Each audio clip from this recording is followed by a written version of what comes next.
Sometimes you need to get knocked down before you can really figure out what your fight is and how you need to fight it. Sometimes you need to feel the pain and sting of defeat to activate the real passion and purpose that God predestined inside of you. God says in Jeremiah, I know the plans I have for you. Plans to prosper you and not to harm you. Plans to give you hope and a future. Hear me well on this day. This day when you have reached the hilltop and you are deciding on next jobs, next steps, careers, further education. You would rather find purpose than a job or a career. Purpose crosses disciplines. Purpose is an essential element of you. It is the reason you are on the planet at this particular time in history. Your very existence is wrapped up in the things you are here to fulfill. Whatever you choose for a career path, remember the struggles along the way are only meant to shape you for your purpose. When God has something for you, it doesn't matter who stands against it. If it's meant for you, God will move someone that's holding you back away from a door and put someone there who will open it for you. I don't know what your future is, but if you are willing to take the harder way, the more complicated one, the one with more failures at first than successes, the one that has ultimately proven to have more meaning, more victory, more glory, then you will not regret it. Press on with pride and press on with purpose and appreciate what God has brought you through.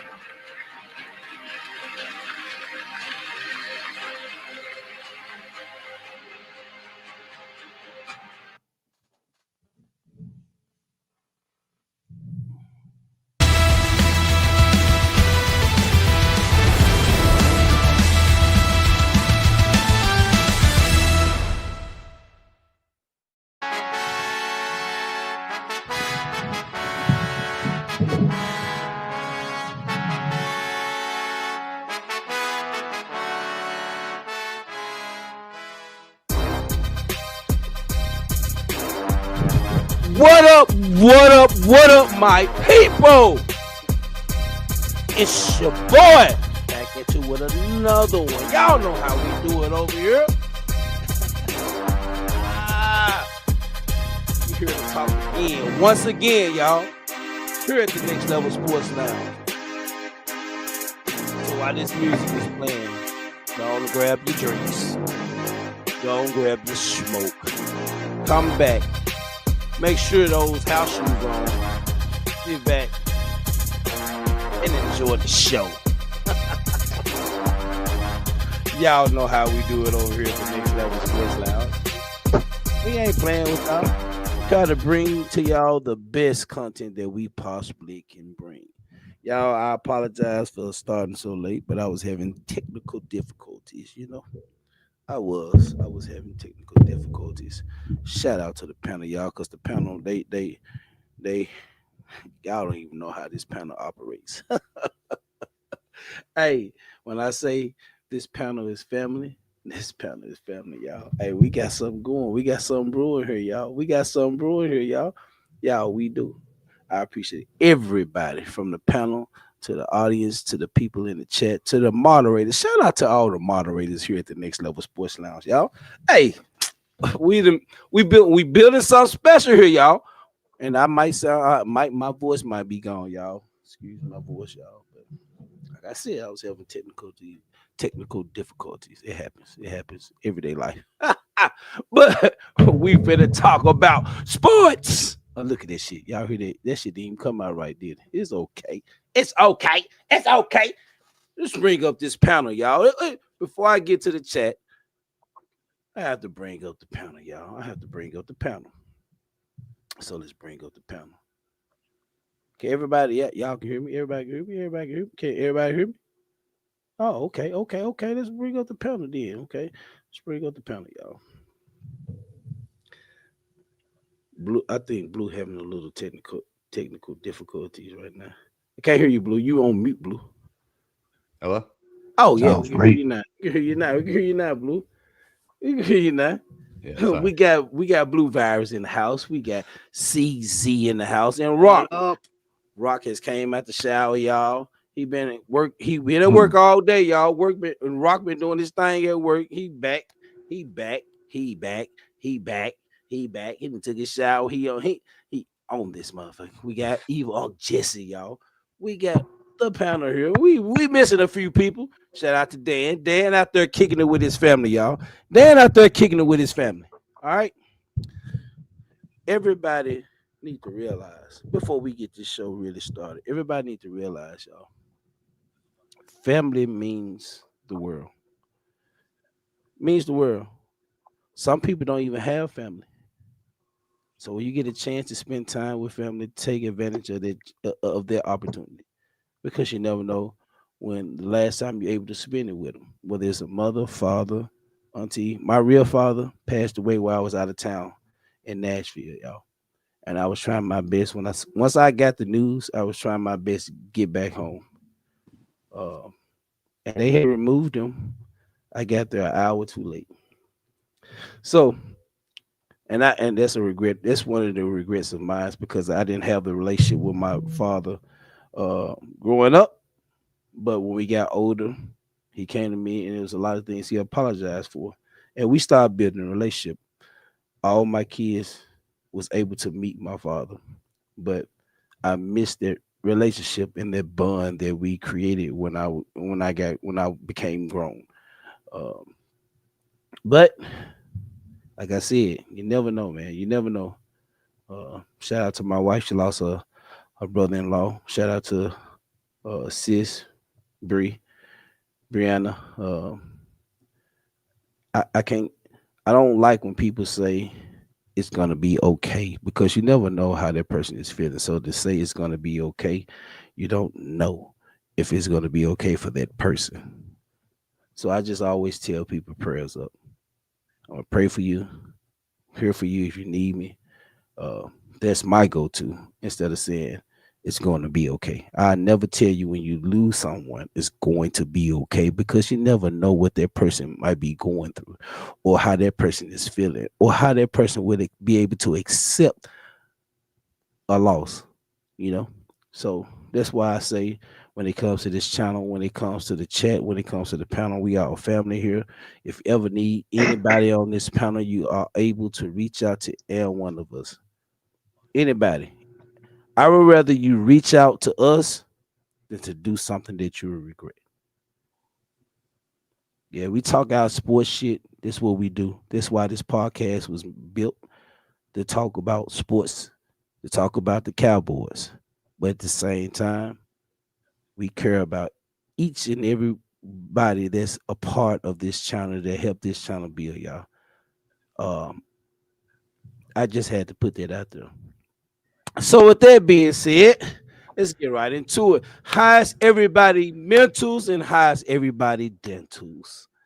We got, like I said, we got CZ, we got Rock, we got Blue, we got Evil on Jesse. What's going on to each and everybody? We got everybody in the chat. I got to get to a lot of people in the chat, but y'all know we got to start with the panel. What's going on, CZ? It's going How good you feeling? today. And how was those mentals and those dentals? Going good, other than the chilly weather. Jesse, Evil, how's everything going with you, my guy? Everything's fine. My freaking damn cold. Got a cold for this hot, cold, hot, cold. So I got a damn cold going, but I'm fine. I'm alive. I'm damn front. And damn it, Phillies. Why'd you lose? The damn Rangers. But everything's cool. And once again, guys, the ones you love, say it one last time because I remember when my dad, I got to spend the one last year with him when I came out of the military. He told me stuff I hadn't learned from in a year. We were like, we weren't just father and son. It was like brothers. He told me talk the stuff he did when he was a kid, when he was a teenager, savage. but I got to spend that time, and then like 2 months later, he passed. So trust me, believe what Lloyd says. Spend time with your family. Just saying. Rock. Are you available? Yeah, no, Yeah, yeah, I'm yeah. here. Oh, there you go. Just, you sure it's not that head top while you're getting sick? Cold, warm, cold. Nah, but everything's going good over Well, here. that was my reveal. So everything is going good over here. Just got home from work, and yeah, the family's good. My youngest, the daughter, she's a little upset. I had to walk out, go eat something. So later on I'll spend time with her. But everything's good. How y'all doing? Good. Good, Rock. We're Yeah, doing we good. good. I'm doing good, Rock. Thank you for You asking. be good. Blue. Yeah. How you feeling today, my guy? Oh, my mentals are great, man. Thank you for asking. Just actually had a slow day. I really just didn't do nothing today. I sat back and just talked to the boys, hung out with the panel a little bit today on Zoom, and talked to Rock for a second while he was at work, while he was at Lowe's, running around. But besides that, I had a good day, very good day. And how was the chat's mentals? How was everybody doing the panel? Or in the chat, I mean, sorry. And then Lloyd, how's your mentals, bud?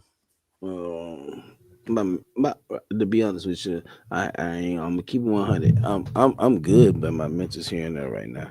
But We're here I'm for you, here. though. Anything I'm you here want to for the talk about, we're family. here. We're damn here for you, man. Don't worry, man. We'll make you happy. It's kind of weird though. It feels kind of weird not having Oscar and Dan there. Is Oscar okay? I need to reach out to Oscar. Oscar's just fine. He was just tired. It Oscar was was a fine long day. He yesterday. got Yeah, his he's stuff fine. Yeah, I ready. think he had a He, 14-hour day. I just talked to him. I just talked to him. He was fine. He's just like, I got to get But some sleep because it was a long day. it's on me because I've been so busy. I haven't reached out to him. I need to reach out to him too. Even though you guys have, I need to reach out to him too. So he might be No, you're busy, Lloyd. You're busy. You handle your business, man. It's all we right. family. He understands. We family. We check on each other. So I Yeah, need well, to that's do a good it. Mhm. thing. We should all be checking on each other every day, So even in yeah. the panel, like we said. Like what Lloyd said, we're perfect. If anyone needs help or needs to reach out to any of us, some people know our contact. If you need to get a hold of us, I'm not going to throw my number out there, but we do have a Discord to the Next Level Sports Lounge. If anyone wants to jump on there, and then contact us that way. But so far, yeah. If anyone needs anything, let us know. But other than that, fellas, I'm good. I'm glad that everybody else is feeling good. And everybody's good. We got a lot to talk about on tonight. Um, I've been watching and interacting with other podcasters, and hopefully, we got some things popping in the in the near future. So, with that being said, let's get to this chat. Let me get to the names in the chat. Dan was here at the beginning. What's going on, Dan? If you still here, Vinny, what's going on, Vinny? Comic Flick, my guy, what's going on, man? Marcus Black with an Comic. overkiller, Oh 79. my God, Marcus Black in the house. Marcus What Black, up, Jimbo. Marcus? Jimbo, what's good, man? And look, before I even mention anybody else, shout out to the one CZ, Jimbo. Uh, these are Eagles fans, Marcus. and I know, I'm highlighting him too, so you go. I know that it's other Eagles podcasters on because it popped up on my phone, and they're choosing to be here. Uh, we appreciate you guys. CZ, you know, CZ is part of this family now, y'all. Yeah, CZ's a CZ real be one. here with CZ He's is a new late. brother. CZ be here late night with us, y'all. Hold on, Oh hold yeah. on, hold I don't on, know if you hold guys on. want to. No, I'm CZ's a playing. bad influencer. No, You guys shut your mouth. No. Yeah. and he's very knowledgeable. Oh yeah. CZ, CZ is very knowledgeable, y'all. So we Marcus appreciate Black. you guys being here in spite of you could be anywhere right now. So you could be in the Eagles podcast and y'all chose to come over here to the Next Level Sports now. So we appreciate that. CZ, I'm not talking about you because you're a part of this family, whether you hear it or it's another podcast. You a part of this family now, so it doesn't matter. All of y'all are part of this family, but I'm just saying, CZ be with us late night, whether I'm here, whether it's Blue or Rock or Dan, they all will be here late night. So um, CZ is very informative and he's very knowledgeable. So uh, Joe, what's going on, Joe? Appreciate you being here. Yo, Who else? Marcus Who else? Blackman, get your butt in here. Marcus, What's what's up, going Tay on? Cowboy? Yeah, Joe and Jamaska, if you want to jump in, you're more Yes. welcome to jump in. Or if that's okay with Boyd. Oh, my bad. No. Come on, I know, my bad, really, my bad. Yeah. really. I'm used to that. I'm sorry. Yeah, go ahead. Look, the problem is Blue got a new mic and headphones, and he's trying to use it. Oh, what? No, I'm not even on camera, bro. Shut up. What up, Tim? What's going on, Tim? I am actually, I feel weird. I'm trying to. Jimbo. It sounds clear though, bro. Jumbo, Tim. Who else? I'm trying to get to everybody. I said Joe. I Lou said is in the house. Overkill. I'm gonna tell y'all something. This, look, I've never met He's all over Overkill. the place. I'm gonna tell you something. Overkill is everywhere. I see Overkill over there on Mike Fisher's channel. I see Overkill and Dallas Cowboys channel. I see Overkill everywhere, y'all. Hey, Overkill. Hey, shout out to Overkill, y'all. He was Shout on out. Brian's channel. He's everywhere. See him on Brian's channel. Overkill be everywhere. Overkill is Everywhere. everywhere. Yo, Y'all. Blue, put up that chat with Jimbo. All right. Wait a minute. Wait. Let me Marcus finish. at once for the link. Let me finish. Let me finish giving everybody a shout out, y'all. Shout out to Tay Cowboy. Let's see. Logan, what's going on, Logan? Another family member right there. Logan, Logan. y'all know Logan been here for a Yes, sir. yeah, We man. both win. Read that All real right, quick, Lloyd. absolutely. This is a great spot to relax and talk sports, man. You guys are building something. It's great to be a part of. We Hell yeah, appreciate the facts, overview. Jimbo. Facts. No, that's Jumbo. Oh, my bad. We Jimbo, yeah. appreciate that, Jumbo. Like I said, you don't even have to be here, but you chose to be here, and we appreciate the support. We appreciate you being here. Every time we go live, you hear Jimbo.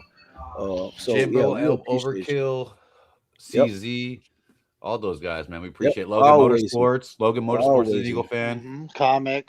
Yep. Comment. Hey, comic flick too. Yep, comic. Yeah, comic. Yep. Oh, comments all over the place. What's going on, Randy? How's your Hey, how mental y'all health today, doing? Randy?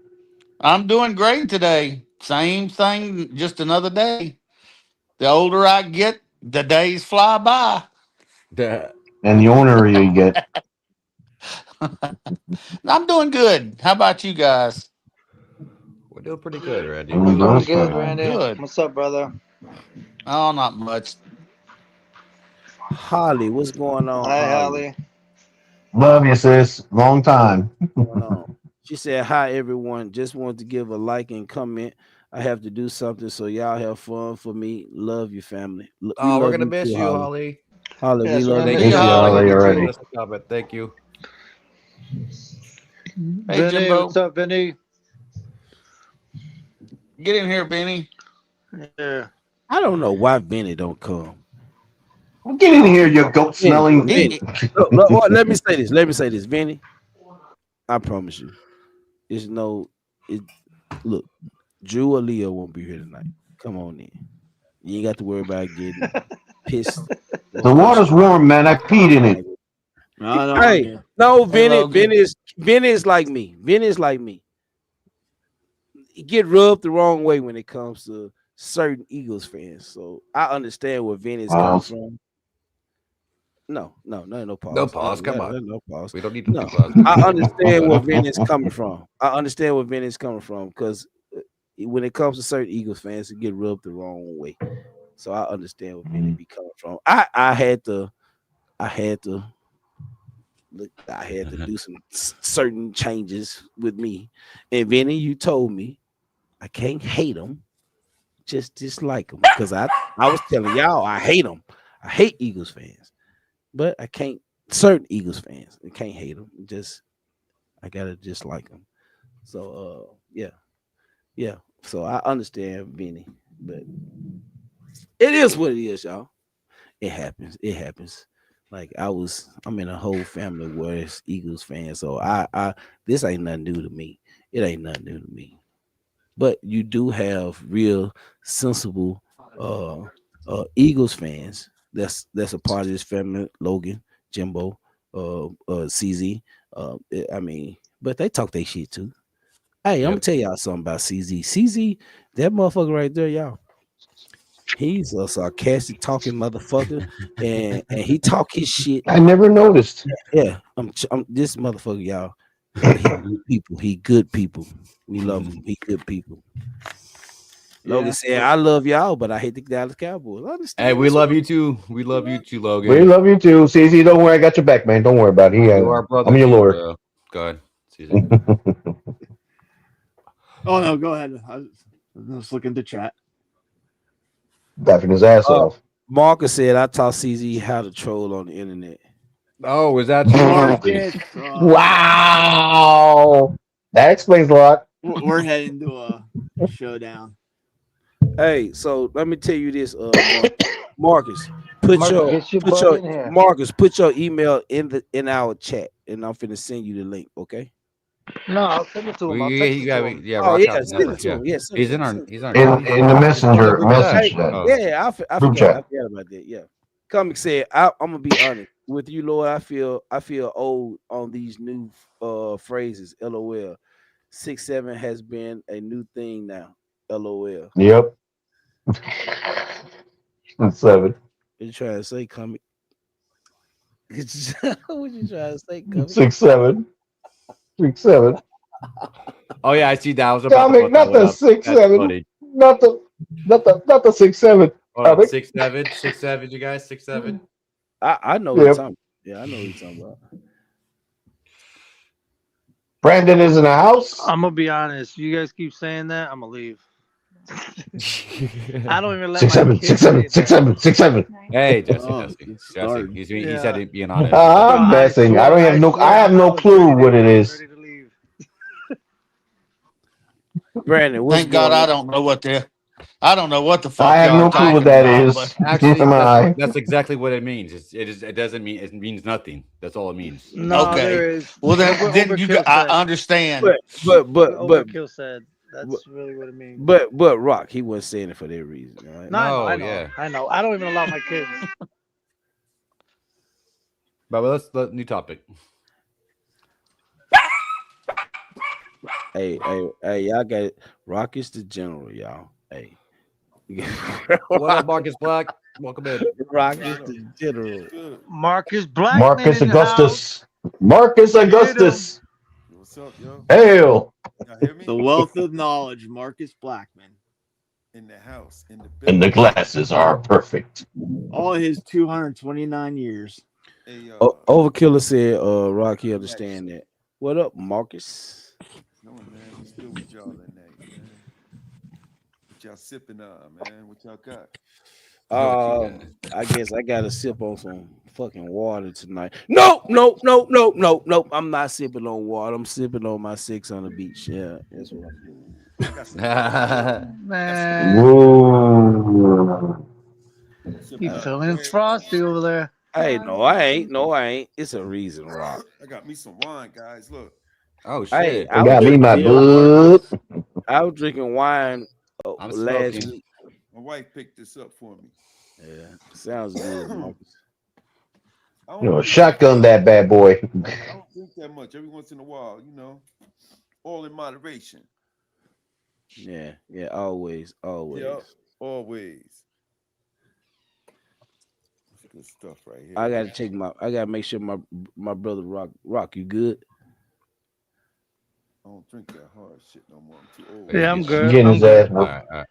All right, I just wanted to make sure.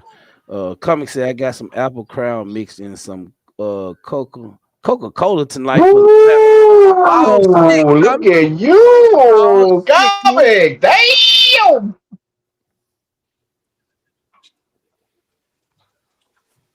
So, chat. Somebody in the chat put up the title for the night. Oh, somebody in the chat put up the title for the night. Please do. Let's see who do it.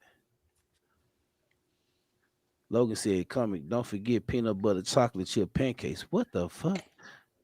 What the hell? Peanut butter. There are gummies again, Logan. No, Yeah, no, because when I was the GM for Dennis, we sold it. It wasn't peanut butter, but it was chocolate chip. Mm. Hmm. Well, blue. You said somebody, right? Yeah. We're referring to blue. Well, No, blue. no, he said somebody. Blue. No, blue. I did one. Blue. Nobody on the panel. Blue. But since blue did it, let's Yeah, he highlight it. says Blue did somebody, it. but it's under your name. Yep. Yeah. So the title Cowboys X-Factors, and it's not who you think. So before I speak about this, it's a reason why I came up with this title. So, but I'm gonna go down the whole panel, and I'm gonna see who everybody's X factors for the team to be successful, who their X factors, who they feel that their X factors are. So that's how we're gonna start it off tonight. Brandon said Cowboys have none. Okay. Mm. And I respect your opinion, Brandon. I respect your opinion. I'm gonna start off with Randy tonight. Let's start off with Randy, because Randy just got fresh off a mock draft. Because I watched Game Time Brown tonight. I watched them in the background, and I saw the mock draft. CFT did a mock draft too. hey, I Pretty got to good. go out and come back in. Okay, okay. Okay, okay. Yeah. So let's start with Marcus then. All right. Let's Take start. Cowboy said, I'm excited for the draft, so I am too. I am too. Uh Marcus, so who are your X factors for the Cowboys to be successful this coming up X season? factor is Overshown. And Overshown is a guy that we all know has the talent, right? But it's the injury factors, right? But if he stays healthy, he will indeed be the X factor because Quinnen, we know what he could do. Kenny Clark, right? But this guy here, he's going to be really good in this new system. I really feel that. I think Christian Parker is really going to use his key assets to the game, what he offers on defense, and he'll be the guy that you have to look out for. Okay. Okay. So let's see who's next.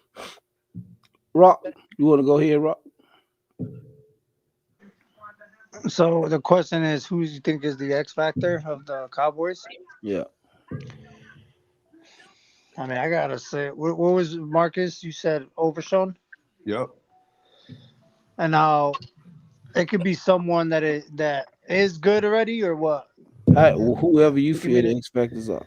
Guy I, going to stand out. There's no stipulations on who you feel the X I factors mean, are. the one that's gonna stand out and make a strong point, knowing that he's coming to a better team.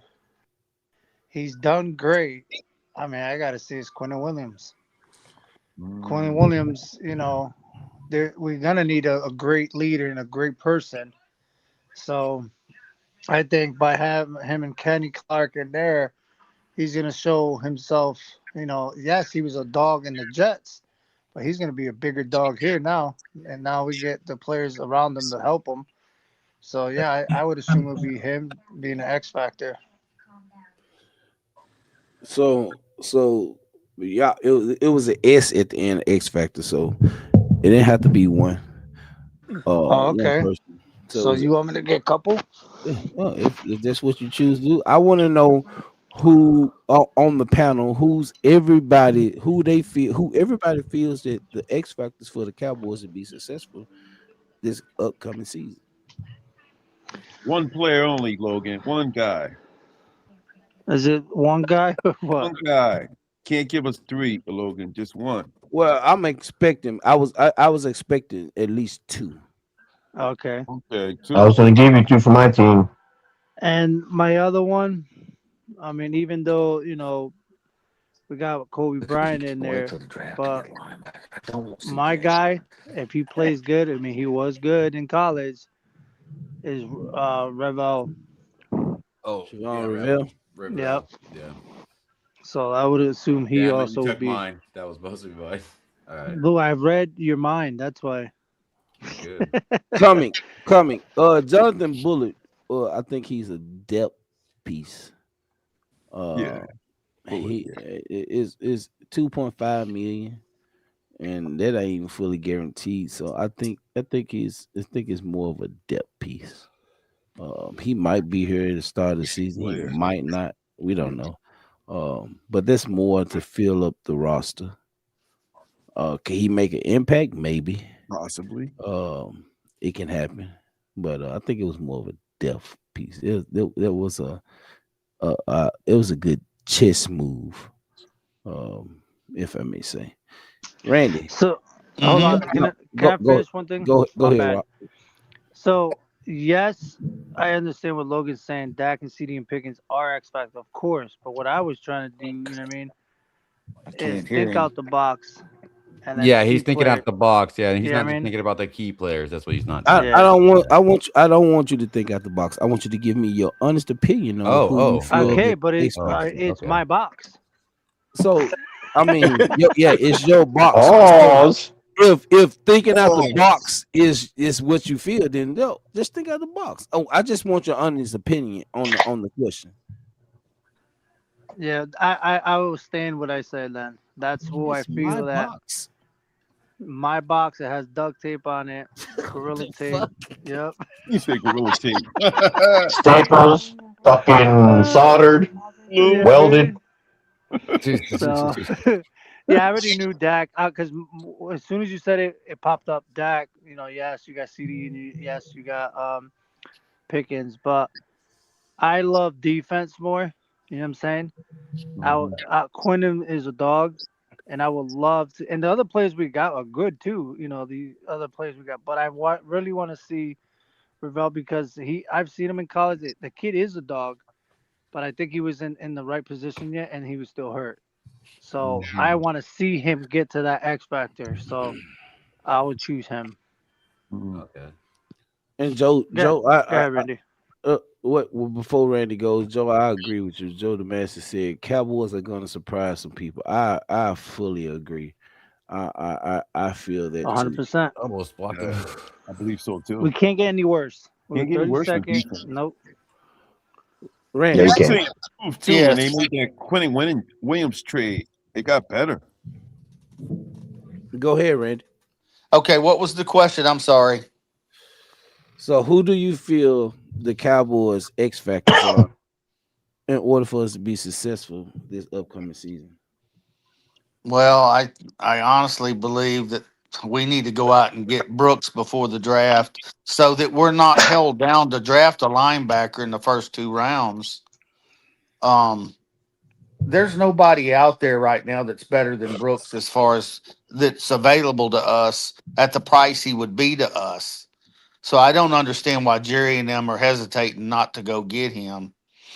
The two guys that they brought in from the defensive line from the Chargers and the guy from the Saints today, they're huge, huge freaking guys.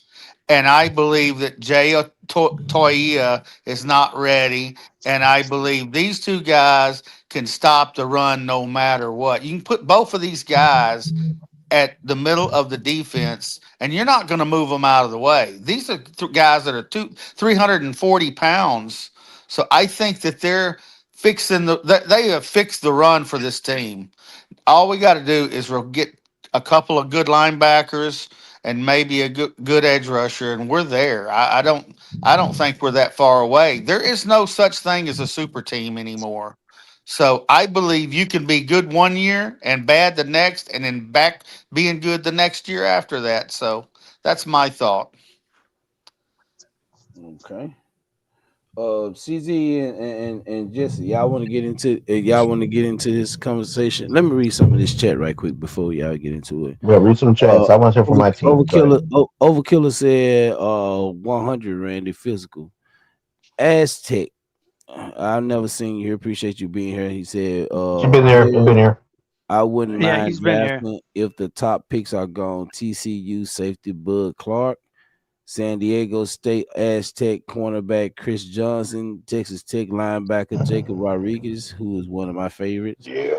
And he also said edge rusher Anthony Lucas. 11. What's going on? 11. So CZ, Jesse, y'all want to get in here? Do you want me to do CZ, you my first. Go team ahead, or your brother. team?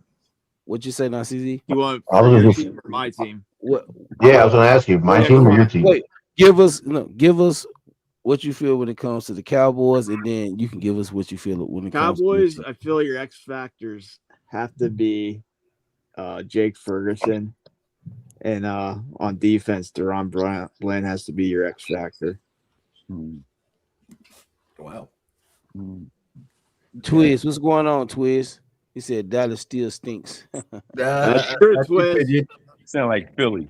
Shout out to That is a Twiz. Philly guy. He's a Philly fan. Philly 500 say that all the time. So who are Dallas your X still factors when it stinks. comes to the Eagles? Quiz. To the Eagles, I think it's gonna be Goddard, and on defense, I think it's gonna be Jalen Hunt. Okay.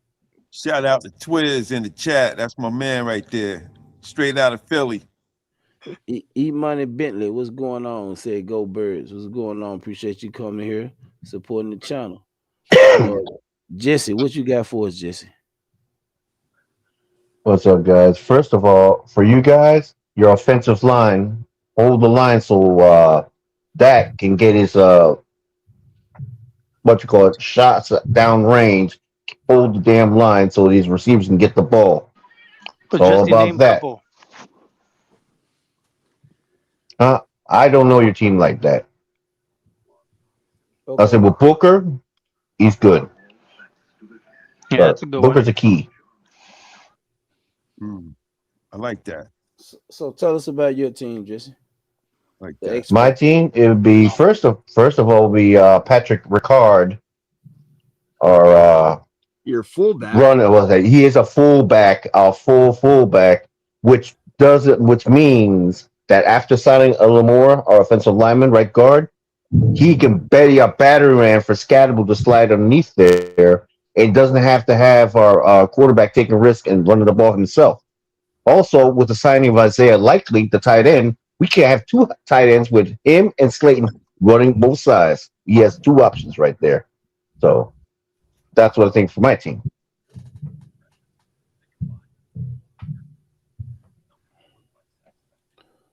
So who else on the panel before I even Blue. Blue? Blue. Yeah. I would say Revel on defense, and then I would say running back, Jaden Blue would be mine.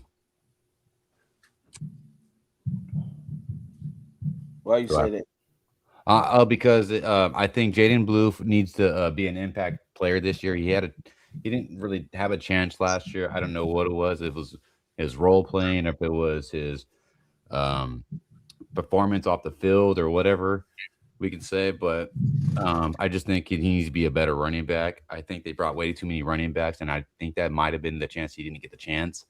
But I think he just needs to step up because we drafted him in the 5th round. I know that's not a big deal, but we drafted him.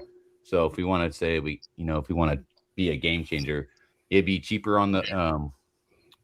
he'd be cheaper in the long run. We don't have to pay him as quick as possible. What? Oh, but then Revel, we just need his impact. We just need his impact on the defense. And he was injured last year too. Just same thing. They're both kind of rookies at the same year. So I think they could both grow up. Like look at Dak and look at Zeke Elliott. They grew together.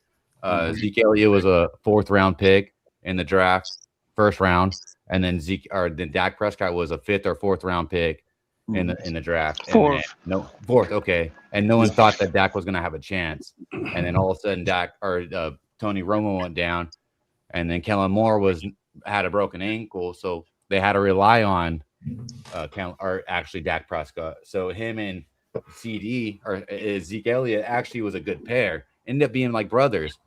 But like I'm not saying nothing like that. They're off, they're one's on defense, one's on offense. So but they could be friends like that. That'd be cool. But yeah, no, those are my impact players though.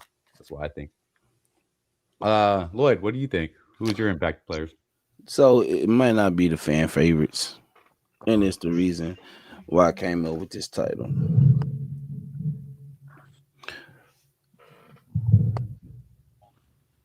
it's certain things like true. The players have to play. The players are the ones that most definitely are doing the game, impact the game. But my X factors are not a player. I have two X factors, and there's Shotty and there's Christian Parker. And let me tell you the reason why I say they are the X factors when it comes to the Cowboys' success. First of all, let's start with Shotty. And speaking about culture change and what he's trying to implement when it comes to this team and when it comes to these players. Because he's come in and tried to change everything. Certain players that he's released or the Joneses, he went to the Joneses and talked about and they've released, uh, we would in the past we would have still had Diggs on this team, y'all. We would have still had these same certain players on this team. Um, and with the offense that he has, and I think that first time head coach, of course, he's been offensive coordinator before. Um, thing about Shotty, he learns, and he take notes.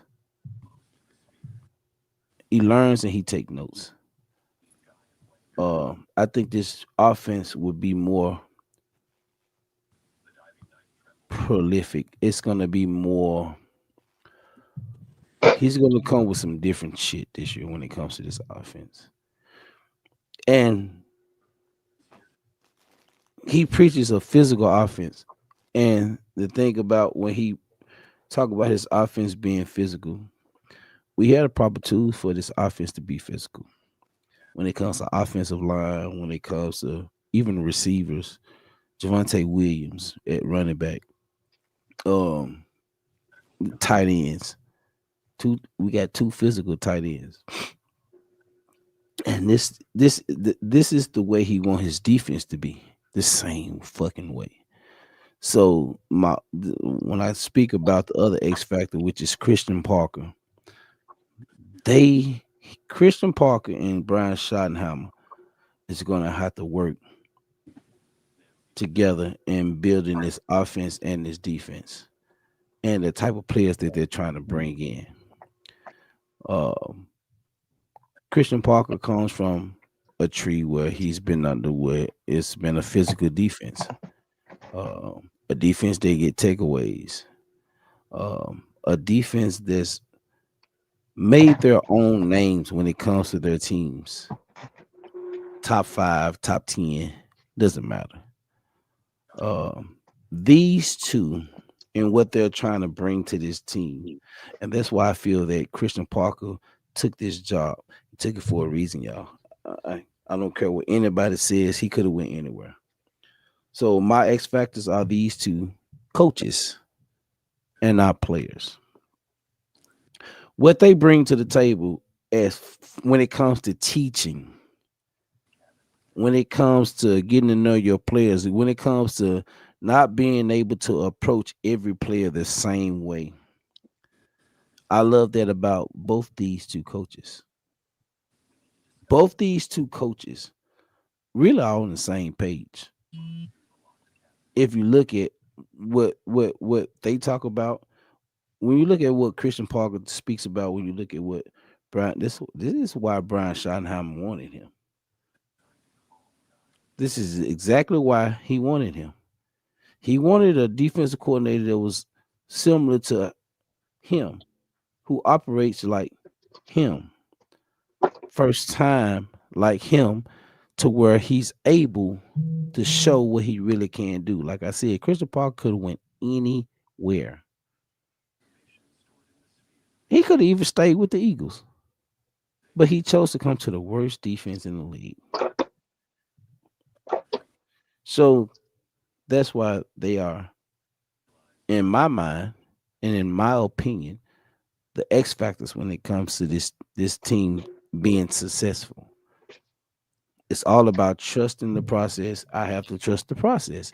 So if I'm trusting the process, that means I'm trusting these two guys to make this team be successful this upcoming season. with the players they bring in, knowing that you need a middle linebacker, knowing that you need another outside linebacker, they are the X factors.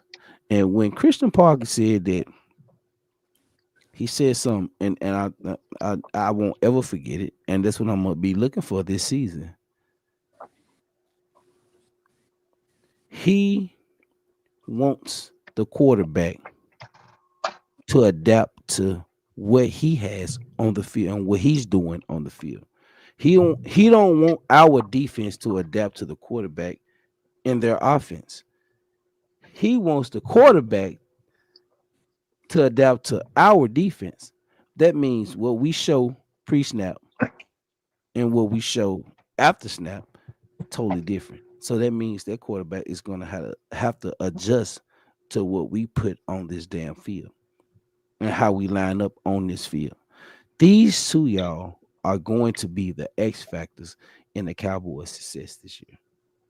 Yeah, you can bring in a Miles Garrett, you can bring in a Max Crosby, but if you as a defensive coach can't coach these players or cannot bring out the best in these players, it don't matter who you bring in. It just don't matter who you bring in. We could have still had what's going on with Samuel Mitchell. It doesn't. If we had Micah Parsons still on this team, Eberflus wouldn't have made him look no better. If that makes any sense, just think about it. Michael Parsons, who's been in the talk for Defensive Player of the Year under Eberflus, wouldn't have looked no better under Eberflus. Eberflus had one of the top. I'm put it like this. I say top 3 defensive tackles in the league. And he had another top 10 defensive tackle in the league. Let's say top 15. He still didn't know how to do what he didn't know how to adjust and do what he needed to do in order to make this defense. He was very fucking prideful. He didn't want to change up nothing. And he just went with it. It's no way if Christian Parker was coaching this team watching Kenneth Murray, it's no way Kenneth Murray would have still had a starting position on this team. That's what I believe. When Christian Parker spoke in his interviews, this how I knew, and I mentioned this 1,001 times. That's how I knew Osa was going to get traded. When Christian Parker spoke in his interviews, he never once spoke about Osa. He spoke about Kenny Clark. He spoke highly about Quentin Williams, and he spoke highly about Kenny Clark. He never mentioned Osa. He never mentioned Osa. And I know a lot of Cowboys fans tired of hearing what I have to when it comes to these certain things about being patient, not what I have to say, but just in particular about being patient and trusting the process. Like, y'all, these decisions are not, the Joneses have nothing to do with these decisions. Yeah, they pay the money, but like I spoke about in our Zoom calls and in our chat, like Christian Parker has done his due diligence. He studied these players that he's brought in. He's done research. You look at in the draft last year, like Ted McMillan was high on the Cowboys draft. They was gonna draft him. Carolina snatched him just like that. They backup plan. They had already set their backup plan. They had been talking to Pittsburgh. I feel they had been talking to Pittsburgh about this trade with George Pickens. If they didn't get McMillan, they already had set in their mind they was going to trade for Pickens. They covered it. That's just what I feel. Not saying what I'm saying is right. It's just what I feel. It's hard for me to believe that they hadn't talked to Pittsburgh before their draft, and they was willing to give George Pickens up, because this happened right after the draft when we traded for George Pickens. But they was high on McMillan. I was high on Booker. That was my guy from Ohio State. I wanted them to get him. Tampa But Galley. you ended up with a Booker, which was a great pick. Yeah, I mean that was next on their board on their draft board. So I'm fine with Tyler Booker. I'm most definitely fine with Tyler Booker. I was fine when they drafted him, We needed but that. I know that they was high Yeah, on but a lot McMillan. of people weren't. Cowboys was high on McMillan. That's who they wanted. That's who they had planned on Yep. drafting. Cowboys replaced Zach Martin with Booker. But if I was McMillan was surprised. I'm there, like, damn it, I wanted him. if McMillan was there, Booker wouldn't have been here, and George Right. Pickens wouldn't have been here. Yep. Probably went there. So Yeah. now that everybody know who my X factors are and why I feel these are the X factors, I'm gonna go down the panel again, and I'm gonna see what y'all have to say when they dealing with what I said for as the X factors in my opinion. Randy, what you got to say? Well, I kind of misunderstood the question earlier, but I agree with you. I believe the offensive Shoddy and our defensive coordinator is the X factors on this team. I also believe that if Jerry has stepped back, so we're not hearing from Jerry like we did before, which has been a great relief on this offseason. So what you said about the X factors is true. I believe honestly on offense the X factor is Ferguson. If he can have a good year without fumbling, then I think we'll be fine. Because I ain't worried about Pickens and I'm not worried about Lamb. And on defense, we just have to get linebackers and physical linebackers and keep the physicality going. I like the way they're building this defense from the trenches. And now I hope they hit the linebackers. And I think we're headed exactly in the right direction. If we can get the linebackers in place, I think we're headed for good times. Joe, we appreciate you coming in. Joe, Welcome, tell Joe. us Welcome. What's tell up? us How you guys doing? tell us how you feel about Nephew. what I was Hey, just what up, speaking Joe? about, Joe. I totally agree, Lloyd. I mean, I was going to piggyback off it and say, I think Christian Parker. I think you said this, Lloyd, on Game Time. I think he went into Jerry and said, "Hey, man, give me control of this shit. That was You're not Oscar. making decisions any." Yeah. I think Yeah, it was Oscar. It was yeah, Oscar. Yeah, you're right. It was Oscar. Oscar. Yeah, and Yeah. I totally agree. I just think he Shout out to seems like Oscar. such a smart guy. He got rid of Osa. He's bringing in these bigger defensive tackles. If you look at what he had with Philly, it was over 300-pound defensive tackles. So he didn't want Osa. He didn't want Solomon Thomas. Those guys are true tweeners. He wants big guys. He brought in this big run stopper today, Jonathan something, Goldard, I think. Mm-hmm. And he's going to be a good depth piece for us. We just need to upgrade the linebackers, and we'll be good. Yep. Marcus, what you feel about it? Well, What I I feel just about. spoke about. I think it's coaching though. Like you said, all these players we got during free agency, they're not big names.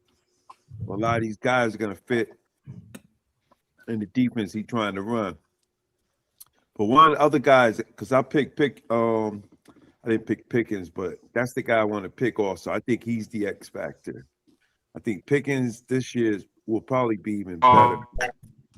So I'm gonna go with Pickens, the coaching, I like specifically that, Marcus. Parker. I'll give my two. I want to give my two. I think my two, my one on defense is going to be Deron Bland.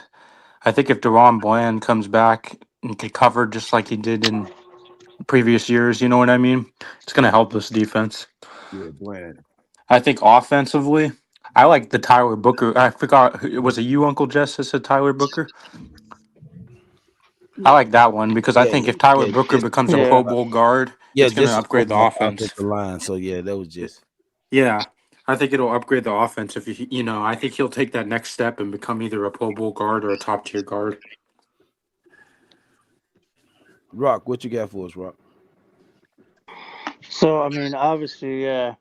I agree with you saying about the coaching. Yeah, he definitely. You can see that it was agreed upon that if I come here, it's my way. Let me cook. Let me do what I got to do. You know what I'm saying? So you can see it. You don't see, you know, Jerry Jones no more as you usually do. He's always, trying to show his face and talk about the Cowboys. You don't see him no more. So it's definitely they're moving different. So yeah, the X factors, like I said, it could be a lot of players. Now that we're our new coaching and all that. I mean, look at the coaches he's brought in, bro. He's brought in a lot of great, you know, college coaching. These coaches, because we're new age, so those coaches know these players. They know how to get, you know, their full potential out. Some of them played with them, or some of them knows how they're playing. They know his scheme. Yeah, so he opened up like a gateway kind of thing. Like some other coaches might do the same thing next year. Start getting coaches from over there because the old systems ain't working no more. These new players, like their new generation, you got to relate to them. Just because you do it one way, I mean, it's working this way. So let's see how he does it. So I mean, I think it's gonna be good. Hopefully, Rebel, steps in. Blue also said about Jadon Blue. I mean, the kid was good in Texas. So I mean, I think that's a good one too. So we'll see what we're gonna do. I can't wait. Good point, Rock. Um, let's see who else in here. Let me see who we going. Jesse, what you got to say, Jesse? Jesse, what you got to say, Jesse? Like he's Oh, Yes, frozen. okay, he probably can't hear. Yeah, I Vinny, think what you Yeah, I got? think he frozen. No, he Welcome, froze. Vinny. In. he's frozen. Hey, what's up? I was trying to get on. I couldn't get on. What a pain in the neck. How you doing, So, everybody? What's all up, Good, Vinny? right. What's good. going Vinny. on, Vinny? Good. How are you, bud? Hey, good, So, thanks. so That was really good, Lloyd, on what you said about coaching.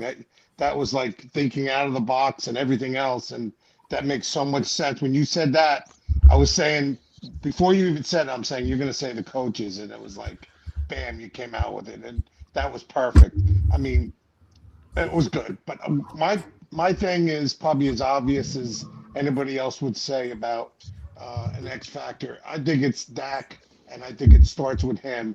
If he doesn't stay healthy and doesn't play good ball, no matter what we do with our defense or offense, we're not going to go anywhere. So if he can stay healthy and play the ball like he played last year, then I think I'm confident in what Parker will do defensively and also with Shoddy offensively. I think will be okay. But I think it does start with Dak and his health and playing good ball. Other than that, everybody else had great takes, and I couldn't go against any what anybody else said. Everybody said, all good takes, and I hope they all play well.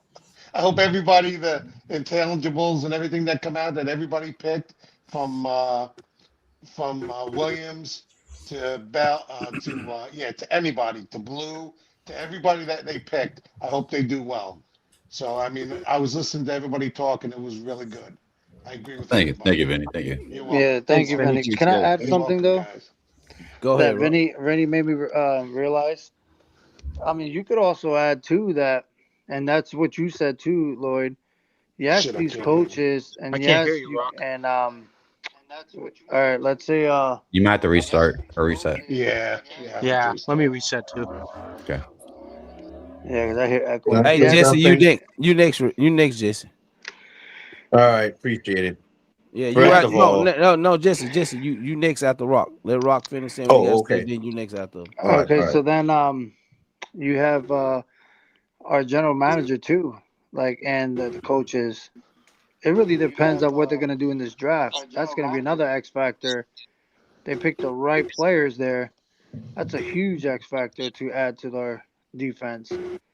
So yes, with the coaching, like you said, Lloyd, and what they do with the draft and what they do in June, that's gonna be, what I mean. We may have many X factors. So go ahead, Jess. Sounds good. Me personally, I'm telling you right now, Jerry and Steven need to let the coaches cook. How's that saying? When June comes around, when all these other uh free agents, pick them up, and pick wisely in the draft. I would drop down on the 20th, drop down, get in the second round, because that's what our major players you need right there. You need to pick up some players. You got too many holes like us. I would do that. But Jerry and they're the ones that have the money. Let them cook. You buy the groceries, but you let them cook, especially with Parker, because he knows what he's doing. He got them eyes like remember the Titans coach back in the day in that movie. He has that feeling. He has that gut. He wants that schemes. His scheme. What did he say in that? What did he say in that meeting? We're in 3-4, but we're gonna hybrid. We're gonna do this with that. He's got ideas, but he can't run his ideas if he doesn't have the people the around him. packages. The packages. Exactly. Exactly, Jess. Yeah. So I've been saying But- that's why I've been saying we got to get him a linebacker. We got to get him something to work with at the linebacker position. And that's why it goes the same thing with my coach, Harbaugh. Well, I was gonna He's ask doing his shit right. Randy McIntyre. Is Randy in here? Yeah. Yeah. Randy, you're a big Texas fan, right? Yes. What do you think about Anthony Hill Jr. at 20? I think he could pair well with Overshown. I would take him at 20 over CJ Allen. Me too. Because I agree. For one, CJ Allen is if you watched his workout the other day, he's limping. Something's not right. Something's And I wrong don't with want him. I don't I want agree. any hurt players this year. Let's get that straight. If McCoy is hurt, I don't want McCoy. If CJ Allen is hurt, I don't want him either. Right. We'll have to see about afford to- McCoy. I think McCoy runs in a couple days. We'll see if he's healthy. Yeah, on the 31st. Yeah. You're going to 31st, find out that exactly. he looks just like Ravel did last year at this time. Yes, I saw him the other day. So the rebuttal on what Jesse was saying, I feel that Christian Parker is cooking. I think every hire that we've gotten is Christian Parker. It has nothing to do with Jerry. Like Jerry didn't know shit about no Kobe Durant. I don't even think he knew shit about Rashawn Gary. Absolutely That's not. just what I feel. I think these hires, if you look at the hires, just look at the hires. Just look at the ones that we've brought in and we've signed. When it comes, we've signed mostly secondary people. We've signed, other than Rashawn Gary and Tito and the one we brought in today. We've signed. Hold on. Tyrus, We brought somebody in today. yeah, it's Bullard or Jonathan Bullard or Bullard. He's a big man. Yeah, he's a big guy. Defensive Yeah, tackle. take a look at him. He's a big dude. Yeah, big All right. defensive tackle. But if you look at it, like Kobe Durant, Jalen Thompson, PJ Locke, Kendricks, like, and the other guy, like, all these are secondary players, y'all. All of these are secondary players. These are like bodies. That's all they are. It's bodies. No, Jesse. I disagree with you. They ain't just bodies. These people the ones that he's brought in secondary gonna get some playing time. They playing. Kobe Durant can start. He might be starting at nickel at this particular time before the draft and before we bring in anybody else. Kobe Durant is a starter. He's a starter. He started with the Rams. At nickel. He played on the outside and nickel, to be honest with you. He can start. But what if it's Parker's scheme though? He brought him. This is what I'm saying. He brought him in, Jesse. Jerry Jones didn't go get Kobe Durant. He didn't know who the hell Kobe Durant was. No, I'm just speaking. I ain't saying you did. I'm just speaking in general. That's why I said Christian Parker is the one that's cooking when it comes to this defense at this particular time. Every move that has been made has been Christian Parker based. Like, he probably sat down with Shoddy, and he probably sat down with Will McClay, and he discussed these certain players that he's brought in. Jerry Jones ain't brought these fucking players in. He don't know who the fuck they are. He don't know who they are. Facts, he ain't bro. watched no film on these players. He ain't watched not a dime of film on these players that has been brought in. Period. Mhm. There's no way you can Well, like I convince me said, that Jerry has set his old ass down and watched film on these players. yeah, of course not. This But is like I all said, Christian Parker. in the first few games, you'll know what you got. I'm confident in what we get, Jesse. I am. Yeah, I am because I'm same trusting. thing. I'm the same I'm way. sure My team. if you're gonna speak about being a teacher, and if you speaking about things that Christian Parker and Brian Schottenheimer has spoke about, I'm trusting Christian Parker to be able to coach these players up and get the best out There of you them. go. Me too. I agree, Lloyd. That's why And I look at the say, coaches. Look at the coaches he's brought in too on the yep, back end. He yep. brought in these linebacker coaches. They're studs. Everybody wanted the Scott Simons at LSU. He had or Me not too, LSU, Bruce. SMU. He had a top 5 defense last year with mid talent. This is Christian Parker is building his tree Yeah, he is. so far. That's why he brought in college coaches. He's Right. building his tree. Mhm. He's building his tree based His off smart legacy. coaches, not legacy. any coaches. He's building his tree based off smart coaches. Facts. So we got He's to pay building them attention to so good that if he leaves, they can continue. Exactly. What he That's what I'm upset in the saying. meeting. He's like Scott That's what he said in Simons. the Guy. meeting. Guess what? Guess what? Who else did that on the offensive side? Brian Schottenheimer did the same exact goddamn thing. Right. He did the same thing. He started with Riley Cooper from Kansas State. Right. He brought in fucking Clayton Adams, who Yeah. had never So, Lloyd- called an offensive play. And Lloyd, Drew says our offense wasn't number one and it wasn't red zone offense. Why did the Eagles want Dallas's OC then if it wasn't a great offense? Yeah.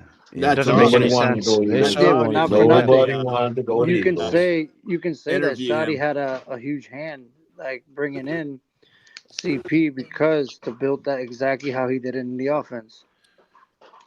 And with what you said, Rock, the Joneses had to look at it. Like, So, did you hear what I said or no? yeah, can you hear me? Oh, yeah, because you froze for a second. That's why I said to go along with what you said, Rock. That's why I started what I just said to go along with what you said, Rock. Like, if you look at it, the Joneses know that Brian Schottenheimer contract is it goes along with if Dak Prescott is gone and there's no success, trust and believe Brian Schottenheimer will be gone. Mhm. His contract is tied into Dak Prescott's contract. All right. And what Brian Schottenheimer has done as a first-time head coach, he's took notes. I don't know if anybody. Yeah, he realized you can't be running CeeDee Lamb out the backfield and end the rounds like that at fucking running back. I think he learned his lesson because we didn't see Facts. CeeDee Lamb do that again when he came back. You didn't see that no more in the season, but he only Right. did that because under Mike McCarthy, it was being done under Mike McCarthy. So when that happened, I think he realized like Shotty is a smart ass fucking coach. I Not agree. only did he have his daddy in his corner, like he learned from other coaches. Right. He was with Pete Carroll, Russell Wilson at his best seasons Yeah. with Shoddy. Yeah. And then I was trying to figure out who was the OC for Dak's best years, Lloyd, and it was actually Shoddy. Well, he had some good years with Kellen Moore too. Yeah, he did. But I mean, Kellen Moore was his OC for the longest time, so that would make sense. But Shotty, I think Kellen Moore is going to screw us with New Orleans.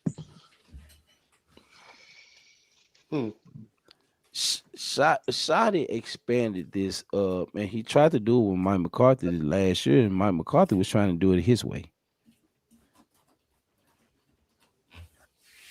He was trying to do it his way. Mike McCarthy was.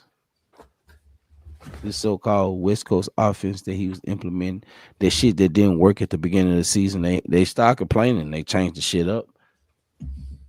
The players started complaining, and they had to change shit up because the beginning of the season, Mike McCarthy's last season, our offense looked terrible. All these little short passes, dump it off to the running back. I don't know what Mike McCarthy was thinking. You wasn't. Facts. But shot it and came as a head coach, and he wanted to call plays, so they allow him to call plays. At the same time, you got Clayton Adams behind you, got Riley Coop behind you. Like this offense it looked more different, way differently from Mike McCarthy. For All real. right. And I don't think this defense is gonna look the same as fucking Randy, you on me. I'm sorry. I saw your lips moving. Well, I think the reason that our offense got better is number 3. He made a huge difference on this team. Yep, he And did. Facts. and I'll be honest with you. On the defensive side, y'all realize that we don't have a coach above the age of 45 on the defensive side. It's all younger coaches. All Yep. Same coaches way here. had been put in the system that were championship type coaches in college, and they brought them all in. So I think that's to relate to the players too. Me That's too, field Randy. wide right now. If you figure all these old coaches are not being taken, like there's a few of them there. Like Belichick wasn't even taken, which was like what? And the other old coaches, the old guard's over. This is a new breed. This is the new breed. That's what's Well, and going on right now. on top of that, you can only imagine what Parker had to come and walk into to clear up all the trash that Eberflus was bringing in on defense, like Murray and Sanborn and some of these Facts. other knuckleheads. Reminds me of Yeah, Morgan I mean, Freeman from Lean Rashawn On Gary is a Me. huge upgrade over Jadavian Clowney. I don't care what anybody says. I agree with you. I think he's going to Rashawn, play well. I think he could get you 10 sacks. He's just gotta he's got to have somebody behind him. You know what I mean? And I think our It's all defensive about line coach Marcus Dixon is the guy for that. He's a really good coach. And I like think I you're going to said, see a young better team. he's Ezeraku this year because I saw a thing on him yesterday. He's beefed up about 10 pounds of muscle, and he looks a whole lot different. Well, Randy, he was an outside linebacker at Boston College too, Mm-hmm. and so you know Yeah. that Parker emphasized he's going to move him to that position as well. So that's going to Mm-hmm. help us. Yep. Yeah, So He's Lou, definitely looking bigger, Randy. I yeah, noticed the he's same a thing. lot bigger. Yeah. no, I just saw the guy that you guys are talking And he about. can get to That the dude is a quarterback. refrigerator, bro. He's got good moves. Mm-hmm. I don't. Yeah, that dude's huge, bro. I told you he's He's a double 340 wide pounds. refrigerator. He's He's a big man. 340 pounds. I don't know how to get a uniform to fit him. Yeah, that dude's big. They'll sew two together. They go to Josh, Dick's you Sporting can't. Goods and buy a tent and fit him with it. They have Yep, to they'll because sew he's one big two man. uniforms together. My God. So, Lloyd, what do you think? Give me your input on the new guy that we got. I mean, I was watching video. I mean, he moves all right. He looks like a natural one tech deep tackle. Yep, situation. So if you plan on putting him in the middle and you putting Quentin Williams on one side and you putting Kenny Clark on the other side, I'm fine with that. That's a big motherfucker. You're right. He's big as hell. Bro, they're gonna close. Hell yeah, they're gonna close that shit. Lloyd, you sound much better. But I know what it was, Rock. I changed it up. I know exactly what it was because I had my Right. my audio strictly coming from my microphone. So from my microphone, you can hear every single thing that I do. So that's what it was. I just changed it up. Yeah, we heard that burping and farting and all that stuff, man. Damn, man. That wasn't no burping and fart. That was me putting my hand on the desk and put shit No, that down. was Jesse upper lip. Oh well, though. But Hey, Joe, I have a question for Joe. Joe, you still here? Is he? Oh, he's gonna and, hold on. and Randy, you sound like a robot. Do Yeah, I? Randy, you're in and out. Yeah. Okay, let me go out. Robot Randy. But hey, RoboCop Randy. I really feel like Back, yo. based off how they call games when it comes to Schottenheimer and Christian Parker, everything's gonna be based off how they call the games. What they watch. They shouldn't go in with the same game plan when it comes to playing different teams.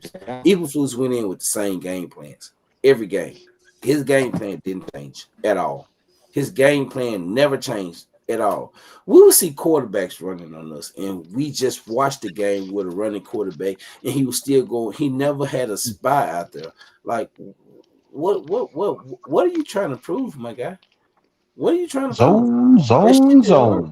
I'm just saying that shit didn't work. You got to be able to make the proper adjustments when it comes to games, in game, halftime, towards the end of the game. Your adjustments cannot be the same. You got to be able to go into halftime seeing what this fucking what's his name? Marvin Harrison Jr., which you ain't did shit all season. And he's killing us. What adjustments are you willing to make? He made no adjustments. He made no adjustments. You got to. He forgot a player, didn't he? As a coach, as a coordinator, you have to be able to make adjustments when it comes to the game. Yeah, doing the first quarters, you filling them out. All right, the first quarter you filling them out. Second quarter, okay, they're still doing the same thing. You come out halftime, you got to give them something different. Eberflus didn't do that shit. He didn't. That's why I say that Brian Schottenheimer, as the offensive coordinator and the head coach, Christian Parker, who's been given the reins as a defensive coordinator, they are the X factors. The X factors have to be the difference when it comes to this team being successful. Yeah, I agree with Dak as the highest paid quarterback. Not just his injuries. Some of these games, Dak has to be the one that's able to overcome, whether it's bad defense or whether it's bad play calling by the coaches. He has to be the one to overcome certain things because he's the highest paid quarterback. You can't be the highest paid quarterback in the league and not be able to win. You by yourself should be able to win at least 3 to 4 games. Dak's the general. Everybody else is behind him. It's just like in the army. But he's able to change up plays. Mm-hmm.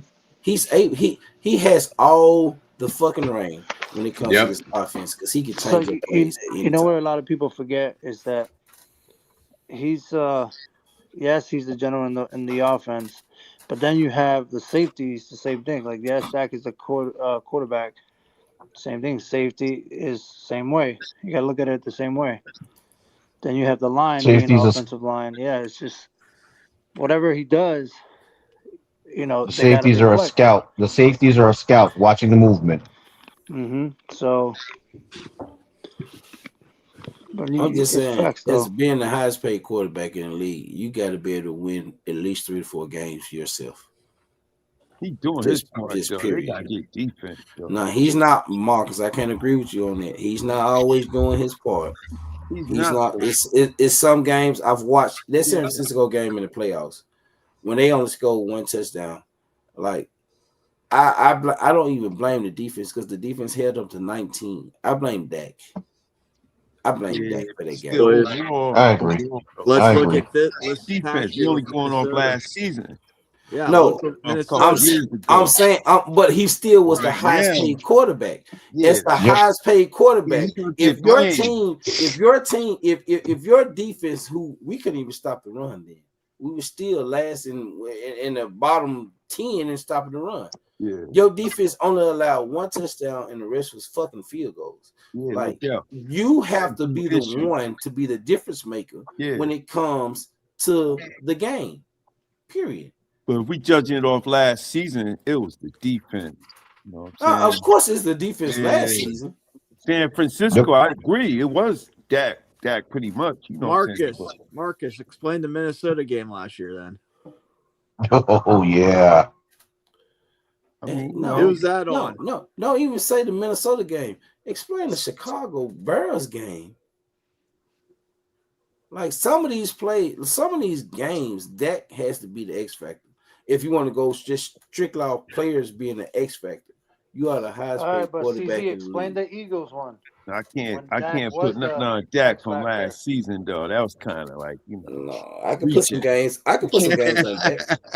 I can put some games on Dak. you gonna have bad games, but overall, he was like, Hey, oh, hey, CZ, explain this. yeah, he's an all-pro quarterback. Hey, let me say this though: the Cowboys in 3 games last year did not make the other team punt. The defense That's what I'm did not saying. make the other team punt the ball. One was Exactly. the Eagles game in the first game of the year. The second one was the Detroit game, and the third one was I think it was the Cardinals game, and we lost all 3. But it also was some games to where when we got to the red zone, we didn't score. That's not I just I on Brian I Schottenheimer. That's I on Dak too. agree, but you can't hold Dak responsible for. We had the worst defense as far as third down That's why conversions. we lost games, right? We But gave up more third down conversions than any team in football last year against the but offense. I Yeah, wasn't Because the put zone. I wasn't basing our I wasn't inability to I not score wasn't in the I red wasn't zone I was not wasn't the basing reason. I wasn't basing what I was saying off last year. Oh, Last okay. year I'm sorry. I didn't base nothing off. That's why I brought up the 49ers Yeah. game. That's why I brought up even when we played Green Bay. Like it's certain passes like as a quarterback, especially when you're the highest paid quarterback, you got to be a difference maker. Last year he couldn't be a difference maker. He did what he could. I'm not talking about last year. I'm speaking about previous years.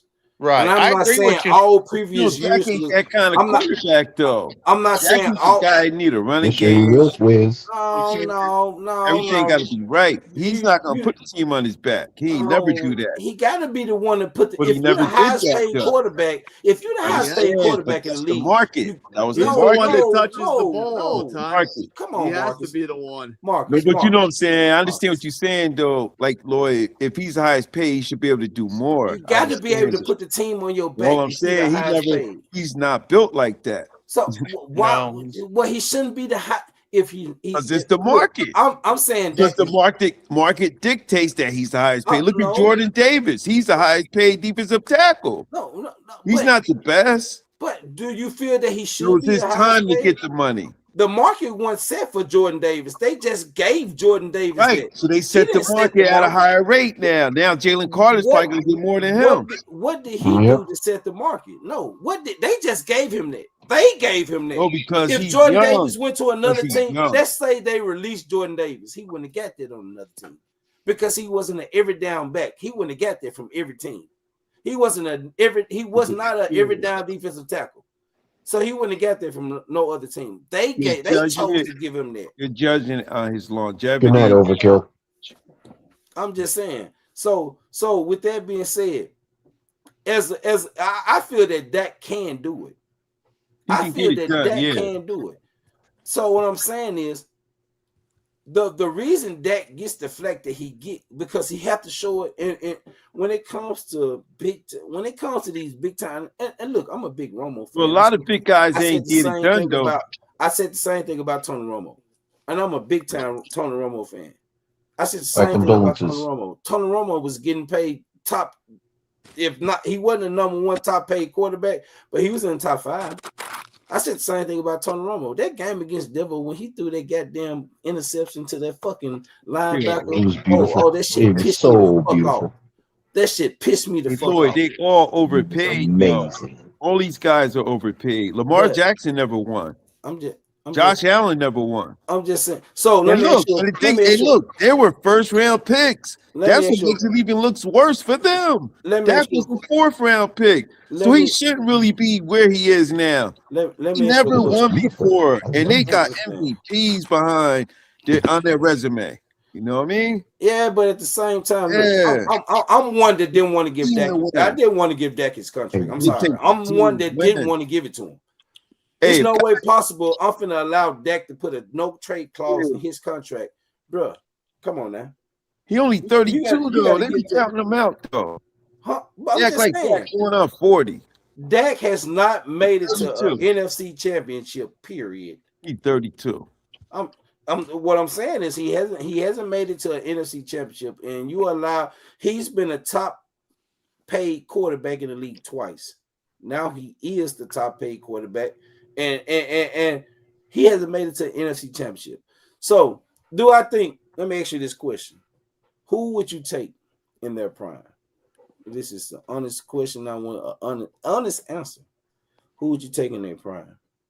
Joe Burrow or Dak Prescott? Burrow.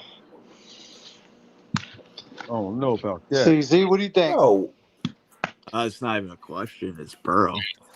It's Burrow. He doesn't have an offensive line. I'd take it with a heartbeat. I would Marcus, take Joe, you're saying I would they'd take Joe offer- Burrow in his prime any day over Dak. It's not a question. I'm just being realistic. I would take Joe Take Burrow Burrow. in his I'll take prime. Burrow. Yeah, I'll take Burrow. So with that being said, Joe Burrow has made it to an NFC championship he was the number 1 sack quarterback in the league. But he made a difference on that But team. he They can't defense win sucked. there because he don't have. Because he got stingy owners. He got stingy owners that want to pay. Yeah. He can't win there. Marcus. He can't win there, but he made it to a Super Bowl. I understand. He was a difference. He's got stingy ass owners that want to pay. But he ain't win because of the defense. No, their defense sucked, Marcus. Come on now. No, I'm just saying Burrow could have won a Super Bowl if he had a better defense. But he made it to the Super Bowl because he was a difference maker as a quarterback with the worst offensive line in the league. With the worst offensive line in the league. What about Josh Allen? What's his excuse? Yeah, I was gonna say that. He ain't that much better than Dak, though. They kind of the same level, though, Lloyd. They kind of the same level, but I give him the nod over Dak. But Dak is not like chopped liver, man. I'm not gonna go there with it. I never said he was I ain't chopped going liver. there. He's a little bit better. He's a little bit better because he made it farther. But Dak got a nice resume too. No, Joe. I'm not gonna shoot my quarterback like that. I'm not gonna go there. Come on now. No. Joe Burrow is a better. But Burrow did not. Slightly over Dak. Slightly. Well, this is my opinion. My opinion is Joe Burrow is a better quarterback, healthy. Look at the receivers he got. Look at his receivers. Look. I mean, We got to stop this. We got to stop this because Dak done had receivers too. Because he had Amari and he had CeeDee Lamb. My man is better than CD though. The guy he got is better. Who? Is T Higgins better? Not T Higgins, the other guy. What, Jamar Chase. Better than CD. Okay. Lloyd, but this is a good debate. This is my opinion. It's my opinion. It's just my opinion. But they're in the same boat, Lloyd, is what I'm saying, because neither of them got a defense. You know what I'm saying? Like, they're going to put up points. They're going to run up and down the field. But and that's the point I'm trying to make, Marcus. Either team will get there. The Rams will take both of them out because they're more leveled out. That's that my team point. is leveled. That's my point, Marcus. Neither one of them had a defense. Yeah. Joe Burrow had the worst offensive line in the league. He was the number 1 sack quarterback in the league. He still made the Super Bowl. Yeah, that's because he played in the AFC. If he was over in the NFC East, he wouldn't have done nothing. Who was his running back? Lloyd. Look at the division he played in. That's a weak division. You got the Steelers, the Bengals. I mean, not the Browns. If he in the NFC East, Burrow would have got his head. He made it to the Super Bowl when Jared Goff made it to the Super Bowl. No. He played against who he played against in the Super Bowl. Playing a weak division. Stafford. He played against Matthew Stafford. They could have won that Super Bowl if it wasn't for one play with Aaron Rodgers. Aaron Donald. Aaron Donald made one good play because Jamar Chase was open upfield. He was open upfield. Burrow did good though to get there. All it takes is one play. But Joe Burrow made the difference when it came to that team. Yeah, one good year though. Jamar Chase wasn't even in the top 5. He shouldn't even made it that year. They cheated the Chiefs that year. They cheated the Chiefs in the championship game. I'm not giving them all that, man. That shit was for Gazy. I watched that game, the Chiefs game. It was like the second half. They ain't even show up. They came all the way back. They came all the way back. They got paid off. So if that's the case, then if that's the case, Marcus, we got paid off for us to come back against the Eagles. Well, I don't know, man. It's a lot of gambling. Offensive line and see how fast he gets up there. I watched that whole game. That shit shady I though, watched all man. that shit. we can't say that certain one thing is shady, and we can't say that everything. Now, we don't know what's shady It though. happens in the it's NFL. happening. It happens. Yeah, that shit happens. All right, let's get to the chat. Oh, they're having fun in there. Yeah, boy. they're having fun in there. They talking. They like the fact that me and Marcus going there as Cowboy fans. Oh yeah. Can Call you you hear me? Mark there, buddy. Sorry, Yo, Mark. You guys Call hear you me? Mark. Go. Yeah, I can hear you, Vinny. I don't know if those guys can hear me. Oh, Vinny, Yeah, oh, no, they my can hear bad, you. my Yeah, bad. I was my gonna bad. say I like Dak, I can hear you. and I know he shouldn't have got paid all that money, but Right. he is what he is. Yeah. But I don't think, like, if you see, if you got like 2 minutes left and you got to go 80 yards for a touchdown, I don't see him doing it for you. Not all the time. I could see Mahomes doing it. I could see Allen doing it. You know, back in the day, you'd see Joe Montana. Almost guaranteed you're going to lose that game if you gave him the ball at the end. With Dak, sometimes you do, sometimes you don't. He's not consistent with, with coming down and scoring for us. We've seen that a lot of times. So, but I do like Dak. I do like Dak, and I'm glad he's our quarterback. But I wish he would just, take it to that next level. That's all. And I like Dak too. Yeah, But I've watched Dak since he'll have college. you on the edge of your seat. God damn it. Yeah, like, he does. the fuck? Why Yeah, did because you he'll make throw a that ball and though? you'll say, "What the hell is he throwing it there Yeah, for?" why did you make that though? He'll come back the Yeah, next but drive Lord, and change Yeah. that shit up. Yeah, Lord Yeah. Marcus. Dak's I numbers aren't bad though, as far as No, comeback. so I Nah, mean, I he just had to has a get my good 2 cents resume. in. That's all. Dak He sure Prescott has a does. good resume. You heard Marcus and Lloyd? You Yeah. want to hear it? Yeah. This is from Bruce Banner. 2 playoff wins, 1 sexual assault case, 1 wedding cancellation, 1 Walter Payton award, 1 hooker bones. I Best knew it. I resume. knew it. I knew to see that one. I was laughing my ass when I saw that one. Don't forget the Damn. parking lot, Bruce. Dang right, That's a Bruce. good one. I saw that. I wasn't saying nothing, but I was Yeah, like, Don't damn. do it like that, Bruce. I love Dak, y'all. I I love love Dak. I But I love ain't Mark. Dak. Hey, I ain't Mark Combs neither. Hey, look, I ain't Mark Combs. I was Yeah, with they call you Hold Mark on, hold on. Owens. That's what I'm laughing about. I'm like, Dak. what? All right, one Pause. at a time. One at a time. And, Let's get and, this shit real, right? I've Yeah. watched him since college. When we drafted him, I was happy because I seen him. What are you I gonna say, was too. Lloyd? I agree with you. I was happy when we drafted because I watched them in college too. I'm from Memphis, so we right there close to Mississippi. So I watched them in college too. But I had got to a point to where after 8 years, 9 years, I don't think he could have got any better. I'm like, why? We are allowing him, even if you want to set the market, Marcus. Mm-hmm. Why are we allowing him to have a no trade clause in his contract 2 times? It's no way possible. Because that's the going rate now. No, he's the only quarterback that has that though, Marcus. Yeah, but And he's all not the the best top, quarterback in the league. all the Him top and Hurts. players now that get signed get no trade clauses. It's just something new Yep. now. Okay, if you want to say that, After if you want to say that about this new contract that Like he Miles just got, Garrett has one. if He you want to has a say no- that, if you want to say that now about this new contract he got, okay, but he Yeah. got it with his first contract. He shouldn't have had that in his first fucking contract. A no trade clause like you the best quarterback But in you the know, league. the no trade ain't no big deal because a lot of time if a guy know he's getting traded, they'll like waive the no trade for the most No, part. he's the only one that can waive it. Yeah, I understand that, but I'm saying it's not a big deal if they want to move a guy with the no trade. A lot of times you can still move him.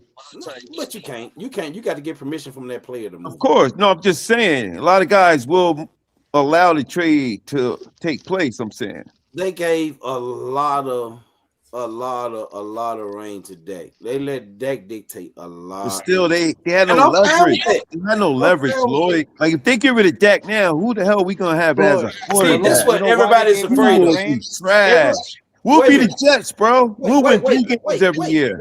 Jeff Boyd. So let We'll me say win this. 3 Let me say games this. every year. Let me say this, and then somebody else can come in. There ain't no way Dak gonna leave. So Hold guess on, what? Marcus. Guess what, Marcus? Guess what, Marcus? When let's say we get rid of Dak in 3 years, you still gonna have to go through that. You're gonna have to go He's through 35 though. You think he's done at 35? No, what I'm saying is That's a 3 good years? He's only I'm responding 32. to what you're saying. Eventually, you're Just that gonna really have to TV in the let background. that go. TV in You're the gonna background. have to let that go. And what quarterback are you going to have when you let that go? You're gonna have to go back. Like I commend, and I hate saying this because y'all know how I feel about the Eagles. they was willing to let Carson Wentz go, and they still owe him money. They was willing to do that. I'm not saying that. I'm not saying he was trash though. His game got if he hadn't got hurt, he would have won MVP. Yeah, he would have. He would have won turned that knee up. But I'm saying, but they was willing to let him go in spite of the money that they owe him. Yeah, I'm not saying let's just let that go. But at some point in time, that goes with everybody. Regardless. No doubt. So we're gonna have to go through that stage regardless. That 32, I don't think we got to worry about that right now. So check this out. The least of our issues. We got to fix that broke down defense, man. I'm gonna ask this question and I'm gonna move on. Let somebody else speak. I'm gonna ask this question. So we all say that Dak got at least 2 or 3 more years with his team, right? Mm-hmm.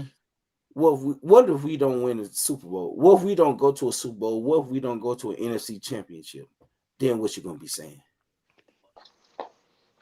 He was a mediocre quarterback.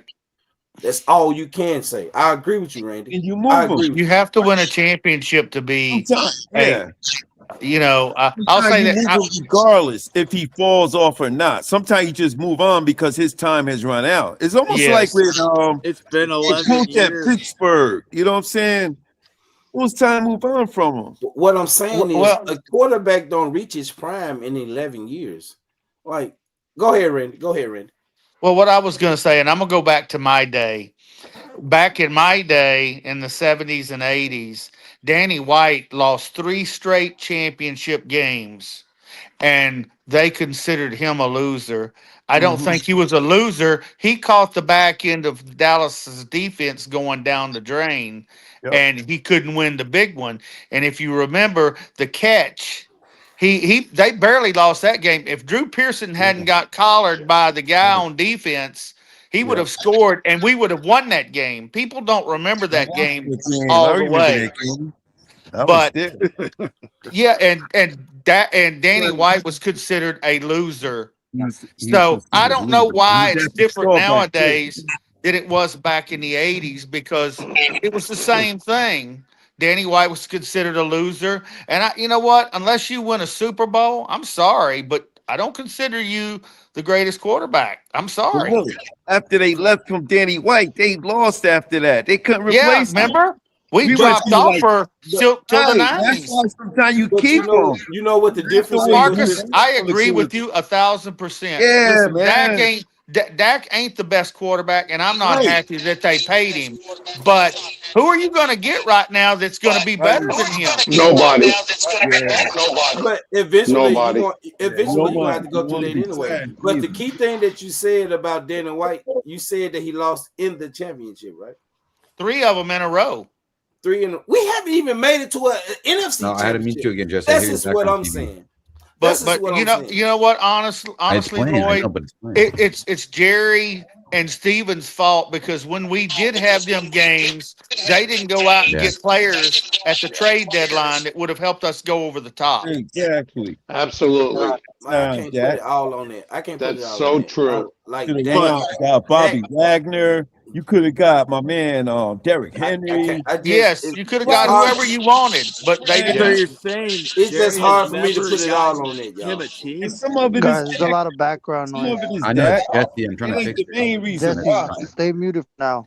Dak is at the bottom of the list, man. In my It's your opinion. TV, Jesse. He at the bottom of the list. He might be Turn the somewhere volume in the all the middle way of the down. list, but he ain't at the top of the list while we haven't won. No, I consider. I ain't say he was at the top of the No list. way. I never said that he was. I never said that he was at the top of the list. But No, in the playoffs, he has to be. He has to be the difference maker as the quarterback. Look at Micah. He One has to tackle. be. One tackle. I agree with you. One tackle. He's got to put the team on his back and win a damn game. He's able, in spite of everybody else. Vinny, he's able to change plays. He's able to he has all the plays in his head, on his arm, on his wrist. He can change this shit up. Like Dak has all the reins when it comes to his offense. He has Dak. Let me tell you something. Let's say, I'm gonna tell you something. You know what? He has the let's rain. let's His say middle we have name. a top 15 defense. All right, and Dak being Dak, it's on his shoulders. We like, let's say Kansas City fans, the Chiefs fans, they're not on the edge of their seat when it comes to Patrick Mahomes getting the ball. No, they know the game's with a over. They're minute gonna and a win. half. They're gonna win. It doesn't matter. They don't feel that. They They don't feel that. They're not on the edge of their fucking seat because they trust their quarterback to go down there and make something happen. It's not if they're gonna win; it's when they're gonna win. You're right. Dak can't play that way because that's when Dak messed up. But by him being the highest paid quarterback, he needs to play that way. He ain't built like that. So yeah, but you know what? The guy plays in front of when he goes to any game, he's playing in front of 80, 90,000 people. Like you ain't gotta be Superman to win the Super Bowl now. Trent Dilfer didn't win the Super Bowl. They defense and they damn Jamal Nick Foles won the Super Bowl. He wasn't Superman in that game. No, that defense, they had the best defense in the league. Well, that's what I was saying. Jamal You're not gonna always be able to have the best. Not all the time. You're not gonna always be able to, Marcus, you're not gonna be able to have the best defense in the league along with the top running game. That's why we could win with a top 10 to 15 defense with our offense. It don't have to be a top 5. Because but you do know that we had you gotta be kind of good for Dak to get there. So that's what I'm saying. Once he get there, then he gotta figure it out. That goes back to the San Francisco game in the playoffs. Yeah, we had a top 15 defense then. We had a top 10 defense then. But what did Micah do? Nothing. Look, now you want to blame it on Micah. What did D-Law do? Dak threw interceptions. No, but what I'm saying in the red zone, their part too. Because when Eli won, the defense stepped up. But Marcus, they held San Francisco to 19 points. They only scored 1 touchdown. They held San Francisco to 19 points, and they only scored 1 touchdown. Dak should have played better in that game. I agree with you, but you only going off this one game. I'm going off playoffs. It has nothing to do with the season. It has nothing to do with the season.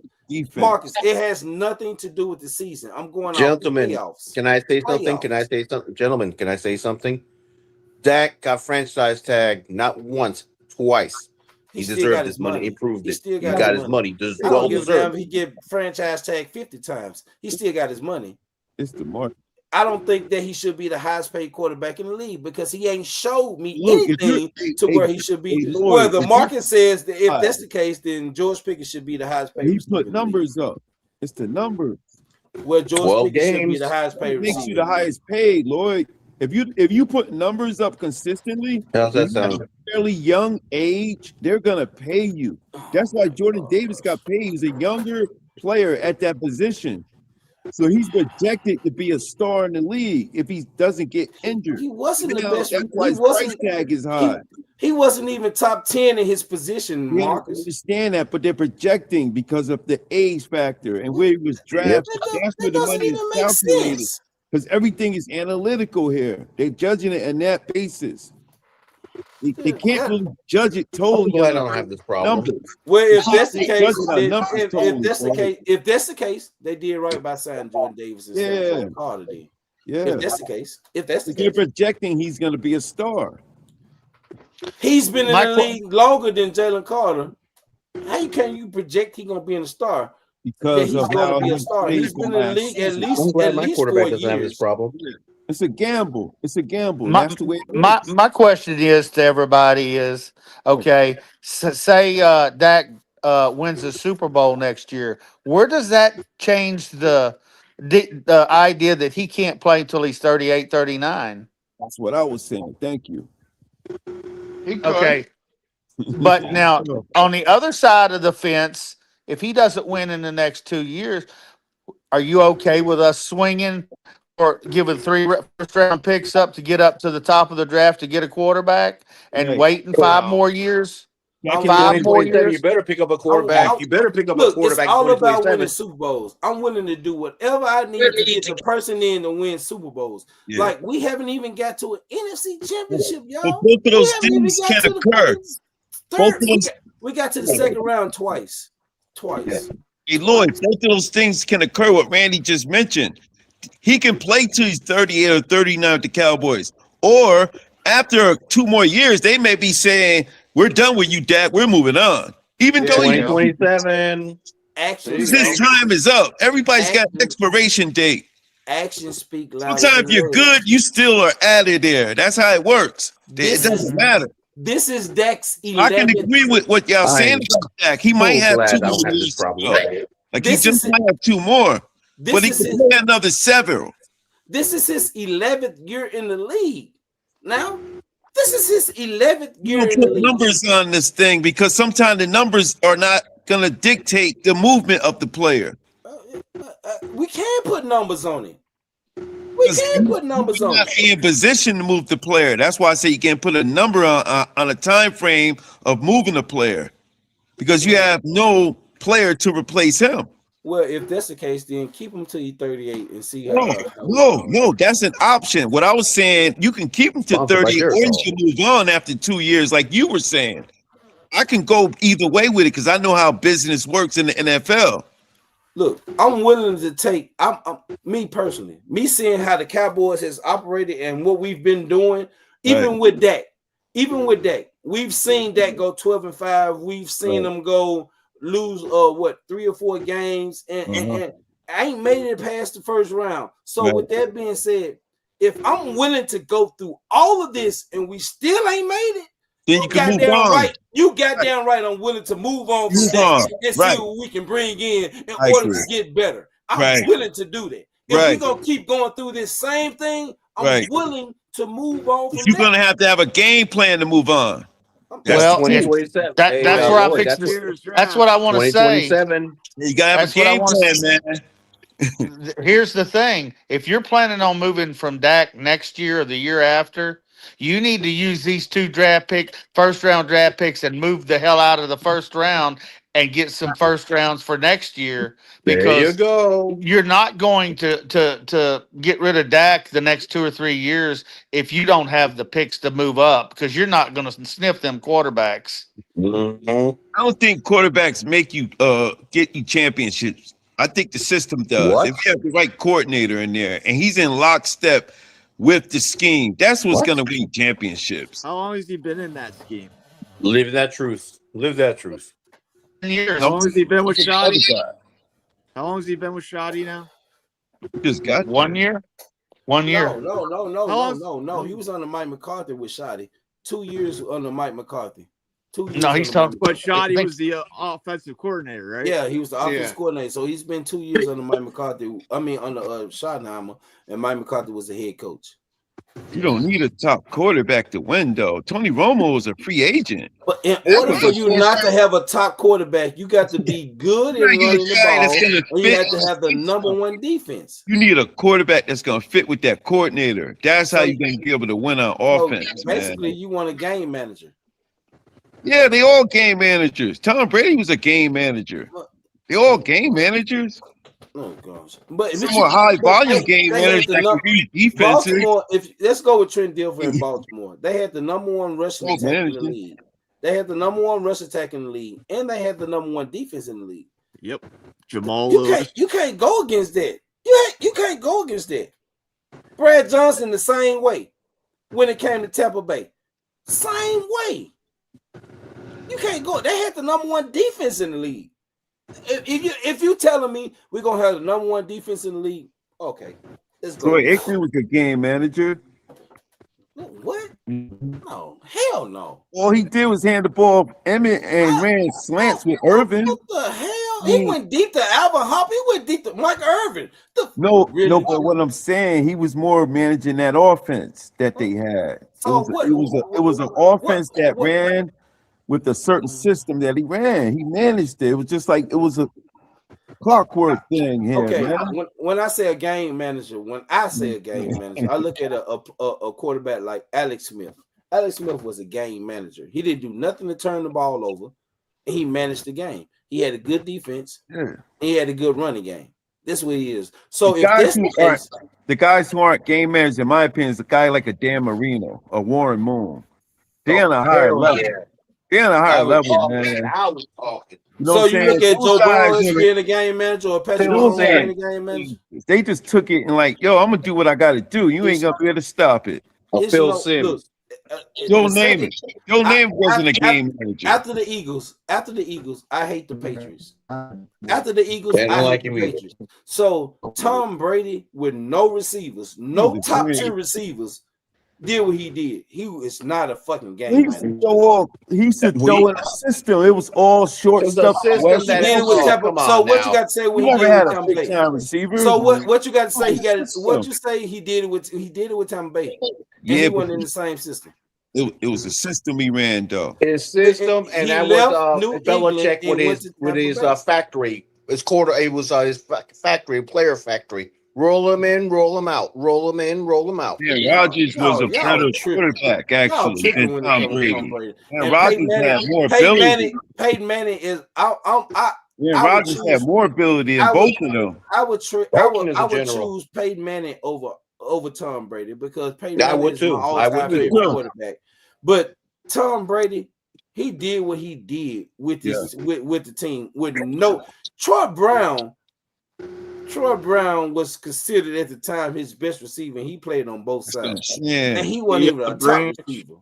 He wasn't even a top He wasn't receiver. even a top guy. That's what I'm saying, man. That guy. Tom Brady did what he did without top receivers, and he's won MVP of the season without top receivers. I Like remember. that's not a Wait a minute. game manager. And I look, remember the one. Gentleman went out. Wes Welker, all those guys. Wes Welker won shit in Miami. Remember Wes Welker when he was in Miami? He won shit in Miami. Nobody knew nothing about Wes Welker when he was in Miami. He left Miami, went over to Tom. Danny Amendola left the Rams. You didn't know shit about him until he got over there with damn Tom Brady. And when one of the Patriots receivers went to the Eagles, what was his name? CZ. Marcus, They went from the Eagles. They when didn't it do comes shit. to Tom Brady, and I'm not a fan of Tom Brady. Yeah, but look, my man couldn't play there though. Ocho Cinco couldn't play in that system. It was a very complicated. That's because Ocho Cinco didn't want to take the time out to learn that goddamn system. But it was a complicated, sophisticated system. That's why defenses couldn't figure it out. And who you think built that system? Who you think that you really think that Bill Belichick built that system? So if Bill Belichick built that system, why no other quarterback? No, he didn't build that. He built the defense. He recruited and I'm saying, where did the system come from? That wasn't Belichick. He built the defense. Where did the system come from? Belichick was based on He's offensive coordinator. It don't matter who the offense coordinator because Tom Brady was the offense coordinator. Just like Peyton Manning was the offense. Belichick wasn't running that. If you, I compare this. Bill is how Belichick is Bill Belichick was a fledgling from Bill Parcells. So when it comes to minds, when it comes to football minds, I compare Tom Brady football mind to LeBron James football mind. They're smart at what the fuck they do. They're able to process everything before it happened. That's true. So it's no way possible that I could sit here and say Tom Brady was a game manager because that guy was smart. He the knew guy what gave you give that guy 2 minutes in the final in the fourth quarter, 2 minutes. He made a play. He was Patrick Mahomes before Patrick Mahomes came. Now that he's gone, Patrick Mahomes has taken the reign when it comes to the quarterbacks. This was Tom Brady before fucking Patrick Mahomes even got in the league. Teams feared Tom Brady. You don't want to keep time on the clock for Tom Brady. Do not give 2 minutes or even a minute with him. He will take it out. You've seen it. So you just say that he was a game manager? Like, I gotta disagree with you, Marcus. You my brother. I love you to death. We Cowboy fans. I'm just saying, man. Marcus, I agree with you. That guy, you do not live that. What did the Giants do? They made sure they have no time for him. No time. That's how we won the Super Bowl. Jimbo, you said Josh McDaniel. Josh McDaniel ain't been able to do shit nowhere else he'd have been to. Brady. He ain't done nothing nowhere else. Really? That's what you got? Bill Belichick ain't done nothing since Tom Brady left, but Tom Brady won a Super Bowl in Tampa Bay. Come on now. That's proven. That's proven. That's proven. I give you that one. I can't stand that guy. He don't like you either. I'm a fan. Oh my God. I'm just Oh, I enjoy beating his ass twice. Yeah, he don't throw down the field. Tom Brady, he make all them little plays with Welker. He had the tight end. Right. He has a couple. He had the right team, buddy. Before he got to the He wasn't on Patriots, Dan Fouts level. He wasn't on Warren Moon's who level. was Wes He wasn't Welker on before Dan he got Marino's to the level. Those Marcus. guys aren't game manager. He is. Marcus, who was Wes Welker before he got to the Patriots? He's a bum. Because he playing the system. Well, there you go. The conveyor belt. Playing the system.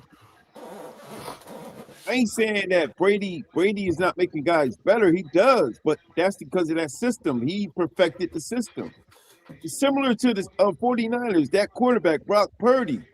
Brock Purdy ran that system better than the quarterback that we had. What's the guy we had that we got from them? Purdy, Trey Lance. Trey Lance. Yeah, Trey Lance. Oh, yeah, Mr. Hare. Yeah, Mr. Hare. They say he runs it better. Brock Purdy runs it better. And they got They ain't got him shit. That's a system. He never won a Super Bowl though. He got the Super Bowl. But look at that great pick there. That was a great trade for him. System. That's why it's effective. Sam Darnold ran the Minnesota Vikings. Sam Darnold ran the Minnesota Vikings. If Brady was cheating, they were filming practices. Oh, here we go with that cheating. Here we go with that cheating. I knew somebody's gonna say it. Deflating the balls. Come on, man. I'm not gonna give him all that. Marcus, if you ain't cheating, you ain't trying. Remember? You'll say. Come on, man. He's flawed too. You ain't cheating, you ain't trying. Famous coach said that. He got caught out there. But I'll give Brady his. Always give Brady his respect. Though. I'm a Peyton Manning fan, and Peyton Manning didn't go as far as he should have went because of Tom Brady. That's all. Man, he got his ass. No, but he got back broken. He didn't have the heart, though. He didn't have the heart. And the only quarterback other than Tom Brady who other teams fear is fucking Patrick Mahomes right now. I don't know why. Patrick Mahomes is the GOAT. Yeah, he's getting pretty good, all right. We're gonna fix that real quick. We need to trade Dak Prescott for Patrick Mahomes. Watch out there. Yeah. Sure, go ahead. Knock How many yourself ones are out, going with please. that, Hey, Marcus? you a Cowboys fan and you trolling right now, Marcus. Yeah, well, yo, Marcus. A first, two first, a second, and a future first next year is all yours. He's all yours. Oh shit! I'm just saying, man. Namaste. Yeah, like Jimbo, Jimbo said, like Tom Brady is tops in at the quarterback position in so many numbers. He might be the best ever, man. Overall, as a game manager, he's a 2 minute. His style is like he just managed the game. It's not Marcus. He's a 2 minute. Marcus. Marcus. Touchdowns. Come on, Marcus. You never give that man 2 minutes in a damn final four. When I say it, man, it's no disrespect. He's so how does a game manager nothing spectacular? So how does a game manager come back from the Falcons Super Bowl game? I mean, anybody could come back from games. Hell no. Oh, Hell to the fuck. It was all passing. Falcons could have ran. I love this. Really, I do.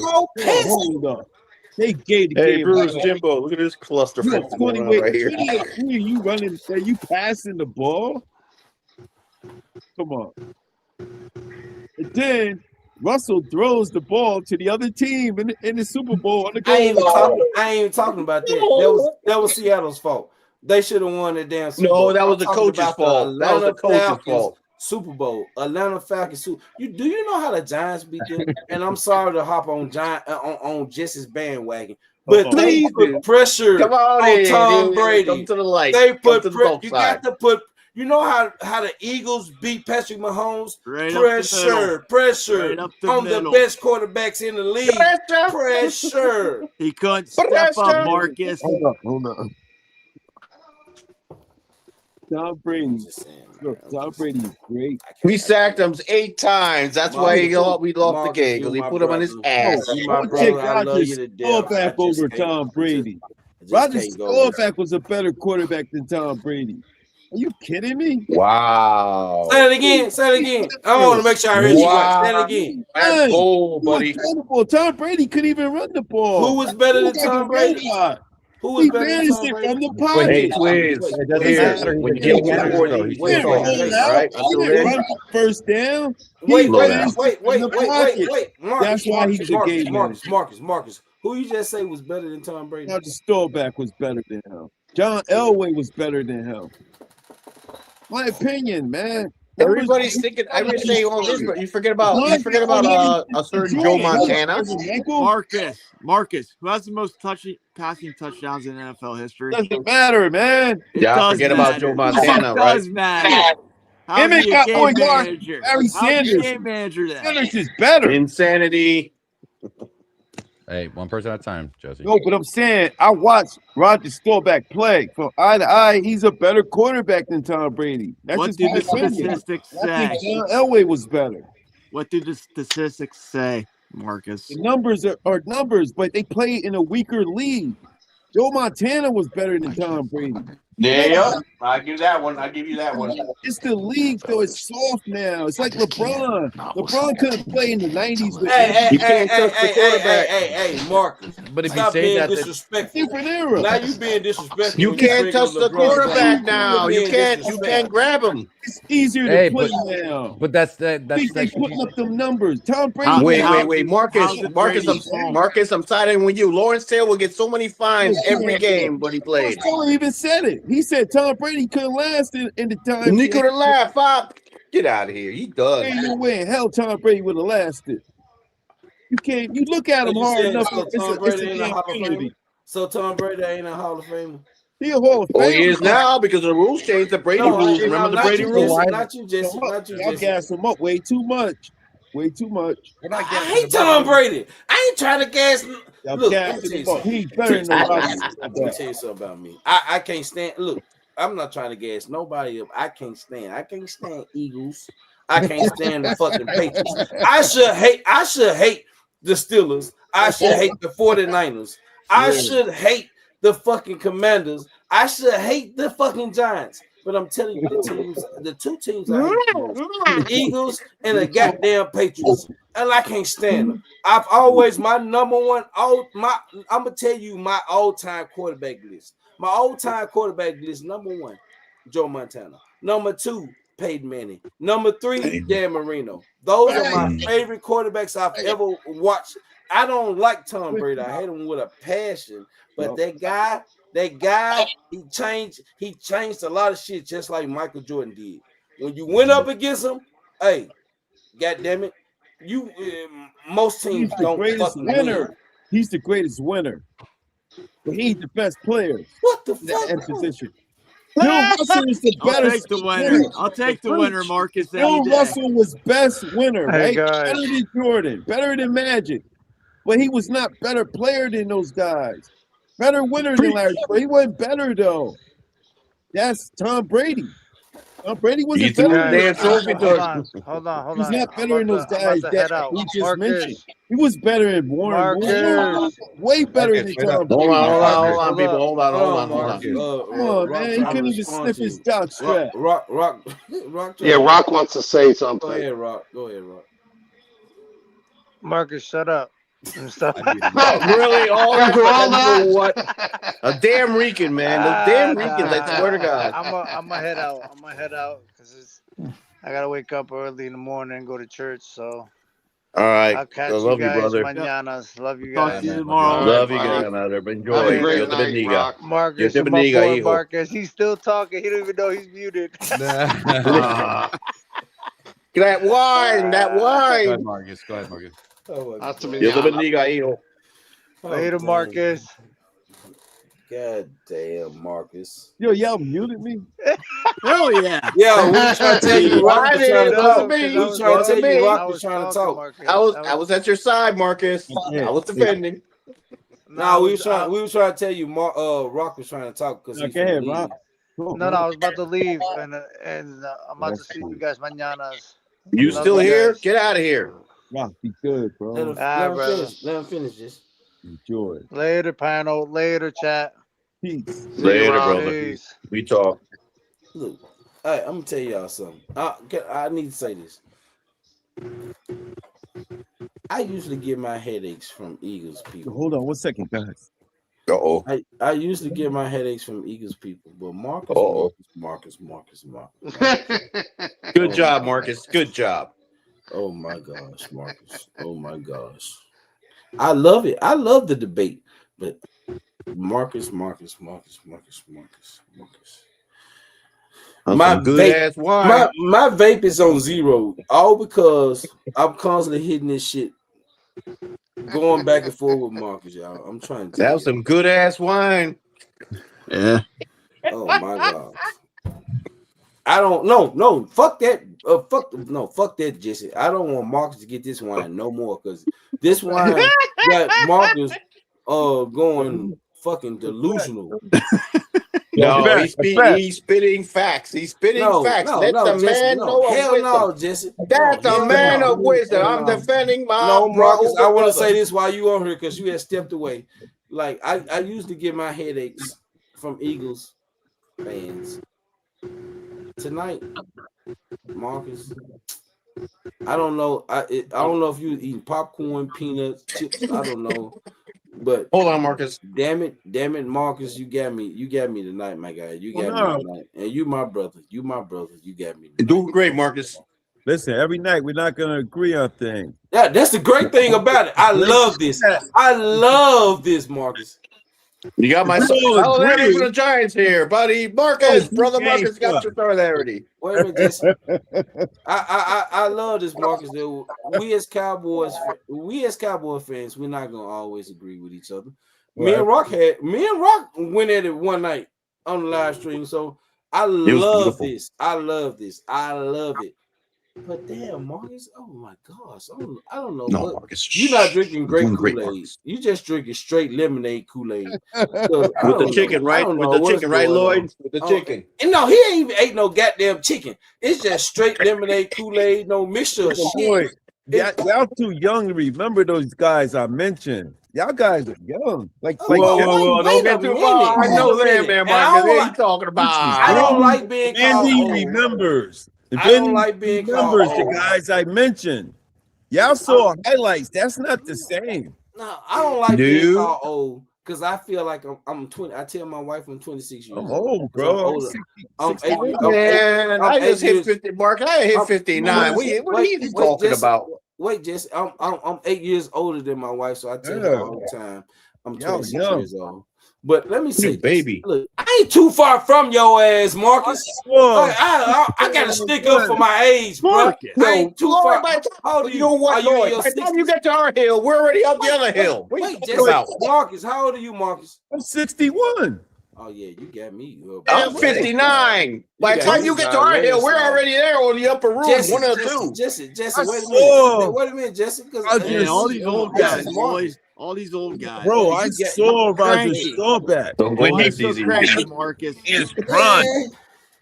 But that's not an excuse for the disrespect that you put on this panel tonight. There's no excuse. I don't give a damn how old you is, Marcus. He's the reason Tom Brady is goddamn game manager. That shit is disrespectful. Roger Staubach is the reason for the dynasty. It ain't Troy, bro. He set the standard. You said Troy. Okay. I remember Troy. We know where it started. Tell him, Randy. We know where it started. Roger. Hey, I'll say this. I never saw a better quarterback than Roger Staubach in my time. Thank you. But I will say this. Aikman had a better team around him. Staubach, he willed the team to win a lot of times. Some of the comebacks he made back in the day, it could be 2 minutes to go, and he would pull the rabbit out of the hat. And his teammates believed him too. And that's why he was so good. Reed. Captain Comeback. That's true. That's true. Roger the Dodger. Roger Staubach was like Reggie Jackson, bro. Do you look at Tom I saw when Reggie played. Do you look at Tom Brady as being a game manager? Bro. Tom Brady was one of the greatest leaders I have ever seen. There you go. He may not have had the skills that Roger Staubach had or some of the better quarterbacks, but as far as a leader, he was one of the top leader. You can't deny that, because the man has more Super Bowls than any team in the NFL. He's Not a winner not too. just He's that, just a not winner. just that, Randy. He was He's a feared. winner. He was feared on the Yes. team. He was feared on the field. He had the it factor. You know, you hear the it factor? He had like it. the Derek Jeter. No, Marcus, don't you say yeah. You say he's a game manager. But he couldn't throw the ball. He's a game manager. I support that. He I support you, doesn't Marcus. throw the ball great like the others. He doesn't run. He's not like rolling out too much. He's standing and runs. He's the last of the pocket quarterbacks. I don't want no He's running managing from the pocket. He was the last of the pocket quarterback. Saying, bro. Billy, what you got to say? Not disrespect. That's just who he I'm is. just saying, I like respect your opinion, Marcus. He was a limited quarterback. He couldn't do nothing but throw, but he threw the best. His IQ, his accuracy, all this. He knew. Hey, if you like this, Marcus, if you, like don't this, give if, that man 2 minutes in the fourth quarter. He's gonna lose. Jesse, You think the Giants beat him twice because they put pressure on him? Marcus, if you could feel not this way, escape from that. Marcus, if you feel this way, I can't wait to have you on the next live. No, we're just it's gonna be I fun. can't wait to have you on the next live. Vinny, what you got to say, Vinny? What you got to say? I don't know Vinny? now. I'm just listening to you guys. no, Vinny, what you got to say? What you got I to say? think he's got that wine thing going on. The wine is going. That bro. wine looking Oh, good. shit. My wife told me that. She said, "You're gonna be talking good tonight." Yeah, you She said, thought that. Oh, you might be sleeping. She said, but "Drink yeah. some of this, Lloyd." Hey, Lloyd, Man, she you said, got that Mad Dog 2020 in you, boy. "Oh shit, showing up late to the party." Dan is here. Oh, Hey, What is oh, damn, Okay, Dan, let's the man. close it up. Let's go. Okay, Let's go. Let's Dan, it wasn't go. a show without you, man. let's go, I Lloyd. know. Hey, but Look who showed up. Before Dan says anything, Vinny, I want you to give what you got to give on this, on everything that's been said. No, How I you think feel Tom about Brady Tom was one of the Brady and all best. that? Yeah, Tom Brady was probably one of the best. Joe Montana, for me, is probably the best I've ever seen. I've seen Roger Staubach, but as far as willing his team to win with not super talent, Brady, top up there, yeah. Montana was one of the best. In my Brady's opinion. still a game manager, though. You can't answer the question for him, Marcus. You gonna let him finish that? No, I think Brady was one of the. Brady's definitely top 5, maybe top 4. But I mean, Joe Montana to me is still the GOAT. Everybody else follows after him. That's just my opinion. And I love Roger, and I think he's a great quarterback. But then you got Bradshaw's. You got so many other quarterbacks that are in there that nobody even mentions. You know, nobody mentions Terry Bradshaw. And how many Super Bowls did he There's have? another guy. Exactly. He's Hold on. playing a tougher Hold on. Hold on. Rock? That can't be Rock. Yes. Hold on. Yes. I'm back for 2 seconds. For 2 seconds. Word, Dan, you come in here. When I leave, you come in here. Yep. I know he was waiting. He was waiting. He was waiting. He's like, Rock left. Oh, I'm coming in. I'm in. Hey, Lloyd, imagine if Brady had to go up against All right, Jet. later, guys. All right, take care, buddy. Hey, Marcus, there's another quarterback nobody mentions that should be in the Hall of Fame. Jim that? Plunkett from the Raiders. I want all that. Jim Plunkett deserves to be in the Hall of He Fame. won 2 Super Bowls, but after that, I don't know what the hell he did. But his career wasn't worthy, though. I think he was a 500 quarterback, actually. Yeah, it wasn't worthy. And that time, as much as he got beat the hell up, that time was like, see, this is me and Marcus are talking about. Those quarterbacks got that shit beat out of them. Horse collar, grab, Well, it's slam. all errors. Man, Go by the don't You give can't Marcus knock no a quarterback excuses for and an speak area about he what played he's been in, speaking though. about. Brady never had to get body slammed, man. Knock a Disrespect. quarterback The Brady for an area he rules. plays You can't even in. touch the receivers now. You could grab the receivers back in the You day. can't do nothing in the middle. You can't even hit him in the middle. That's why they pass for 4,500 yards every year. Bum-ass quarterback. since We ain't talking about good quarterback. We talking about bum-ass quarterbacks getting 4,000 yards, bro. Since we Get the saying fuck this, outta here. since we saying this, Quarterbacks Jesse, like Geno Smith prevailing. I mean, he's Yeah, trash. that Geno Smith. Yeah. He's trash now, but he had a couple good years Jesse, because of this since we co-signing with Grenade. Marcus, wait, since you Grenade. co-signing with Marcus, Eli would never make the fucking Hall of Fame. Well, guess what? When he wears his gold jacket, Lloyd, I'll be first take a picture and send it to you. No. That motherfucker, he had a receiver to catch the ball with his fucking helmet. Beat He the would never goat make a twice. I goddamn don't Hall want of to hear Fame. it. You would love the same thing if Dak does it. He won't, but the same. The helmet catch, the catching the nuts. It all kinds don't of weird matter. We catches. beat the goat. I'm sorry. When did we bring up nuts in this conversation? When did we? These nuts Dan. I just made that up. That's when it came up. Oh, is that what it is, Lloyd? Oh my gosh, this is But you know what? You got to go by eras too. I mean, you talk to an older guy that I've never seen Jim Brown play, but talk about somebody that ever saw him play. He'll say I he's saw one of the Eric best that Dickerson. ever played. Eric You know what I Dickerson. mean? I saw him. That was my I see favorite. him Oh too. my God. I'm Jim Brown was 64. 20 I'm a years little ahead of Jim Brown was 20 years ahead of his time. Yeah. Oh my God. I watched Jim Brown. Play. I never saw him. My kids. You I talk to did. my kids, Oh my they're God. in their And 30s. imagine, hey, Randy, imagine him if he finished his career instead of making movies. Oh my God. He had three guys on top of him. Because he probably made more in making movies than he did Blame playing. this conversation. He made Raquel Welch. That's what I'm proud of. Yeah, he did. Hell yeah. Dan, blame this conversation, Dan, on Marcus Blackman Sr. Blame this. Yeah, he Marcus did. is the reason. He did start this. He did. He is the Wait a minute. Wait. No. Don't set me up to do it. Relax. Don't set me up to do it. Oh, no. Dan, leave Pop Marcus alone. Leave Pop Marcus alone. Marcus Blackman, you my dog, bro. But come on, I'm sorry, you had to tell. You had to tell it, Mom. leave Pop Marcus alone. What's wrong with you, Dan? Kick my ass. I just got in here and I just had a great night tonight, and yet I come in here and you talk about Eli Manning not being a Hall of Famer. I'm like, what the heck, man? No, I That's said what he's I'm not a talking Hall about. of There you Famer. go, Dan. He's not I'm sending you a Giants jersey immediately. I said he's not a Hall of Famer. He led the league 50 times in interceptions. That motherfucker's not a Hall of Famer. Excuse me. 2 bowls against the GOAT. Thank you very much. Next question. He's like Plunky. Next question. I appreciate that. All right, I've got a question for the panel here. If you're talking about quarterbacks that won a Super Bowl and is a Hall of Famer, how come Dan Marino's not mentioned with all the greats? Because he was one of the greatest quarterbacks I ever saw. He could have had a Super Bowl. He had a Super Bowl. They fucked up. Dan Marino He had that game. He threw a ball in 2x2 windows that other quarterbacks couldn't touch. Yep. He had that Super Bowl. He could have had a Super Bowl. But why he never went back? Why he never went back? Randy, He had a defense. I think the only thing that stopped him, he never had a run game. Defense was Well, Marcus just hit the head. But never defense was serviceable.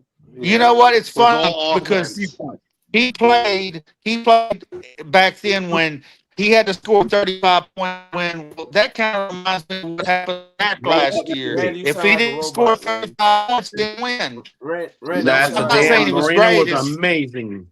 Yeah, I don't think I see Marino play. Oh my God, he had a whip. He whipped that ball like my God. He went to the Super Bowl his first year and never went back. Yo, he had a quick release, the quickest. Yeah. So I'm gonna ask you a question. Marcus Blackman Sr. Oh boy. He's picking on Marcus. Marcus, I got your back. Go ahead. Are you saying that the same thing that Dan Marino went through is what Dak has went through? Oh my God, man. He is talking about him comparing them to. Let him answer, Jess. Dak had to deal with Jerry. It's different.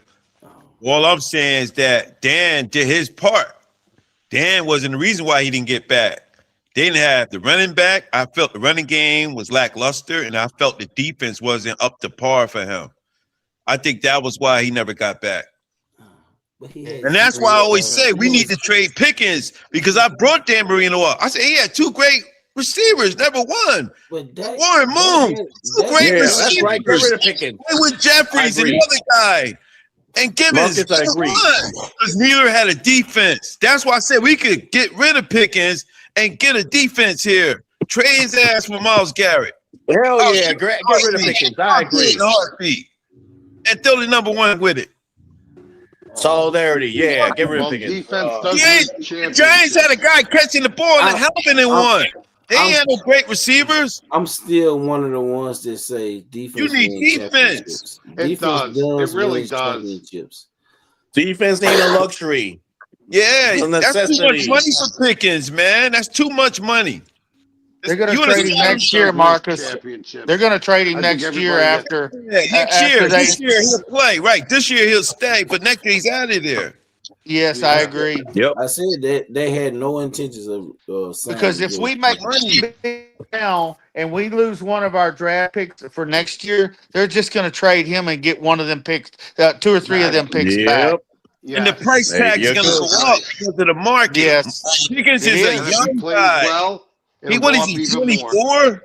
And that cap's going up. You know he's going to put numbers up. So that's why he's going to get paid because of the salary of the market. The market is going to dictate that. That's the way it works. And the cap's going up next year. The cap's going up. Going the money's up. going up. So. Right. This year, we don't know if it's going to go Yeah, up and so every is year. the damn channels that they're going to put the NFL on, so we got to pay for it. That's what's There you going go. up. That's why it's going up. Well, that'll go. And an extra game. Watch see, Marcus, I'm blaming you for this shit because we got people in the chat that's saying that Jalen Hurts is better than Dan Marino. The disrespect is real. They've lost their mind. They've lost their mind. I'm blaming you, Marcus. I'm blaming you. I got him going. Jalen is a decent running back and throw the damn ball. What are you talking about? Sounds like Dan Jackson Marino Dart. was great. I don't care if he was on a championship team or not. No way.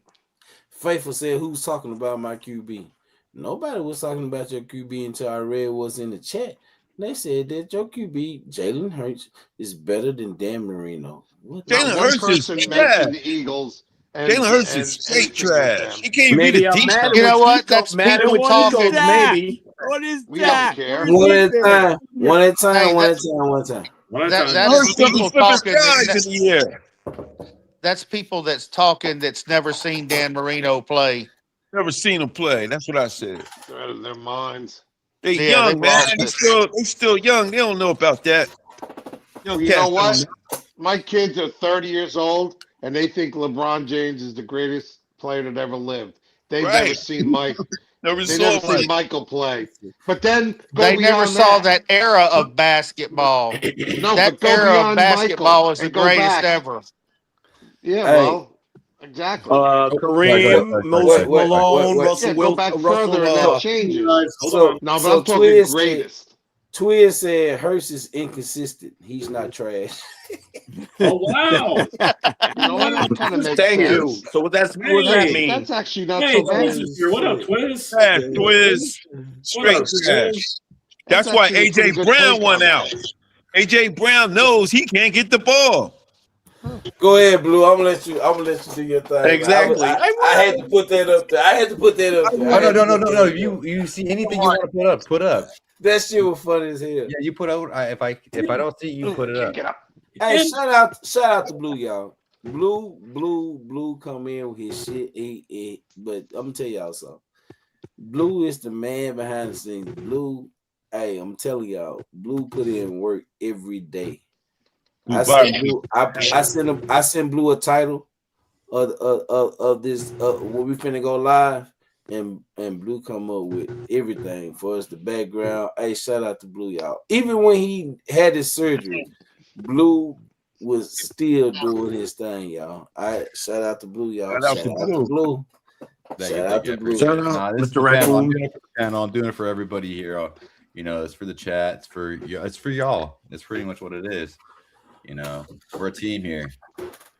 You know, Lloyd's the voice of the channel. He's the voice. He's the man behind the scenes. That's who he is. You know, he's our captain. If we want to be talking about like that, he's our captain of this team. And then we got Rock. You know, he runs. Helps us run the shit. But but again, I'm not alone here. I communicate with everybody. I ask them what they like, and it's just like. Dan. Hey, Dan, what do you think about this? Hey, what do you recommend on this? I love the format. It is a team thing, y'all. Everybody served their purpose. Everybody. Dan, I shoot Dan text. Blue shoot Dan text. Rock shoot Dan text. Hey, Dan, we need you to have this ready. Get this ready. Such. That's what Dan come with his highlights and he speaks about it. Shout out to Dan, y'all. Dan Dan is like the producer of this show. Yeah, Dan. Oh yeah, without Dan. Somebody gave him the name GM. Technical stuff, you know what I'm saying? Behind the scenes, getting all the graphic designs. But Dan, that's all blue. That's all blue. Yeah. That's all blue. Yeah. That's not Dan. The graphics, that's all blue. No, Dan, Dan is the stat guy. Yeah, Dan is the stat guy. No, when he's breaking down that film and he's telling you, that's him being passionate. That's him telling you, hey, this is what's happening. When he's like, these guys are.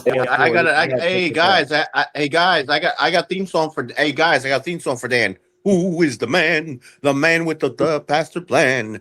Dan. He's Dan. Shut your mouth. Not good. There we go. No, You gotta work not on good. it. I could have done without that. Jesse, try it again. I just lost 10 seconds of my life now. Thanks, Let's Jesse. go. All right, Jesse. I got plenty of bullets for both of you. Try it again. what does the cat think about that? In other news, what is up with my boys up in this thing, man? I just got back. What is up with you tonight? Oh my gosh, it was amazing. Dan, you ever eat a BLT? Dan? You ever eat a steak at a steakhouse, Dan? You ever had? Now, let me ask you a better question. You ever had a ham turkey cheese slider? Damn, I've had those several times, man. Damn, I'm 65. I've had about just everything you can have, and then I'm about ready to go over the mountain. He said a ham slider, cheese. A ham turkey cheese slider. Ham turkey cheese. Wow. Mm-hmm. That's how you ever had that? No, I never had it. Oh, you're missing out. You're missing out, man. Marcus, you full of shit, Marcus. I can say something, Dan, but it wouldn't be nice if I said it, so I'm going to be quiet about what you had. And Marcus, you full of shit. You mean to tell me I love you, Blue. You haven't I had love you. a turkey sandwich on bread? Let's just say regular bread with turkey and ham and cheese. No. The only sliders we eat in Jersey is White Castle burgers. Tell them, Vinny. Yeah, White Castle has those. Well, y'all got White Castle. I know. And Memphis got Crystals. So we got Crystals. Y'all got White Castles. We call them sliders, though. Man, I remember. Yeah, but what are sliders, though? A quarter. You get call them as a that quarter. like The sliders, a quarter. Do you just call them a small sandwich? Yeah, that's basically Right. That's just calling it a small ass sandwich. Okay, so sliders here. That's why I asked Marcus. I said, Marcus, Yeah. I know you had a turkey and ham sandwich with cheese. It's the No, we had the same White goddamn Castle thing. The sliders. bread is just I smaller. got you. All right, Yeah. I got it. Man, So- we never had that. So have y'all ever heard of Crystals? No. Yes. Crystals is the back end of Yeah. the knockoff of White Castle. She was delicious, by the way. Yeah. Oh, really? It's good. Oh, Crystal? Yeah, It's she was like delicious, by the way. Good girl, good woman. Crystal meth. Crystals Maybe. is the back. Crystals is a fast food restaurant. It's the knockoff of fucking White Castle. Down wow. south we have Crystals. Up north, Basically, y'all have is when White you're Castle. drunk, you go there to eat. I'm not gonna say anything. Mm-mm-mm. Okay. Dan said it all. That's with what we that. went. Holy crap! All I'm going to say is that Wow. I love it. I am going to wait until the after party because I'm got a story to tell y'all. Oh, damn. Oh, you picked up a woman tonight, Dan. Don't tell us. Did you? I'm waiting until the after. I'm keeping my mouth shut. Oh, I swear. bring it Oh, up. yeah, We'll we'll talk bring about it this up. Oh, later. you have to tell for the Twiz, after party. Dan. Dan, you have to tell Twiz. He had a He gummy. has to know. He had a Oh, No. I'll film Did it you- later. Yeah, he Did you looked like say? he had a gummy. Hey, Dan, everybody want to know your story. Go on. That's tell a me. Reggie. Oh, okay. I can't. I have to mute myself. I have to mute myself. I can't take this. Mute yourself, Don't Jesse. tell Good us your job. story, Dan. Go ahead. Yeah, Dad. I went to a dive bar Okay. and there was a lot of people up there. I sang 2 songs. I sang Hippies and Cowboys by Cody Jinks, and I sang Sweet Caroline by Neil Diamond. Oh my God! And get this. Wow. There were some women that were singing "Baby Got Back" by Sir Mix-a-Lot, and this one girl.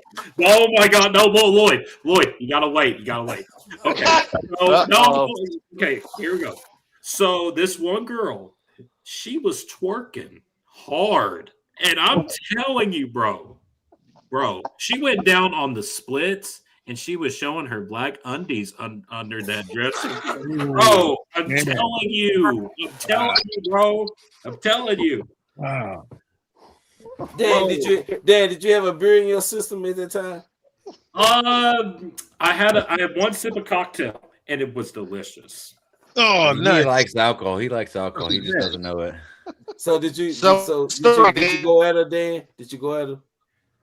I looked, but I did not touch. Dan. Oh, That's a story, though, Dan.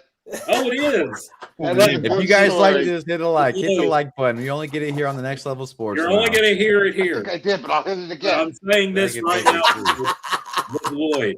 If you see a woman twerking, you can look, but don't touch that butt.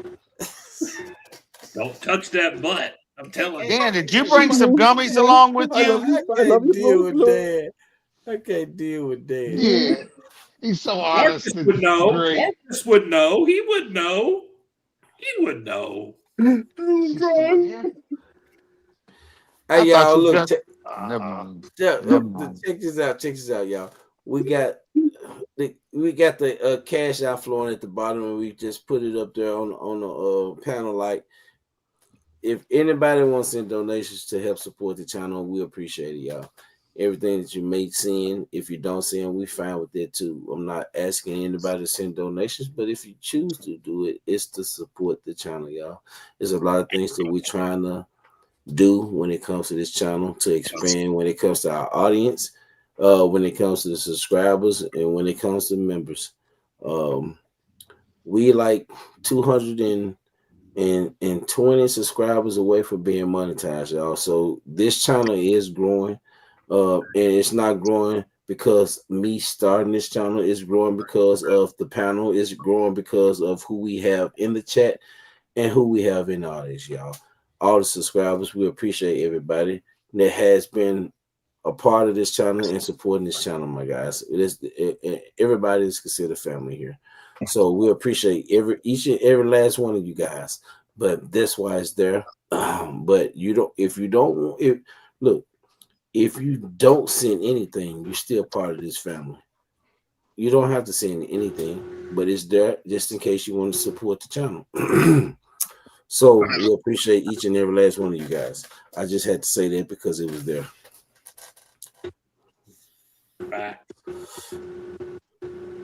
Thank you. Back to Dan's story. Back to Dan. Anything? Oh my gosh, it was something. Hold on, I'm putting myself on mute. I was All right. Hey, Dan, you should tell them about when you drank your beer and what when it comes to, you should tell them about what happened the other night. Oh, okay. So the other night I went over to this place called the Flying Saucer, and I had pretzels with beer cheese, queso, and butter. And I also had a saucer burger with ketchup and sweet potato fries. Damn. So then I tried this alcohol beverage called Snakes on the Planet. Boy, it was a fruity beer. Let me tell you, it was a fruity beer. Fruity. Appreciate that, Faithful.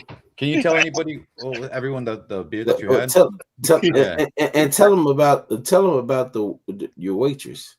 Oh, the waitress. Oh, that's what I was talking about. Oh, you know what I'm gonna say? She was fine as a glass of looking wine. I'm telling you, man.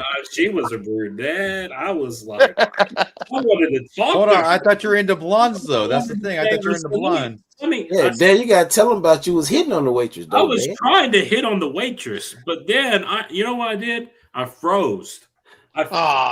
I freaking froze, and then all of a sudden, my father was right beside me. He says, "You didn't hit on that." I'm like, "What the freak? What do you want me to do?" I'm like, a couple more beers, you would have. It wasn't the time. I'm like, it wasn't the time. And what did your dad told you to do with the beer? He wanted me to freaking chug it. He wanted me to chug that Were thing. you able to? I chugged almost half of it. Half of it. Let it, and he goes. And you know what he told me? He said, "No, this is how you do it." He freaking laid his head back and drank it like this, like a champ. And I'm like, "What am I supposed to do? What am I supposed to do?" It's all right, Dan. You learning. I know. And Lloyd, and when you come to visit, we're taking you to karaoke bars. Hold up, but you got what your dad was saying. You got to chug him. You got to chug that beer too. When he chugs it, you chug it. But I have to have a fruity beer, not a freaking sour. Well, grab another fruity beer and then chug that shit with your dad. You like the fruity beer. Yeah, it tasted like Dan. Hey, Dan, I'll tell you what. That's I'll the take type the of beer. straw out. You can chug one of these with me. No. I can do you it. calm down. You calm That down. shit was ice. Damn, that's some hardcore shit there. Yeah, hell no. Man, I'm telling you, tonight was pretty insane because when I saw those, I see what you. I was like, "Oh, I had the look." A nice Coke. Like That's that. good Diet enough. Coke is nice. Too. Diet Coke. Yeah, Nothing wrong with that. I could chug that. It was in y'all's department when y'all were when you guys were back in the day. Y'all saw some interesting things when women were dancing like that. Yeah. Well,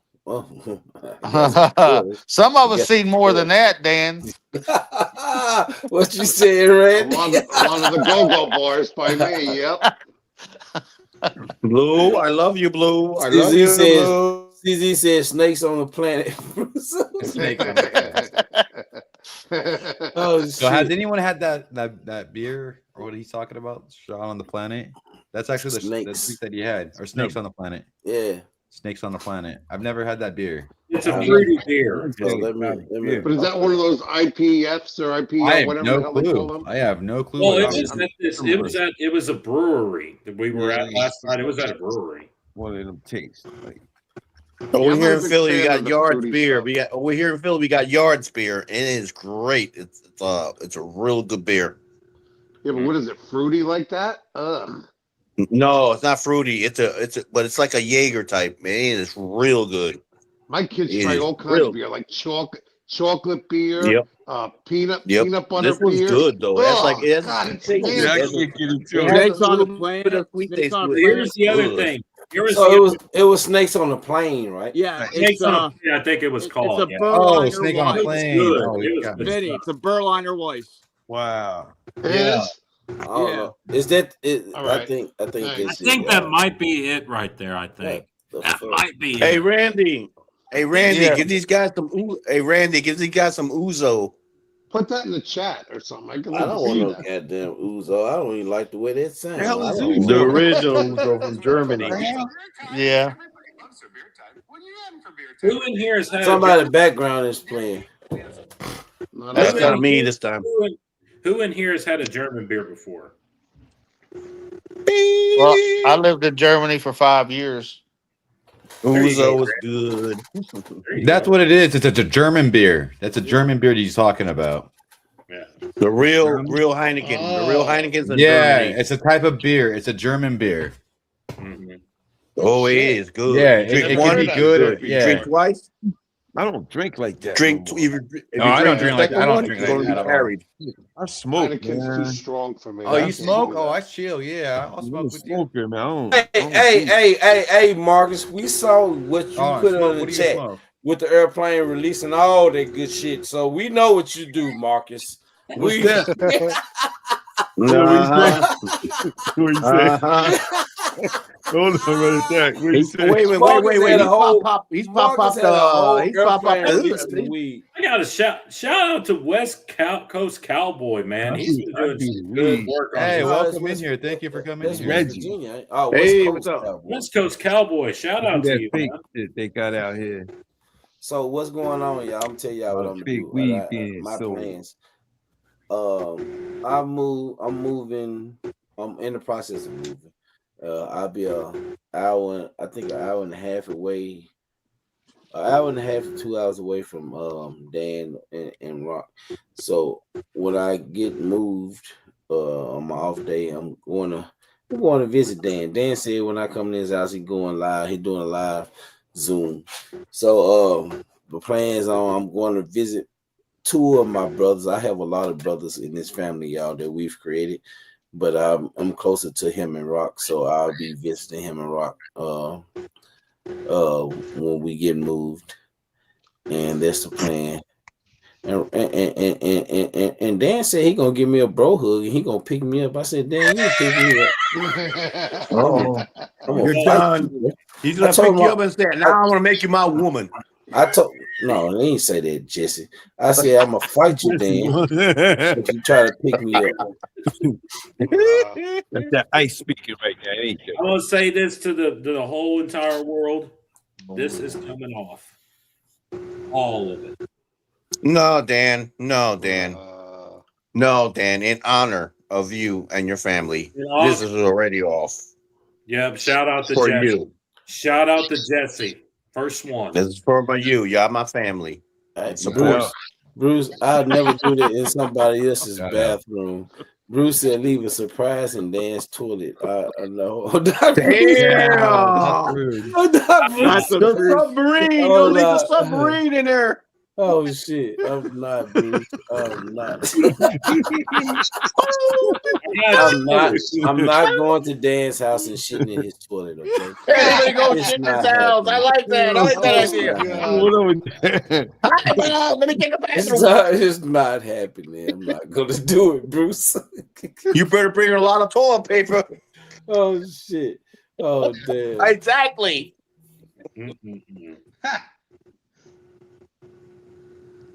If you gotta go, you gotta go. Hey, there's my Go, guy. you go, but damn. What up, Joe? What's up, Dan? How you doing, bro? Having a good weekend so far. Yes, sir. Man. He's about to fall asleep. No. So shout out to the chat that's still there. Yeah, shout out Please to hit them likes, guys. Give it like the insanity we got here.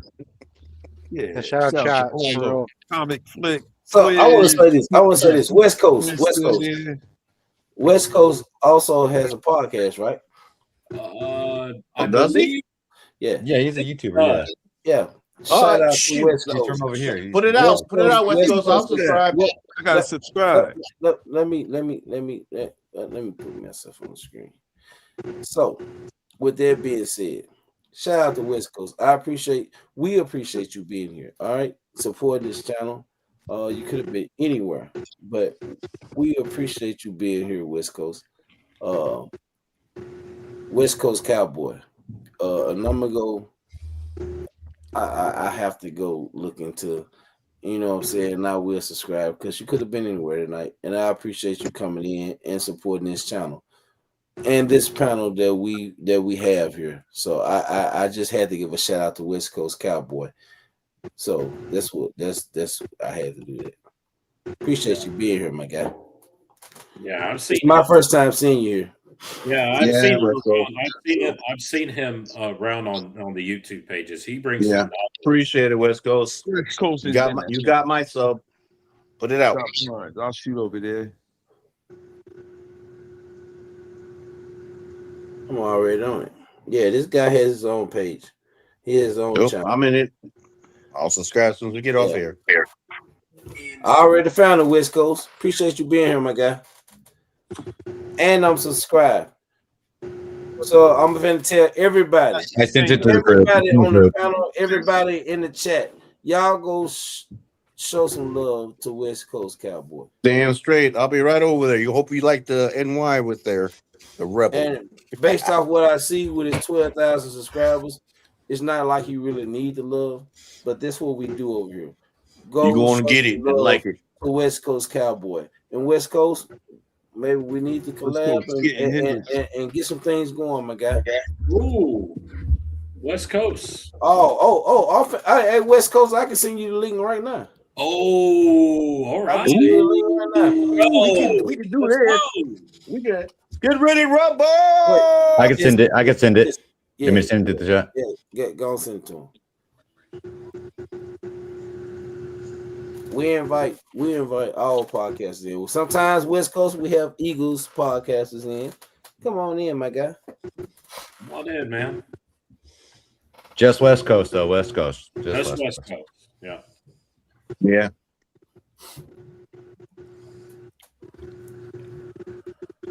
And you come in West Coast if you so choose. Shout out your channel, my guy.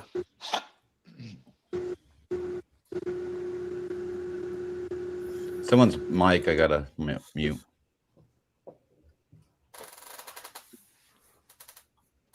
I got it, buddy. Oh, no, Jesse, I gotta mute it. There's something in the background playing. Jesse, your background is loud. Something's picking up. I don't know. There's something picking up, and I can hear in the mics or headphones.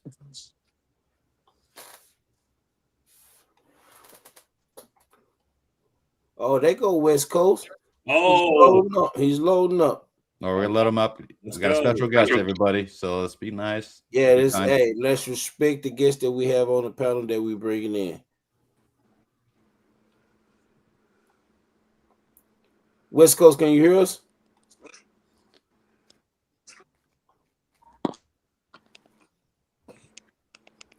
West Coast, can you hear us? Nigger.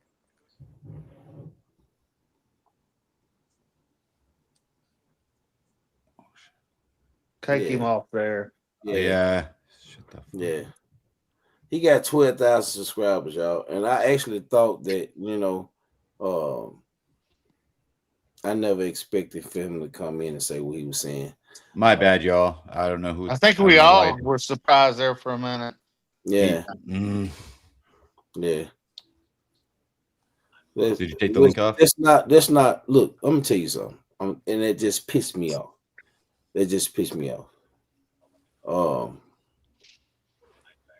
Yeah, I need to remove myself for a minute, y'all.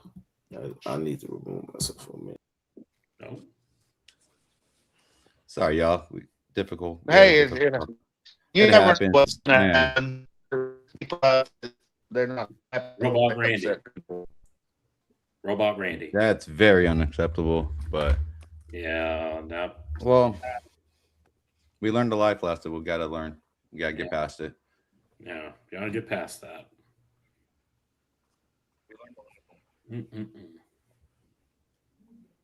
My people, shit happens. Hey, y'all right. Why do we fall? We have to get past this shit. We most definitely have to get past this shit. But at the same time, hey, hey, this is me being now beyond this podcast and shit. Let me tell you something. I heard somebody in the background. Please cut it off. Please cut it off. Got it. It's not me this time. Hold on. Is he? Can we? Is it? He's in the panel. Should we? I think it's him. Bring it back up. All right.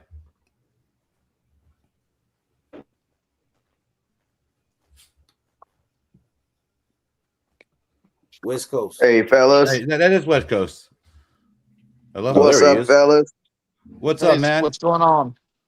So I was getting pissed off because when we brought you in the first time, all we heard was nigga. Yeah. Shoot, that wasn't me. That wasn't me. Oh, that wasn't That you? was Frank. Nah. That was Frank. I'm raising men over here, so I'm very particular. I'm looking at the pictures and I see a face, and the face that I see now is what's on here. And I'm like, it's the same thing. I met you, West Coast, it's not adding years up. ago. That's why I said let me remove myself because I'm on your channel and I'm looking at your face. I'm like, something's not adding up. Oh no, that's me. I just, you know how it is. The internet makes you about 10 years younger. So Yeah. What's going on, my guy? shoot, man, just over here chilling, man, getting ready for this. My kids, I own this. I'm a co-owner of this 7-on-7 team, so we're in this league, and I got a 9U. They're 9-year-old kids, but I make them play in the 10U. Then I make my 10U kids play in the 11, and I make my 11U kids play in the 12. So, they all, tomorrow's one of our last regular season games. Do it old school. Heck yeah, you got to, man. Too much. It's too, everything is about participation, man. And you know what I'm saying? We're not about none of that over here. We don't mind getting our butt kicks. You know what I'm saying? We don't mind that. And I'm finna show y'all that face that's on there now. That is West Coast Cowboy. So I look, I was feeling some type of way. I'm showing it on my phone. I don't know if y'all can see it. Well, So the thank you. person who came on at first, I don't know who the fuck that was, but it was pissing me off. It's all good. Yeah, man. Welcome to the channel, my guy. Appreciate you, man. And You're shout out welcome, to the Giants fan on there too, man. I ain't gonna obviously, I'll never say anything. I'll never say anything positive to a Eagles fan. If there's one on there, I apologize. Man, you family already, man. You said the Giants. Listen to me. The Giants, even though the Giants are in our division, the Giants are like, that little kid that always get picked on at school, and you be walking through the hallways and you be like, man, I wish one day he would just beat them up. You know what I'm saying? That's how the Giants are. You know what I mean? Like, you know what I mean? Like y'all ain't never did nothing to me. So other than being my division, you ain't never did nothing to me. You know what I mean? So, exactly. but every time, West Coast, let me show you something. Hey, I see you. Good job on. Hey, listen, no cap, but good job on letting Abdul Carter not get that number too. Yo, yes. I'm like, what you damn thinking you're doing, fool? Bro, you should have. That's the number you asked for. That's the number you asked for after you'd been in the league for like 3-4 years, man. Like, come on, dog. That's the number you asked when you retired. Or he should have came to you and been like, "Yo, youngster, I want you to wear my number this year." But you don't. As soon as he asked for the number, and Taylor said, I already knew he was going to say no. We all knew he was going to say no. My jaw dropped when I heard that. What the fuck you thinking, fool? Yeah, I know. And then, like, why would you even want to have that? I mean, I love the because football is not like basketball, baseball. It's a domination sport. You play football to dominate. You know what I'm saying? Yep. So I like the mentality behind it, but. Like, bro, when you ask LT for his number and he says no, you're supposed to go out there and kill it the next year, bro. Yep. You're supposed to go out there and just dog walk people, and then he's supposed to come back to you and be like, "Hey, youngster, I didn't know who you was," but he just came out there and kind of, you know what I mean? Hey, West Coast, I got to even better. Remember when Micah? He's like, "I'm taking Lawrence Taylor's this," and when he fucked up, it's like my career, secured. They are secured. Yeah, Micah was a different. I'm one of the people who, as soon as Micah Parsons was drafted, I knew that physically and talent wise, he would be a good fit for the Dallas Cowboys. But I knew that he was, as far as like him personality, I always knew he wasn't going to fit the Dallas Cowboys. Like I knew it wasn't. I knew, like when we drafted him, I told everybody this was not going to end the way everybody thinks it's going to end. So West Coast, we drafted him to be a linebacker, and that was my main thing when it came to Micah Parsons. His body wasn't fit to be a defensive end. We drafted him to be a linebacker, and we made it easy for him when DeMarcus Lawrence got hurt, and Dan Quinn figured we needed another defensive end. So that took away from him studying film as a middle linebacker, because when we got him, I was looking at him to be how Fred Warner is. I looked at Michael Parsons as being Patrick Willis on our team. And to me, it failed because of what they allowed Michael Parsons to be and what they allowed Michael Parsons to do. That's why him and DeMarcus Lawrence clashed. That's why they clashed. Well, I'll put it to you like this, right? They did try to make Micah Parsons a middle linebacker, but I'm gonna tell you who showed him that he could not be a middle linebacker in the NFL. He don't even play for the Dallas Cowboys. Let me tell you who it was who introduced him to the NFL. Rob Gronkowski, week 1 of his rookie year. Rob Gronkowski took Micah Parsons 2 times to the end zone, scored on him twice. The next week we played, if I'm not mistaken, we played Sam Darnold, the Carolina Panthers in Carolina, and he had like you breaking up. You breaking up with they might have had. They might have had an idea of what Micah Parsons, what they want him to be, but I'm happy that he is an edge rusher because Micah Parsons would not be the highest paid defensive player in the NFL if he was a middle linebacker. Because a middle linebacker is a very boring position. It's not typically a position that guys are making $46 million because you have impact on the game, but you're not making enough splash plays for someone to say that you should be like even Fred Warner. Fred Warner, I believe, is the best linebacker in football, but he don't make nothing close to $40 million. He is the best linebacker. Like he don't make nothing. If you go look at the highest paid linebacker in football, I think he makes like 26. So it's like that's the real reason why Micah Parsons was working hard to get himself out of that middle linebacker mentality because the money is just not there. The money's not there for middle linebacker. Selfish ass move, though, in my opinion. I mean, it's not. It's not honest. He cared about Mike. He didn't care about the team. That's why it's selfish. Well, if you play for the team, then you got to be part of the team. If you want to be a singular guy, a selfish guy, then that's what it is. Well, this is what I say, right? I think players should be selfish because these owners are selfish. These owners will literally give you a contract that says that they're going to pay you for 5 years and will release you in 2.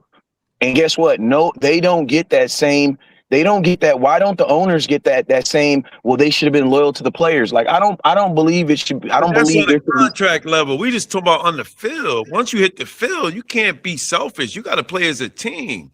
If you're trying to get money, I can understand holding out. I can understand trying to get more than the guy that you putting better numbers up better than. But when you're on the field, man, that's a bad look, bro. That's why D-Law called him out. Because he said you're out there playing hero ball, bro. Let him finish, Mark. Let him finish. You also got to remember too. This is something that we also got to remember.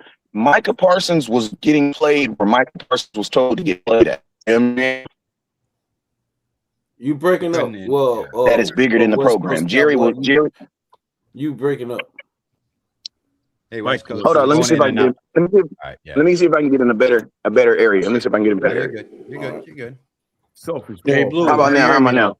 Yeah, you good. It's a cheesehead. What I was gonna say is, Micah Parsons has had in his 4 years in Dallas, he had 3 defensive coordinators, and every defensive coordinator that was here had a different mindset of what they wanted Micah Parsons to be or what they thought they were going to use. And to be honest with you, when you're picked 12 overall in the draft, they're not drafting you to be a middle linebacker. They're drafting you to have an impact on the game. So it's like I feel like Micah Parsons was. I think he was an extreme team player because you got to think like this, man. He's the only person on our team that played like 5 different positions. He played on the left. Run though, bro. He just wanted to get sacks. He never played the run. Yeah, no. Listen with Lawrence Taylor. Lawrence Taylor did everything. Yeah, but they weren't the same position either, though. Micah Parsons is never putting both his hands in the dirt. Micah Parsons is a stand-up edge rusher. That's what LT was. LT. Yeah, but LT put his hand in the dirt. He still, but I mean, he was still in and around. This is also you got to think there are 2 different types of players, and what they drafted Micah Parsons to do, he did it at a high level than anybody else could do it. No, you know what I'm saying? I can't. Taylor was a beast. They drafted him to be a linebacker from Penn State. Let me say what I gotta say. We drafted him to be a linebacker from Penn State. So he started off at linebacker, which was middle linebacker. He was not drafted to be an edge rusher or to be a pass rusher or defensive end. He was not drafted to be that. He was drafted to be a linebacker. He was supposed to be the one that's coming in taking Sean Lee's spot. Yes, but let me tell you, the whole offensive line does shift because of him. The entire NFL. But fellas, listen to me. The thing about it is, it's not about what you're drafted to do. It's what the NFL dictates you can do. Micah Parsons was not. Listen to me. I love Micah. I've been around him and his people enough to know that Micah Parsons is not a middle linebacker. He does not even have the mind. Micah Parsons is not the dude. I'm gonna tell you, he might be one in like 3-4 years when his athleticism has gone down. But you do not draft a guy at 12 to be standing in the middle of your defense, pointing left and right. That is not what you draft someone to do. That's not what you do. Like that is a lot of draft capital. And I'm gonna be honest with you. But why because not? I'm gonna tell you why. But I'm saying that 12 shouldn't matter, though. There's a lot of guys at 12 that ain't dominant players. It should, but I'm gonna tell you this right here. Name me a rookie middle linebacker that had a good first season. Luke Kuechly. Okay, so now I'm gonna tell you. My mom always used to tell me this: when someone asks you a general question and you can only name one person, that means it's damn near impossible. But you said name you. You didn't say name you a few players. You said name you a player. Yeah, but listen, but Luke Kuechly wasn't a middle linebacker. Rookie. Yes, he was. Luke Kuechly. If you go look at it right now, Luke Kuechly was a weak side. He was a weak side middle. He was a weak side linebacker. There was the other dude, number 59. The other guy that they got to Singletary started. Not Singletary. Ray Lewis, Jack Lambert. Not Ray Lewis. Ray Lewis was an off-ball linebacker. Ray Lewis was an off. Ray Lewis was an off-ball. You can look this up. Ray Lewis was an off-ball. He was not his rookie year. He was not. Brian Urlacher is another guy. West Coast. Brian Urlacher, like West Coast. You draft this player, okay. I'm not saying that Micah Parsons is not good at what he did was rushing a quarterback, pass rushing. He was good at it. But his body wasn't built for it. That's why he wore down towards the end of the season and in the playoffs. His body was not built to rush. At going against all those big ass offensive linemen, his body, he was a linebacker. Okay, so then linebacker. Okay, so then I'm gonna keep it real with you. Then he would definitely not want to be a middle linebacker then, because think about this. Now, just follow me right here, right? If our defensive line over the last, Micah Parsons never had a defense. The only time he had Quentin Williams and Kenny Clark was last year, and he had them for how many games? Like less than 7, right? So think about this. If our defensive line, we have been giving up we've had the worst run defense in all of football for like the last 6 to 7 years since Antoine Woods was on the team. So if Michael Parsons would have been hurt every single year, you want to know why? Because pulling guards outweigh him by like 60, 70 pounds. Pulling tackles outweigh him by 80 pounds.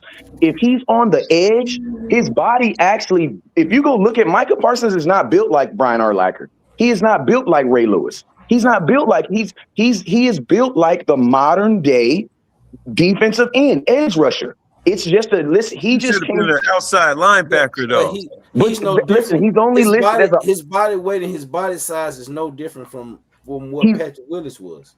Yeah, but we're not talking about Patrick Willis. We're talking about the linebackers when we drafted him, that's what I compared him to. Yeah, I was looking for him to be our Patrick Willis. Yes, but go look at Micah Parsons in college. Micah Parsons was a way more explosive player than Patrick Willis was. But that's exactly what I'm saying. So why? So then my question, he didn't play outside linebacker at Penn State. He played middle linebacker at Penn State. Walk away. You're right. So my question is this: why would you want to take someone who has that type of athleticism and put him in the middle? Man, listen to me. I've seen Micah Parsons get picked up off his feet way too many times trying to play anywhere towards the linebacker. He is going to have to put on at least 15 to 20 pounds if he wants to be either that or he's going to have to play behind the best defensive line in football, which the Dallas Cowboys have nothing close to. But he was good on the edge though, but he wasn't. He wasn't effective in the playoffs, though. They were shutting him down. So West Coast, after 5 years, and he ran out of gas. After 5 years, has he picked up that weight? What has he done? Even when he went to Green Bay, what has he done differently? Nothing. He's gotten sacks. But he got sacks. He got sacks here. But all those sacks was from the beginning of the season towards the middle of the season. What has he done? Walker, get in here. Listen to me. Hey, you know what? I'm gonna tell you this right here. I say the exact same thing about DeMarcus Ware. Tell me a game where DeMarcus, and I'm 43, so I can have this conversation with anybody on here. I tell people right now, name me a game where DeMarcus Ware took over. They really have none, bro. What? What? Man, tell me a DeMarcus game Ware? right now. Tell me a game right now where DeMarcus Ware took the game over.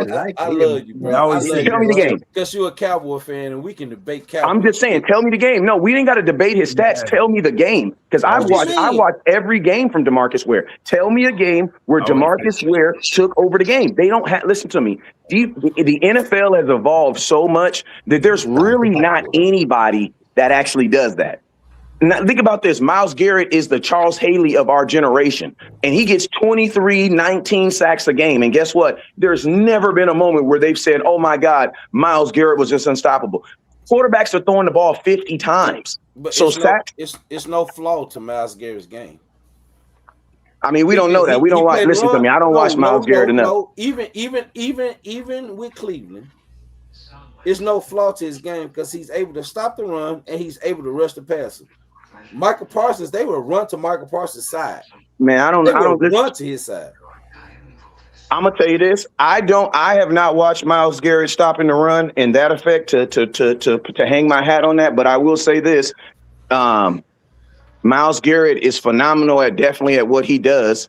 You know what I'm saying? And I don't compare. Listen, we got to stop comparing guys to guys, because when you compare someone to someone, that person that you're comparing always has a higher expectation because their career is over. Now, we can say that we're not comparing their entire career to, but we really are. We're not comparing Myles Garrett at year 5 to Micah Parsons right now, because that would be a fair assessment. But we're not. We're looking at Myles Garrett, who's been in the league. He's 30, turning 31. He's been in the league almost 10 years. So the things that he's been able to master are definitely not the things that Micah has been able to master. So you can only compare somebody for what they are right now. And I'm going to tell you this right now.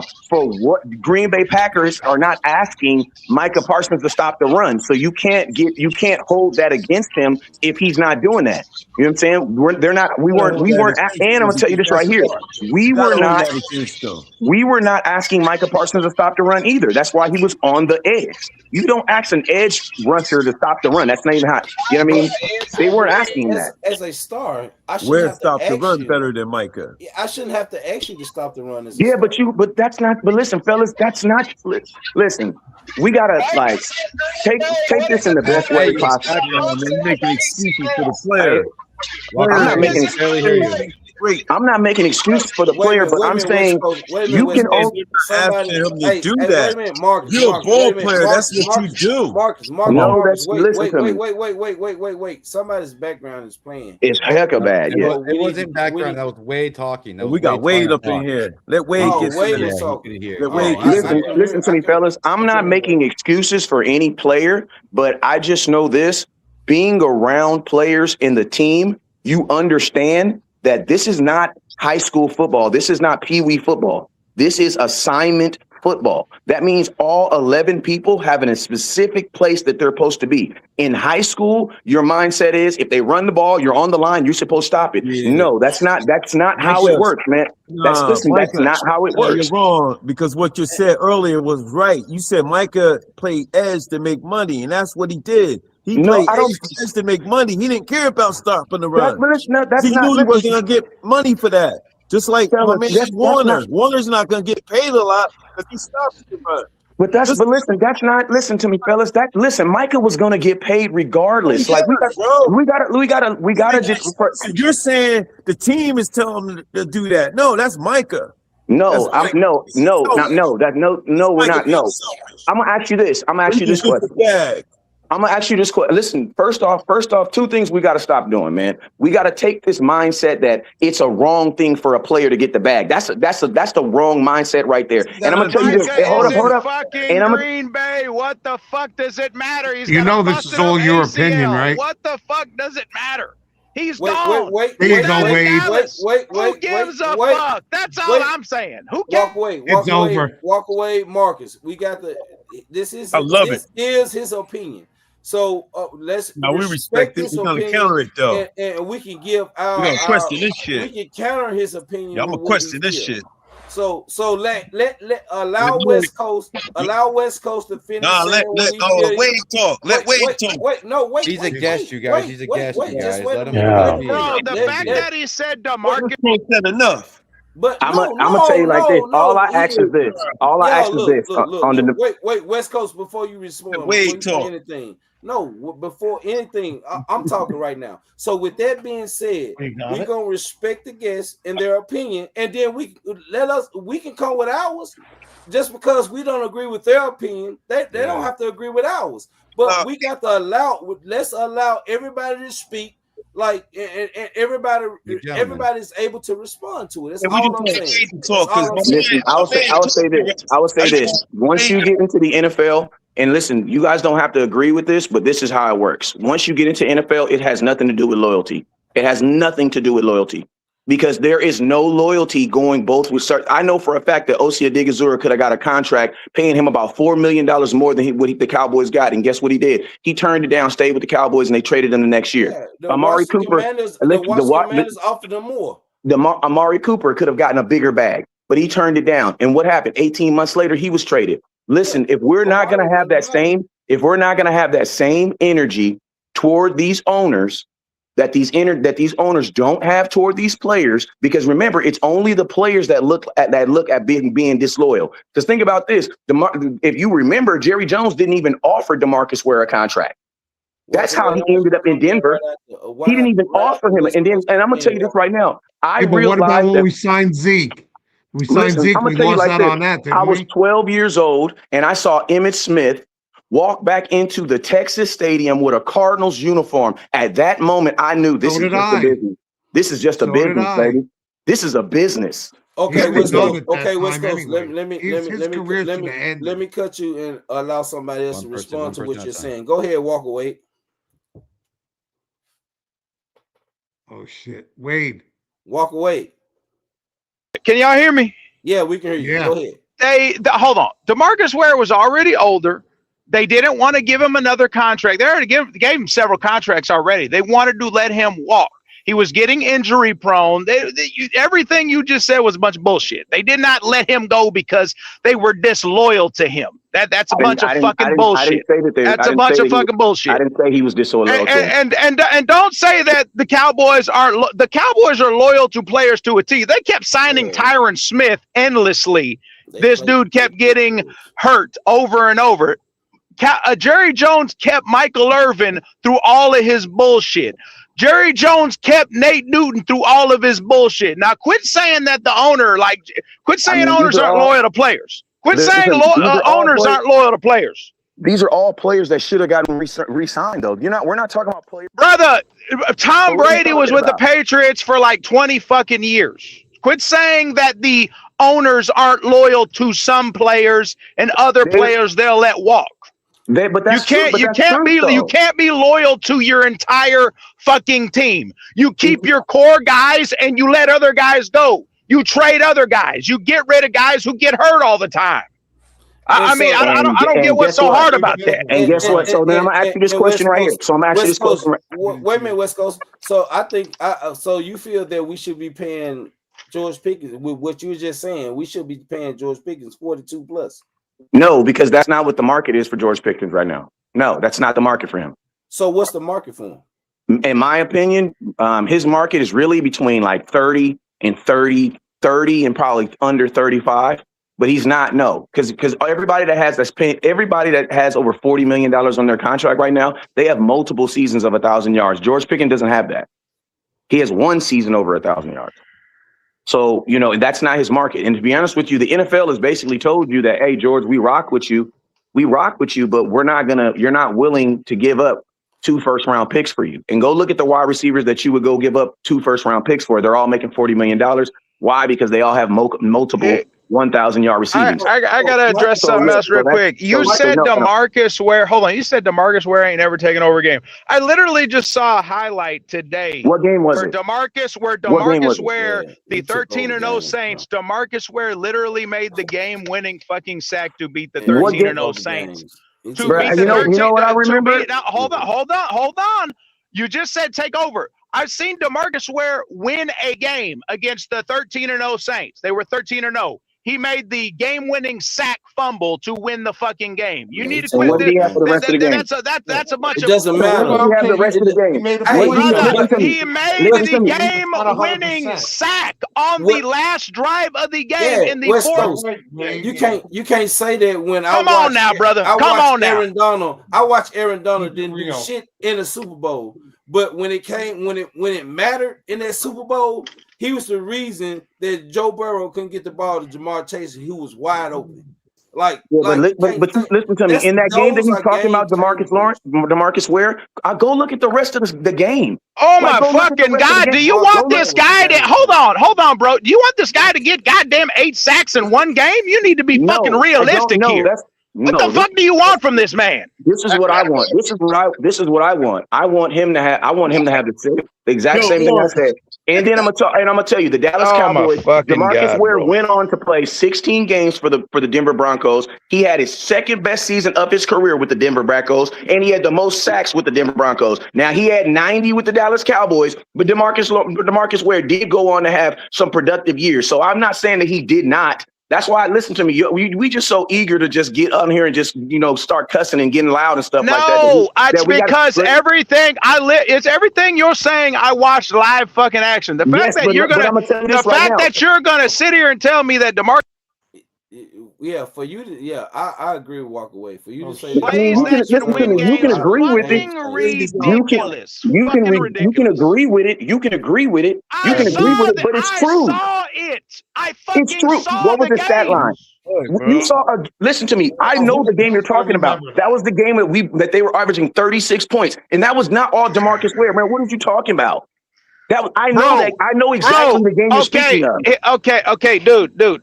He literally. Okay, here's the thing. No, let's talk about stats, bro. Listen to me. I don't want to talk about literals. He's a fucking. Okay, we're literally arguing. Hold on 1 second. I'm gonna say one thing and I'm done. I'm gonna say one thing and I'm done. He is a Hall of Fame fucking pass rusher. Fuck what you got to think. He's a Hall of Famer with a gold jacket. That's all. Facts. And guess what? And Micah Parsons will be the exact same person. Want to know why? Because he's already on a trajectory. Because he's already on the. And guess what? And how many sacks does he have right now? And how many sacks does he have right now? How many sacks does he have right now? No, too early for Micah. No. Listen. We're talking about stats. No. I just want somebody right now. Simply to look at DeMarcus Ware stats currently for his career and look at Micah Parsons stats currently for his career. Let me say this. Because you said Micah Parsons, you said DeMarcus Ware had his best season with the Broncos, right? No, he did not. He had one of his best seasons. He did not. He definitely did not. When he left the Dallas Cowboys. No. West Coast. That's not true. Because I'm looking at the stats. Bro, I know, but you're not letting me say what I said. You're not letting me say what I said. Listen. He played 3 seasons with Denver, all right? So he had his first season, his first season with Denver, he had 10 sacks. His second season, he had 7.5 sacks. His third season, he had 4 sacks. Now, let's talk about the seasons that he had with the Cowboys. Let me say this. His first season with the Cowboys, he had 8. Hey, look at you got wait. You're talking about a rookie. You need to go look at his last 3 seasons. We need to look at the last 3 seasons with the Dallas Cowboys. West Coast. The last 3 seasons with the Dallas Cowboys. Are you fucking deaf? Okay, let me drop down to his last 3 seasons. His last 3 seasons. Hey, and can I ask a question? Are we saying? Let me say this. Let him talk. Because you just asked me for his last 3 seasons. We're arguing. His last 3 seasons. 19.5 sacks, 11.5 sacks, 6 sacks. Now, guess what? Last 3 seasons with the Cowboys is better than Denver. Now, can I ask you a question? Now, think about this. He just got on here and just said fucking 15 times and told me that the DeMarcus Ware, that was a setup question, fam. You told me that DeMarcus Ware was on the decline and that he was injured. No, DeMarcus Ware was not when he left the Dallas Cowboys. He was still one of the best defensive ends in all of football, and Jerry Jones did not offer him a contract, and that is factual evidence. His last season with us, he played 13 games, had 6 sacks. You want one? And then the season before that. Brother, So that's I what I'm live saying. here. So I we can't. literally So West Coast. I live here in Dallas. I live here in Dallas, West Coast. I heard it all on the media, all on the radio. Unless you live here, you don't know fucking shit. Nah, that's cap. I heard that shit on the radio. That's cap. Because I'm gonna tell you this right now. I know bloggers right now. Listen to me. I've been to 27 Dallas Cowboy games in the last 3 years, and I'm in California. So no. It's easy to be a fan in California, in Dallas. You wanna know why? Because you can just get in your car and drive down to the stadium. Bro, I gotta buy a whole ticket for me and 4 other people to go to games.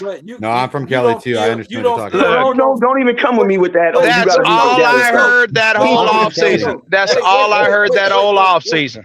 That's all I heard. Hey, I believe you, family. I believe you. The media does that. The media believes that. Bro, you live in California. You don't know shit. I live here in Dallas. I know. I very do well because it's called a radio, bro. It's called a radio. He researches you guys. Really?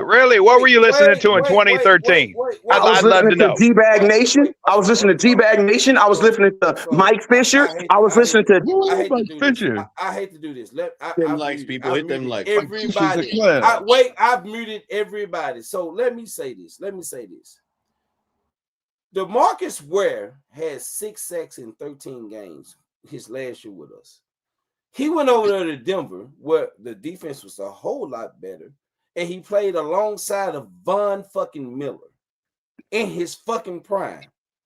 So you ain't finna sit here and tell me that he had his better years with Denver than he had with Dallas.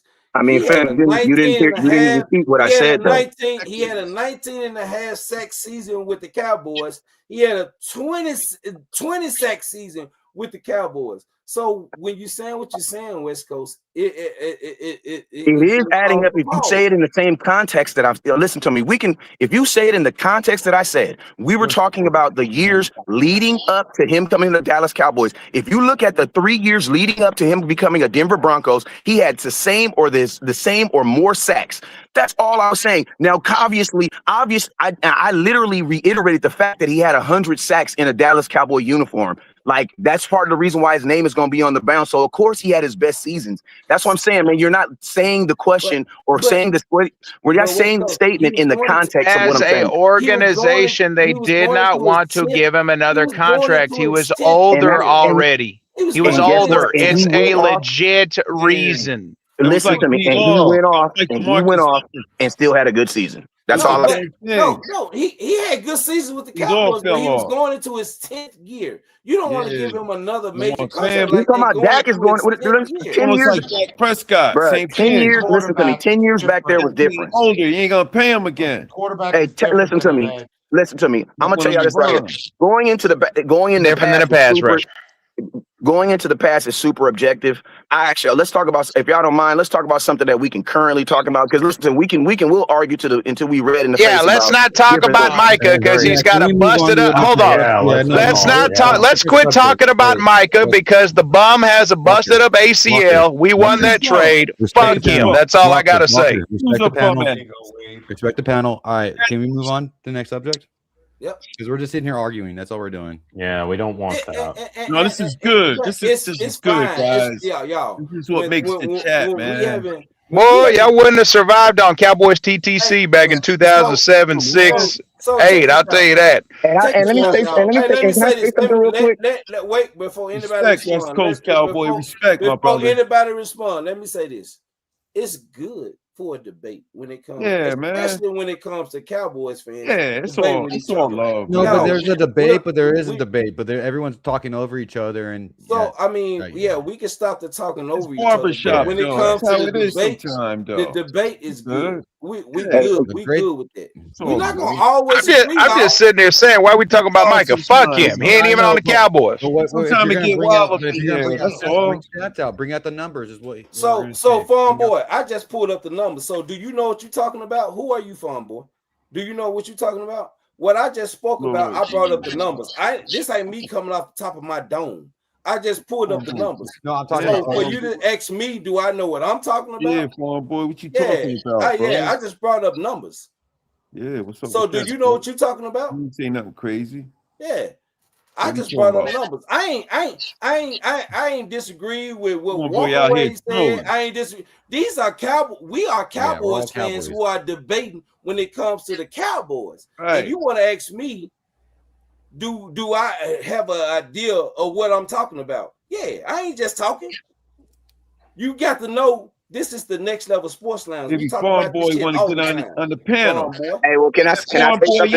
Hey, can I say something real quick? Go ahead. I just want to say something real brief, and I ain't trying to be rude or you gotta say all disrespectful. that. No, say But I just will say this: I never in my life will I sit up here and allow someone to tell me just because I live in California I ain't no Cowboy fan. I'm gonna take. Let me have my 30 seconds, please.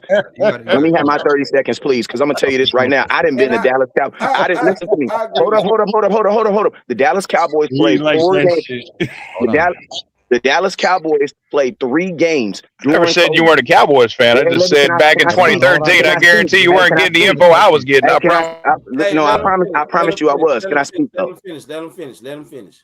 And during COVID season, during the big Co, they had 3 games. They was only supposed to let 20,000 fans in the stadium. Guess what? I was one of them 20,000 all 3 of them games. From California, got on a plane all 3 times with face masks. You know the game where the Cowboys came back in Atlanta? I was in the stadium for that game. You know the game that when the infamous Derek Carr with the card game, I was in the stadium for that game too. Oh, really? Last game. Okay. Now, So let me finish. Let me finish. Hey, say fam, you shouldn't even be getting offended. You shouldn't even be getting offended on this. You should be haranguing me because I'm gonna tell you this right here. It is way harder for someone in California. We really gotta want this because see, you can just turn on. Hold on. Let's see how much of a fan you are. 1980, 81, 82. Hold on, no. Let's see how much of a fan you are. Let's test your knowledge of the Cowboys. Wait. Let him finish what he's saying. Let him finish what he's saying. Let's test the knowledge of this man about the team. He loves the Cowboys. Let's test this man's knowledge. Let's test it real quick. I'm gonna tell you this right here. Wait a minute, West Coast. Wait, let him finish what he got to say. Yeah, why are you so offended though? Why are you so listen? Because I don't think. Listen to me. Because I think you the biggest Cowboy fan that you know.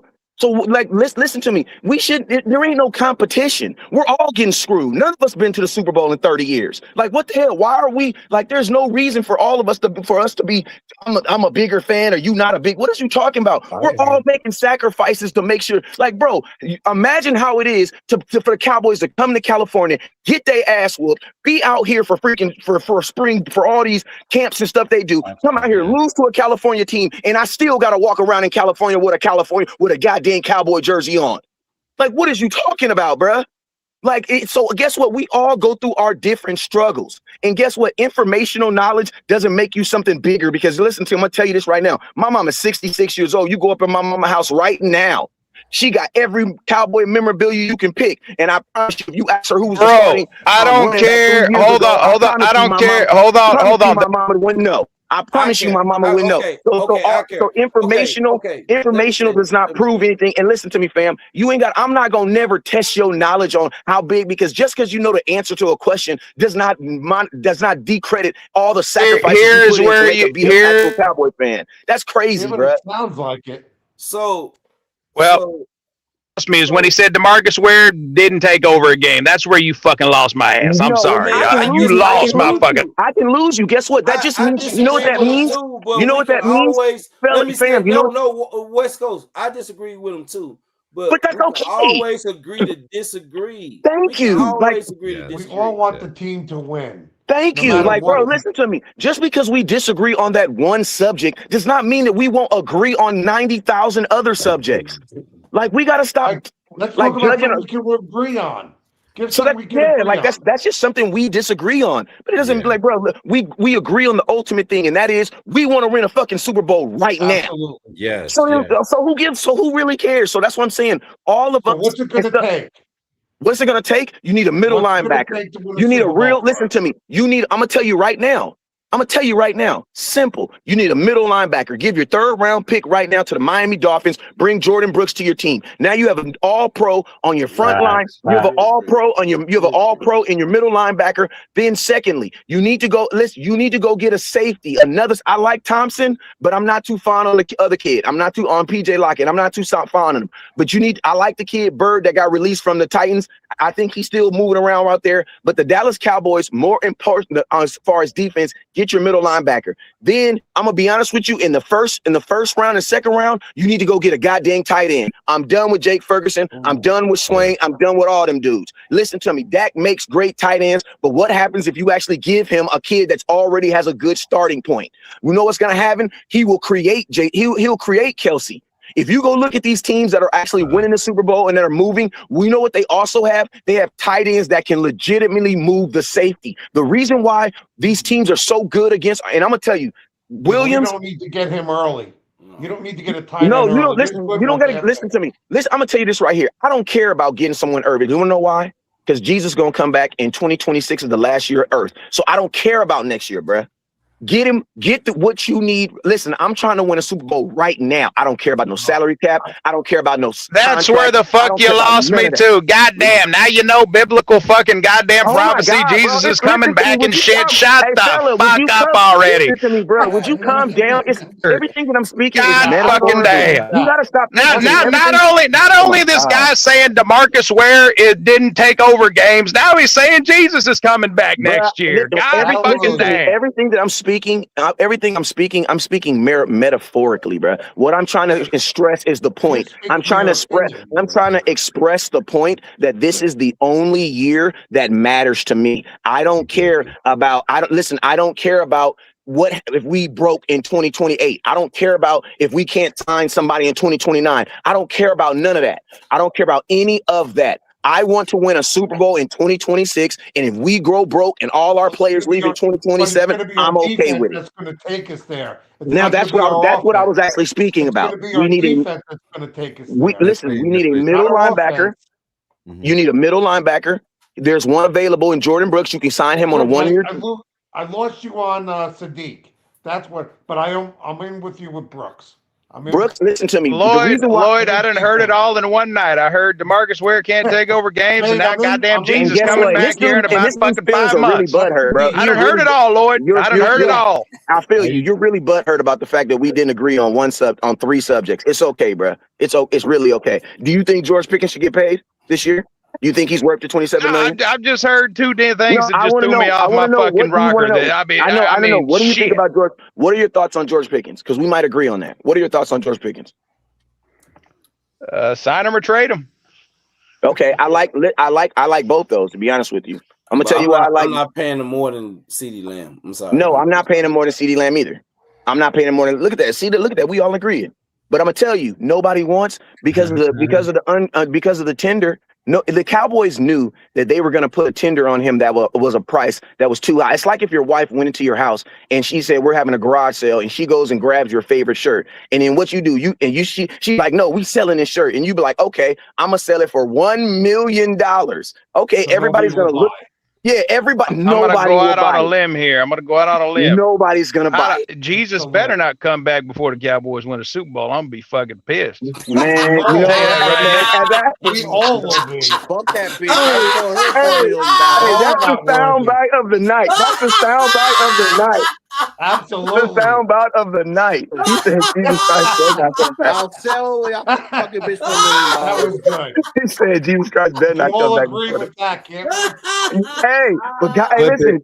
They said God is a Cowboy fan, so I think he wanted. Listen to me. I think he wants us to win one too, man. Like, God dang, man. I sure hope so. God, but listen, there's not a lot of things that you got to do to win a Super Bowl. Really, it's just a matter of Jerry Jones wants to do it. You know what I'm saying? Like, the blueprint on how to win a Super Bowl is clearly there. You need above average quarterback. You need a running back who can run the ball when people know you're going to run the ball. You need to be able to stop the run when people know they're running. And you need to be able to get pass rush when they know they're passing. Now, those are 4 things that seem like they're very, very easy. But guess what? If you do those 4 things, it will typically put you in a position to win Super Bowls. Look at San Francisco. Like San Francisco, like I think Brock Purdy is a better quarterback than Dak Prescott, but I do believe that the pieces around him do be better. What do they have? Christian McCaffrey. They have a defense that's for sure can stop the run. They have an offense that can also do what? Run the ball when you have to. They also have a middle linebacker who plays like Who plays like the quarterback of your defense. Because there are times in a football game where it is literally the quarterback versus the middle linebacker. And those are moments in the game. There's only about 4 or 5 plays in the game. And that's why Sean Lee was so smart. And to be honest with you, that's why he was so good. Because Sean Lee knew that Sean Lee was hurt coming in. So he always knew that he had to be 2 steps above. He had to be 2 steps in front of the play. And he said this on his documentary. And I understood what he was saying. The only way that he could get 2 steps in front of, because physically he couldn't do it, but he could do it mentally. And that's why Sean Lee had more interceptions than he had sacks. Well, he had just as many interceptions as he had sacks. Why? Because he studied film and he would stand, he would step in. He had the He would step. He would step in. He had the nose. He smelt it. He know it. And listen to me. He smelt it, but at the same time, you can't discredit the fact that this dude probably watched film 15, 16 hours. Day in and day out. Like that's it like when you're watching. Nose, he studied. He studied. That's he studied. He had the nose. That's what I meant there, buddy. But Jordan Brooks is an all pro. That means he was looked at as one of the best players in the entire NFL. He is available. You can use the 3rd round pick you just got from San Francisco, and give that to the Miami Dolphins, who's in a ridiculous rebuild. And he's only making $7 million. That's less than what your kickers wants right now. And he's an all pro. That is the cheapest all pro in the entire NFL. The cheapest time. And then I'm gonna tell you something. I made a video. It went kind of viral. Everybody got mad at me, but I don't give a damn. Right now, Tyreek Hill is set to make $28 million. Now, I know he's injured. Everybody can jump down my nut. I get it. He's injured. I know. But I'm going to tell you this right now. There is going to be a time in this NFL season where he is going to be 100% healthy. And I'm going to tell you this right now. Tyreek Hill just running streaks down the middle of my offense, even if he's not getting the ball, is going to move the safety. The number one thing for 2026 is our offensive plays and our players have to manipulate that safety and get his ass out the box. If you get him out of the box, then guess what? Jake Ferguson might end up being Jake Ferguson. But guess what? Last year, he had a real safety. He had a real person on him. Tyreek Hill may never play another down. Nah, he don't play. He playing. No, he may never play another down. That knee got fucked up. Man, you're asking way too much here. Family, DeMarcus Ware can't make plays when it matters. DeMarcus Ware go. Jesus is coming. Hey, now Tyreek Hill with a blown out knee's coming back. Wait a minute. I'm hearing all sorts of ridiculous shit now. Now let's sign Tyreek Hill. When you talk about running up the field, you can use Kevontae Turpin to do that. Like, we're not going to sign a player just. Bro, it took Nick Chubb like 2 fucking years to come back. You want Tyreek Hill to come back now? Tyreek Hill's already running. He's already been moving around. See, listen, this is one thing about me. I don't give a fuck about Tyreek Hill. I don't need a man on my team with 8 baby mamas. I'm out, bro. I don't need a man on my team with 8 baby mamas. That's crazy, bro. Like, I'm sorry. I don't need a man with 8 baby mamas.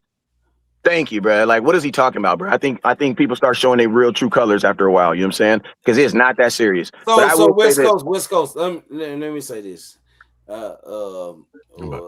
We have real passionate. I mean, you're a Cowboys fan. We got passionate people over here, and sometimes, I'm guilty of it when it comes to Eagles fans. Like, I used to get when I started this channel, I used to get into it with Eagles fans, just like this, and we all Cowboys fans into it. So I used to do it all the time. So we very. I'm not making excuses. I'm just saying it goes like this sometimes. Don't charge it. It's kind of what we do. It's kind of our late hours. We're in the lounge. Like this channel is one of the challenges more of late night type shit. So it happens a lot, and most of the time it's not Cowboys fans into it with each other or having the words. It's Cowboys with Eagles. Like content. This is other Hey man, people's you see this? content creators. So You see that's this what right it here? goes. You see this right here, man? I got a Dallas Cowboy toolbox, bro. You see this right here? You see this right here? I got mounds. You see this, bro? Mounds, random autographed jerseys thrown up in here, man. Like, listen to me. This is not no. This is like, come on, man. Like we are all Cowboys in our own nature, bro. West Coast. We I are see all you. Cowboys. West We're Coast. all But Cowboys in our own nature. I love it. Hey, I West love Coast. it. Yo, West I Coast. welcome it. Because we're not gonna always agree. That's one thing. Yeah, West that's Coast. fine. You ain't got to prove. Hey, West Coast. I've met you. I've met you in Oxnard. Actually, nobody. me and I met you in Oxnard. I went to training camp there, and I'm actually stand by you and took a picture with you. Hey man, that's what's up, man. You know I be trying to get it in at training camp. They done made it a little bit harder, but my son's gonna be playing. My son Kenny Clark owns a selection team out here, and I took my last week. I took my two sons down there, and I took my nephew down there, and all three of them made the teams. So they all gonna be playing for Kenny Clark's. They call the OG Hawks, and they Cowboy colors. They're Cowboy colors, but they're just in the they're like the Oregon Ducks, basically. Imagine the Oregon Ducks in Cowboy colors. You know what I'm saying? And the dope part about it is, man, Kenny will love you. Hey, listen to me. Kenny Clark is at every single practice, bruh. Like every single practice, bruh. Like every practice that we've had maybe 8 practices so far this month. We've practiced every Tuesday and Thursday, and he's there every practice, bro, practicing with these kids, getting them in the dirt, showing the defensive dudes different techniques and stuff like that, bro. Making your kids better. Yeah, Randy, what you got to say? Well, I agree with a lot of both of what they both said. I mean, I want to win. I don't want to wait 2 or 3 years. Hell, I'm 65 years old. I ain't Facts. waiting no damn 3 years. I want to win in 2026. I don't give a fuck what it takes to win. I want to win. Period. Facts. And I'm with you on the tight end. I said this before. Ferguson is just not the tight end we need. We need somebody with a little bit of speed that can run the seams and carry the safety to one side or the other. Then you burn his ass on the other side. Facts. I agree with that. So but I also agree a little bit with Wade. But one thing that y'all both kind of I think that Jerry Jones cares too much for the players sometimes, and he keeps his players too long. That's what I believe. And he gets friendly with guys when he shouldn't be getting friendly. I think our team is built to win this year. Like West Coast just said, I'd go out and I'd get Brooks. I would have already had Brooks. You wouldn't have had to ask me 2 days ago. I would have that all pro in that An all position pro for in that $7 middle, million. and then I would turn around and I would draft the linebacker from LSU, Perkins, because he was in a system where they didn't use him right. So I would put Perkins in there with Brooks, and then all of a sudden, if you get one defensive back or one safety, Bud Clark from TCU or somebody like that, all of a sudden, we're going to be a very dangerous team. Period. So before we go any further, I like that. I have to give shout outs to the ladies here. My wife, a unique is here. A Unique Fashions, my wife, she's here. What up, sis? What up, big sis? So my wife is here. We got Rhonda here. Rhonda. We appreciate it. Take Cowboys here. Rhonda, my little. We appreciate the women being here. I know. Hey, Rhonda. So yeah, I had to When get y'all shout out to the ladies, y'all. Hey, when y'all finish, can I please get 30 seconds to explain my Tyreek Hill, please? Go ahead. All right. Tyreek Hill is going to, listen to me, even if Tyreek Hill doesn't, Tyreek Hill has to play this year. You want to know why? Because he has $28.5 million in dead cap money by the Miami Dolphins that's not going to get paid if he don't play. He has to play this year. So he's and going. he got about 30 baby mamas too. So he definitely got to play. Listen to me. Guess what? I got 3. I'm nobody tripping, bro. We listen to you make mistakes. That's what happens, bro.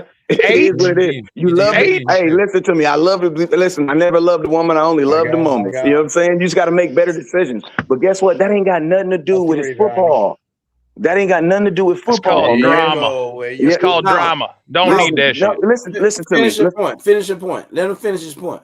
As long as listen, he Wait, has let so the he, man talk. Wait, let the man talk. so he has to play this year. So he is going to play this year. Now, the Cowboys can do the exact same thing that Atlanta did with Tua. Tua has like $46 million in dead money. What did they do? They signed him for a vet minimum. Then what did Kyler Murray do with the with Minnesota Vikings? I ain't gonna lie, I wanted the Cowboys to get Kyler Murray, especially for $1.7 million. Why? Because he has like $46 million of dead money from the Arizona Cardinals. This is money they're gonna get paid to not play for the other team. The team still has to pay it. So there's no requirement for a team to give them a real contract because you're already getting $28.5 million regardless. All you got to do is strap up for someone. That's drama. That's unrealistic. Listen, it's not unrealistic. Very Wanna know why? unrealistic. I'm gonna tell you why it's not. I'm gonna tell you why. Randall Cobb, T.Y. Hilton. Who else did we bring in? That was my boy Brandon Cooks. Yeah. These are all wide receivers who were in their older age, that the Cowboys brought in to be a number 3. Now, I'm going to tell you this right here, right? Everybody wants to think about, and Wade, you a real ass Cowboy fan, but I just need you to just roll with me for this one. Imagine if it works. Because this is what we always do. As soon as someone defense sucks a bag of dicks. I think my main thing is the defense right now. I feel you, but guess what? I'm gonna tell you how you can fix the defense. The exact same. I'm gonna tell you how you can. Listen to me. The defense is not going to be fixed week 1, and that's not even realistic to think. Listen to me. We got a brand new defensive coordinator. We got 9 players who have never played together before. You have a defensive coordinator who this is his first year ever being a defensive coordinator. He's only been an assistant. And we're probably going to put some rookies on this same defense. You have 4 corners who all of them were injured last year. All 4 of your corners, not a one of them played 17 games last year. So listen to me. Do I believe our defense will be fixed? Yes. Realistically, I'm hoping it's fixed by like week 6. So realistically, this offense is going to have to carry us for a couple games because it is not realistic to think that just because you got all these new names on this defense, that it's all going to work. That is not how football works. If you go look at teams that are defenses are good, these are teams who have been together 3 and 4 years. That's why San Francisco was so fast to bring in Dre Greenlaw. Because familiarity, he understands what they're already trying to do. Bro, we basically have a brand new defense. And not to mention, we're going from a 4-3 to a 3-4. Now, Christian Parker said we're going to be running a 3-4 30% of the time. So that means we're going to be switching between a 3-4, a 4-2, a 4-2-5, which I think the 4-2-5 is what I can almost put. I ain't got a lot of money in my bank. Yeah, but Schottenheimer already said they're not really going to sign or draft players that are injured or going to be a redshirt season. That's why it's going to be unrealistic. They're going to bring in Tyreek Hill. It's not going to happen. That's not realistic because they brought in players who were injured last year. What are you talking about? I'm finna go this year. This year. Odeman, the dude from the Chargers was injured. Wait. Bro, Tyreek Hill has a blown out knee. No, he had a blowout. Wait a minute. I'm finna go to the restroom. And I'm gonna let y'all continue y'all conversation. What a time. Blue got it. Blue gonna take care of it. But I want to read what my wife said. My wife said I have 7 baby mamas. One at a time, gentlemen. One at a time. Make your points and one at a time. What kind of shit? She said she got. Listen to me. All I'm saying is this. At some point of this season. Hey, West Coast. It's me. Huh? Jesse. What's up? Go ahead, brother. I think West Coast, you hear me? I can hear you. I'm impartial, neutral. Well, you got 7 baby mamas, but we all fall short. That means you need to keep that fucking dick in your pants. That's what the fuck that means. You got 7 baby mamas. Thank you. I mean, bro, I can tell you in the 20s, I had a lot of fun, bro. In the 20s, my 20s, another story. Yeah, and my 20s, I was getting money. I was getting money at a whole different level. I can understand 3, but 7, 8. That's good fucking. That has nothing to do with football, though. You know what I'm saying? That's Lloyd's wife. Yeah, I was gonna go to the restroom, but the person who put that comment in was my wife. She was just joking, so walk away. Yeah. Guys, Tyreek hit his leg destroyed. Did I say anything that was? Did I say it? Come on now. How could I? How many people in here got 7 baby mamas? No, Come why does on that now. matter though? This is Cowboys football though. Why does that matter though? Wait. Let me finish. That's why when I read it, I said my wife just put in the comment. I have 7 baby mamas. We all fall short. It was just a joke. Yeah. No, I get that. That's why I was. But my question is this. My question is like, why does that matter, bro? Like, he's still gonna have a gold jacket. He's still gonna have a gold jacket on. Like, he's still gonna get a gold jacket. Tyreek Hill is not gonna have a fucking gold jacket. Yes, he is. No, he is not. No, he is fucking not. That's how I know you don't know football. That's how I know you don't know football. Bro, don't make me quiz you. Don't make me quiz you on the Cowboys or Cowboy your ass under the table. Don't do this. Don't do this. Don't do this. You got all them jerseys, 1980, 81, 82. Hold up. 1980, 81, 82, NFC championships. Let me know. Let me know right now. How many yards did DeMarco Murray have in 2015? Let me know what happened. No, how many yards did DeMarco Murray have in 2015? I asked you first. 80, 81, 82, NFC championships. Tell me. Where were the games? Where were they at? Who did we play? I was born in 82. Okay, like I said, this is what I can't stand about Cowboys fans. You ask them. This is what I can't. 2015. This is what I can't stand about Cowboys fans. So tell me 2015. First quarterback we drafted. First quarterback we drafted. First quarterback we drafted. First quarterback we drafted. First quarterback of our franchise history. Let me know. I want to know how many yards. Eddie LeBaron. Hold on. I'm going to educate you. Eddie LeBaron was our first quarterback in franchise history. I want to know. Okay, now 2015. Let's talk about. Listen to me. I love a guy. Hold on. I'm going to talk about the past. Because I've seen everything. I've seen everything. Hold on. He can't talk about right now. He can't talk about right now because you're just a fan, bro. You're just a dude that watches the game and gets pissed off and spill your beer when the Cowboys lose. That's all. It's all good, fam. You're one of those guys you see at the bar and you're wearing a Cowboys jersey, but when you quiz them about the fucking Cowboys, you don't know shit. You don't know shit. You don't know shit. I'm one of those guys who gets invited to training camp. I'm one of those guys that gets listen to me. I'm one of those guys that gets invited to training camp. West Coast is probably one of those guys that can't tell you every Super Bowl championship West Coast is probably one of those guys that can't tell. Okay, go ahead. I'm one of those guys for sure. I'm definitely whatever those guys that he says. I'm definitely one of those guys. We'll take it one at a time. You have your thing, and then but no personal attacks, gentlemen. My dude talk about something. Listen to me, man. Listen to me. If you come in my house to asking me about 40 years from now, bro, listen to me. I didn't smoke so much weed in my life. Are you kidding me, bro? I did weed ass and everything you think of. I am not about. We're not about to say. But I will say this: the key to fixing to going on a Super Bowl run, the Dallas Cowboys have the offense. And I'm gonna tell you this right now: there are times. I always give the example of Rambo. Rambo only had 2 arms, but he had 15 guns. The reason why he had 15 guns is because in the middle of a gunfight, you do not have time to be reloading. You just have time to just pick up another gun. West Coast is one of them guys you tell them that, hey, we lost against the Baltimore Colts in the first Super Bowl we played in. He didn't know that. He probably didn't know that shit because he doesn't know. Wait, Walker. I can't look, Walker. We're trying to have a conversation. Walker. Wait. Walker. Respect the guest that's on the panel, okay? I'm going crazy. I keep saying it. Fuck this motherfucker. I don't like him. It's all good. It's all good. Hey, you ain't gotta like. Listen to me. Listen to me, fella. Hey, I go to games all the time, and I meet people. Listen to me. As long as you love the star, that's the only thing that matters, bro. West, you don't have to do that. I was finna do what Blue just did, but I did. Walker, you my guy. I respect you.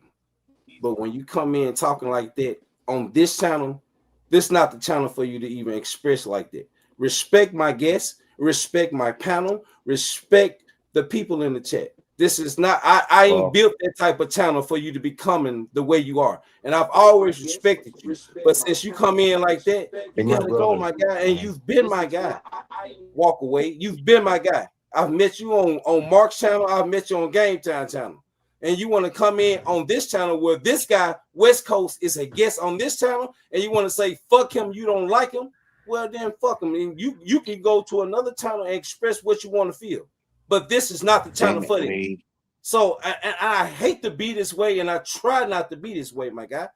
Yeah. And that's to whoever want to come on this channel, on this panel, and disrespect people, because I'm not going to allow anybody to disrespect the panel. I'm not going to allow anybody to disrespect the damn chat. And I'm tired of it. I'm tired of it. So if you're going to say fuck him, you don't like him, well, you don't like me because he's a guest of this channel.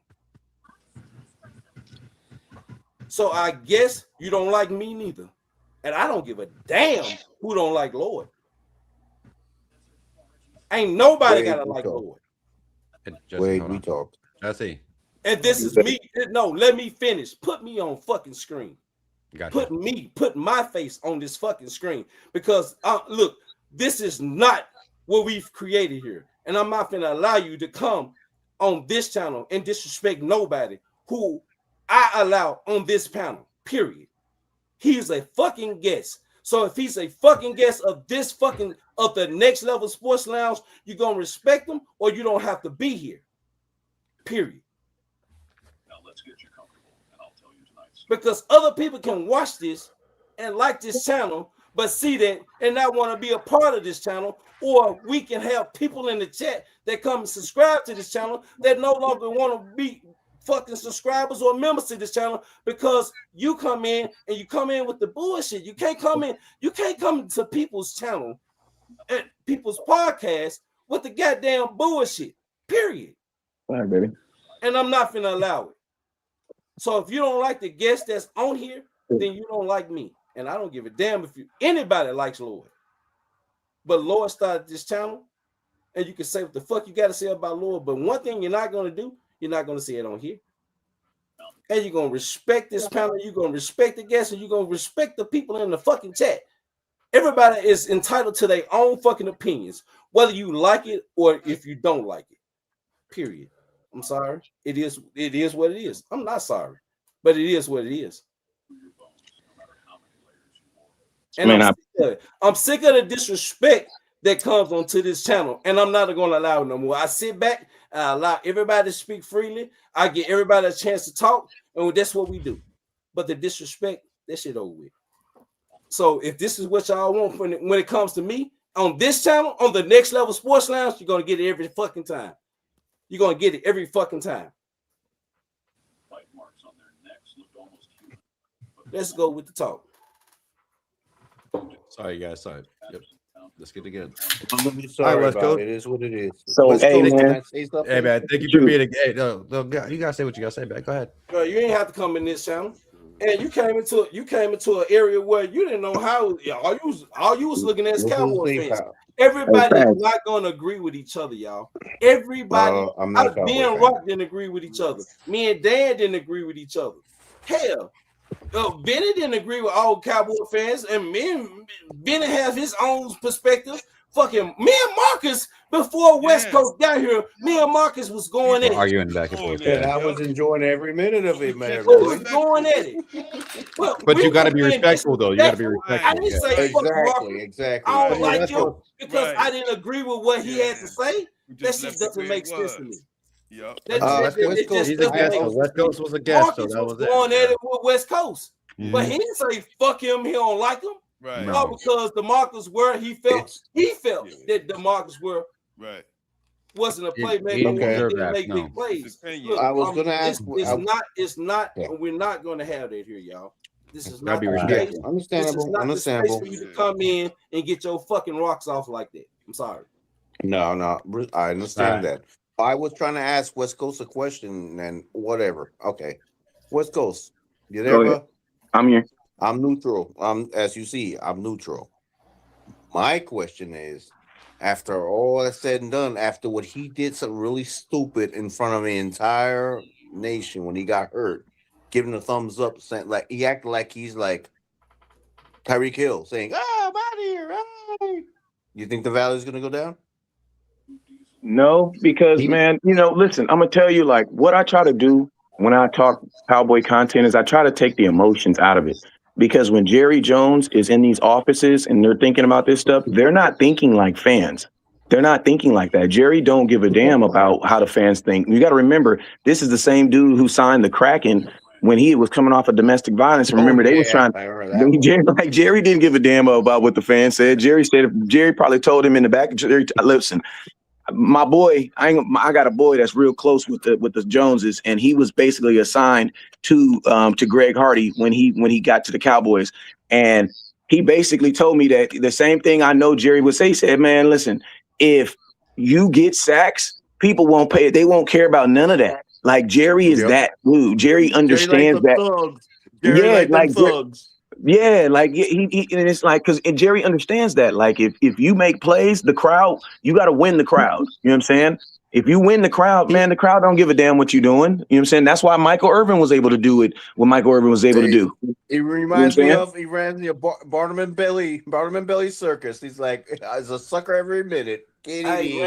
Randy, appreciate you. Randy said he tired, probably finna go lay down. I think Vinny said the same thing as I was leaving. Yeah. I'm by here. the way, West Coast. West Coast. I sub for you, buddy. Appreciate you, my boy. Randy, you was giving thumbs up to what Vinny said. I'm sorry. I'm reading in our group chat. I'm just saying. Nice, Randy. Let him go to sleep. Let him go. Randy, go to sleep. Appreciate it. I have the chance to talk or no? Well, let me read some chats first. Then I'll let you. Yeah, I want Dan to talk.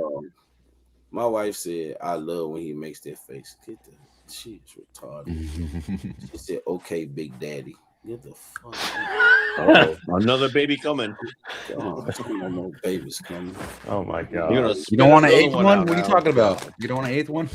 Yeah. Hell no! What the fuck? You worse than him. You worse than him, Tyreek.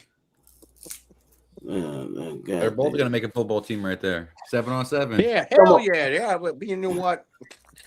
Hey, Eagles, I ain't going to read your shit. You disrespectful too, talking about some Arlington. We Dallas. God already. He came in already. Cowboys, a bunch of kids are sounding well. A lot of rich people do that though. Like if you notice, rich people will have a lot of kids.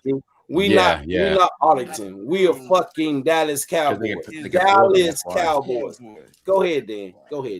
So West Coast, I've been a big fan of yours, for a while now, and I think you got some great takes. You're a passionate Cowboy fan as much as everybody is on the panel. And I just wanted to ask you this one question. What do you think about Jonathan Grenard from the Minnesota? I knew it. How would we be able to get him? Why do you think that? You said from Minnesota. You talking about the edge in rusher. College? No, the Jonathan Greenyard. He's the edge rusher from Minnesota. Hey, Drew, I know you was just. He's a free agent right now. No, he's still under contract. So that's why I was asking. What would you be what I always think about the Jones is they want to return on their investment, and Jerry Jones always talks about first year return on his investment. So my question is, what would we? That's why I asked you, like, what would we have to do to get him? Because it's like, there's a lot of great, like if you ask me Myles Garrett, I'm willing to give up both first round picks for him. You know what I'm saying? Mm-hmm. But it's always with Jerry going to determine what he has to give up, the price he's going to have to pay for it. You know what I'm saying? So my question is that a guy that you'd be looking to give up a first round pick for? Because if it is, then no. I mean, I don't think it'll be good enough. But if you're looking for that third round pick, I ain't gonna lie. I want that third round pick to go to Miami so bad. I don't think there's anybody. I don't think there's anybody right now that the Cowboys would be more interested in, because right now you only have 3 linebackers. Well, they have, everybody loves Overshawn, but he's played 19 games in 3 years. Mm-hmm. Fellas, there's 17 games in the season. You feel me? Yeah. So you've literally, as much as we love Overshawn, you've actually seen him not play more than you've actually seen him play at this point of his career. And he has 2 torn ACLs on both knees. Mm-hmm. Yeah, I mean it's it's a sad thing, but he need the only thing that I can think in short that can help him out is he needs to put a little bit of weight on. But if he puts weight on, it's going to probably kill his athleticism. So he's in a weird situation. He won't be the same player then. The answer that question that you said. What if I told you that you give up the 12th pick and you get Grenard and the 18th pick from Minnesota? Oh, God, here we go again. Would you be? How old is he? How old is he? 28. 28. How many sacks he have last year? He had like 12 last year, didn't he? Yes, he did. So wait, hold on. And what did he have the year before that? Wait. Because hold on. Let me answer this question. Because, hey, man, listen to me. Because listen, I will always take a proven veteran over a rookie that I with expectations. You know what I'm saying? No, but in order to you only if in order to get both of them, you're gonna have to trade the future pick. So At and least the future. Jordan Brooks, or if let's say you trade for Jordan Brooks or Grenard, you're gonna have to give up that third pick. So the future pick, in order to get both of them, you're gonna have to give up a future pick. What future pick are you willing to give up for him? Because you're not I gonna. mean, I like what he said. That I ain't gonna lie. If he had double-digit sacks the year before, I'm probably interested. But I know Jerry Jones is not gonna move on that 12th overall pick because in his mind, that 12th overall pick. So either. That 12th overall pick is Micah Parsons. That's what he's thinking. Again, that's the type of expectation he's getting. We should get a generational player at 12. This is not a strong player. This is not a strong draft for if your defensive players are gone after the 11th pick, then I would trade back because then you're lining yourself up to get an offensive player. But we said we need to fix this defense. So with that being said, this is not a strong draft because you don't have top quarterbacks going other than Mendoza, Alabama quarterback. He might go top 10. We don't know. They'd be better getting a damn quarterback in next year's draft after Mendoza. So we don't know who may fall to us. We don't know. We don't know that. So with that being said, you got to be careful on your the future picks that you will give up for certain players because of the next draft is supposed to be historic. It's supposed to be the best. Yeah, but fellas, like this is one of the weak. Like after let's say after the top 15, everybody else has a second round grade when it comes to them in this draft. Yeah. All right. Everybody.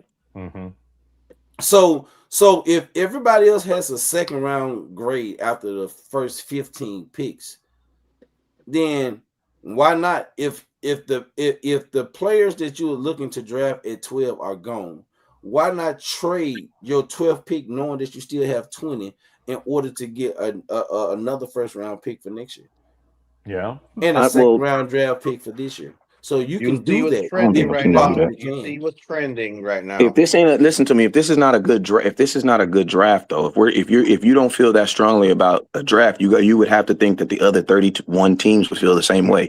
So a lot of times we put, and I'm gonna tell you the way, because you got to remember drafts. All this is opinions.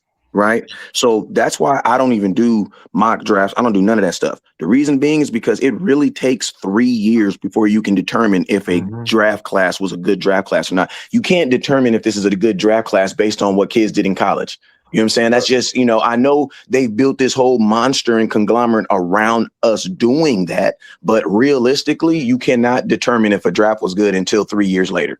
You know what I'm saying? Like we wouldn't have. There's just stuff that you just don't know. Like Dak Prescott in the 4th round. You know what I'm saying? They were talking about him being a tight end coming into college and coming into the NFL. But West Coast.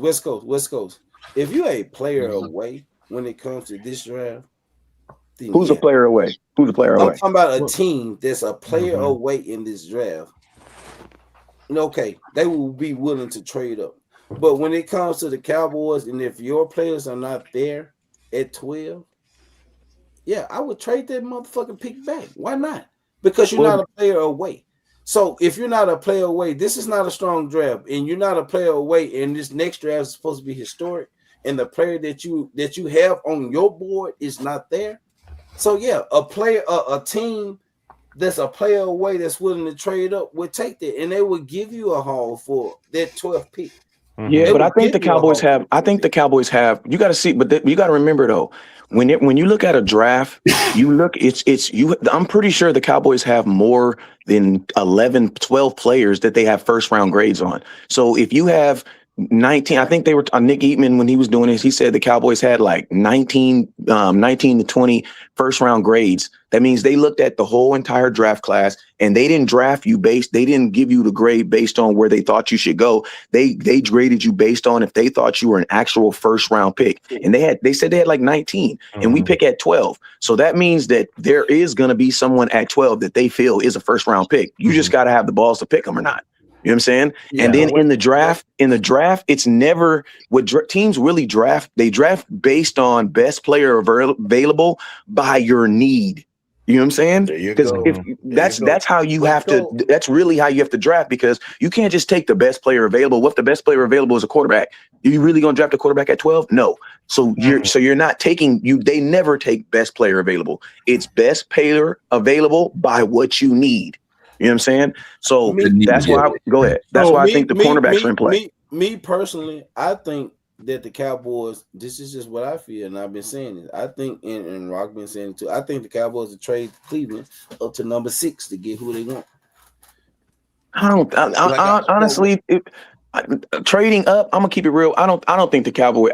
Listen to me. The Cowboys sat and traded back technically and still got Micah Parsons. Jerry Jones is a very prideful person. I don't think he thinks there's you would only they only traded a spot back to get Micah Parsons. Yeah, but you know what that means though? They were okay with not getting him too, because what if the person in front of you drafts him? But when you make those type of trades, West Coast, they ask them who you plan on trading. They knew not necessarily. No team. Listen, no team is gonna. Yeah, but Jerry Jones is. Listen, Jerry Jones is not gonna tell if he's playing. If he always talks about being a poker player, and poker players never show their hand. So there's no way Jerry Jones would be like, yeah, I'm gonna. Especially, if I'm not mistaken, these are the type of conversations that goes on when it comes to the trade, because they already know who they looking to trade. They knew if the Eagles wanted to get Michael, because they traded with the Eagles. Have you played fantasy football? Have you played fantasy football? Yeah. If you have a list of who you Micah want. Parsons, they would have got Micah Parsons. Yeah, and there was a chance that Philadelphia could have. Even Micah Parsons said that there was a chance that he thought that he was going to go to Philadelphia. You know what I'm saying? So, but who did the Cowboys want that year? The Cowboys wanted the corners, but the corners, J.C. Horn went to North Carolina, and then Surtain went to Denver. So the corners were gone. They wanted Patrick Surtain, then they wanted Jason Sehorn. J.C. Horn from Kansas City. North Carolina. Hey guys, and he ended up going to Carolina, like you said. Can I speak? Yeah, so I mean that's why I say, like, with this draft right here, like, I don't think the Cowboys, like, you only move to go to 12 to 6, bro. That's damn near lottery pick teams. So you're literally gonna, like, some team lost like 4 or 5 games, like lost like 13 games to get that pick. There's no way they're just gonna give it to you for cheap. Like, to go from 12 to 6, you're going to have to give up 20. So you'll probably only have the 6th overall pick, because you got to think a team that's picking at 6 will probably only have 1 first-round pick. So if they're going to give that to go from 6 to 12, it has to be that's going to be extremely expensive. You can give up. Like I said, West Coast. Can I say, guys? Can I say something? You don't have to give up 20. West Coast, like I've been saying since the beginning. The draft are ifs. You get ifs. That's true. But the veteran players are ifs. It's a lottery. It's a lottery. It's basically like in June. It's basically in June. That's when you get it's basically like Powerball, because if you get a ticket and you got a certain amount of exactly, Dan. But in June, when these players get cut or whatever, you can get players to fill your slots. But the thing is, we haven't done that. Like, Jerry Jones doesn't move like that. You know what I mean? I'm just saying what I would do. Yeah, that's what I'm saying too. Like, some of the stuff that we're thinking about, Jerry Jones just doesn't do. So West Coast, let's say if we would have filled out all the holes necessary to fix our team, then I would have said yes, go get a player like a Myles Garrett or a Max Crosby. But those holes are too many to fill. We can't make a trade for either of those players. Well, this is why. But I'm gonna tell you though. Listen to me. This is why I'm gonna tell you why you do it. I'm gonna tell you why you do it. For the exact same reason I said at the beginning of this. We don't care what happens in 2027. Listen to me. There's 2 types of players. The NFL views every player. You're either a microwave player or you're an oven player. Right? Microwave. What do? You put it in the microwave. You put it on 30 seconds. Bing! It's ready to go. That's Micah Parsons. Then you have oven players. Oven players is like a Miles Austin. He had to go through certain channels. He had to actually cook in the oven until he was ready, right? Now, most players, when rookies, no matter what they are, and you got to remember, most offenses in the league are especially the good ones, they're all veterans with veteran quarterbacks. So we're as much as we have going on our defense. If you dropped a Myles Garrett for this year, I believe it would work simply because at the end of the day, your number one defense has to be keeping your defense off the field. Like like if we like how many, listen to me. There's 70 plays. Offense typically does about 70 plays. Defense, this is about 140 plays in a game. The Dallas Cowboys, we need to be like 2016, where our offense was literally on the field for like 95 plays, 110 plays.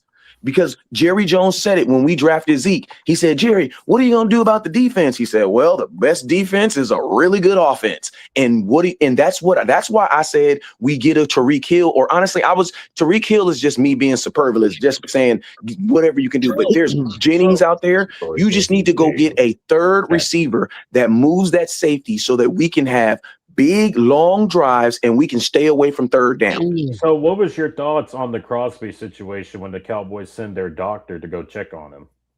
I think if the doctor told anything to Jerry Jones, he need to lose it. He need to lose his freaking license because I know that's against the law. Damn. Yeah, I know that. I know that for sure. You know what I'm saying? Because there is a thing called a hypocritical oath that he did take. You know what I'm saying? But it's competition. Yeah.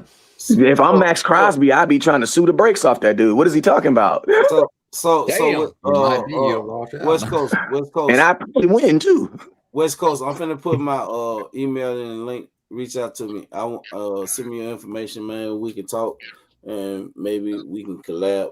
Absolutely. We've been going 4 hours tonight, y'all. Yeah, man. Appreciate you coming on, West Coast. Stay to the end, West Coast. Hey, it's only 12 o'clock at night out here, so that's why I'm up. It's only 3 o'clock in the East Coast. It's all right. Stay to the end, West Coast. So look, y'all already know how we do it. I'm in the process of moving, so look, we've been going 4 hours straight tonight, y'all. So it's been a great live stream. I apologize for me getting the way I got.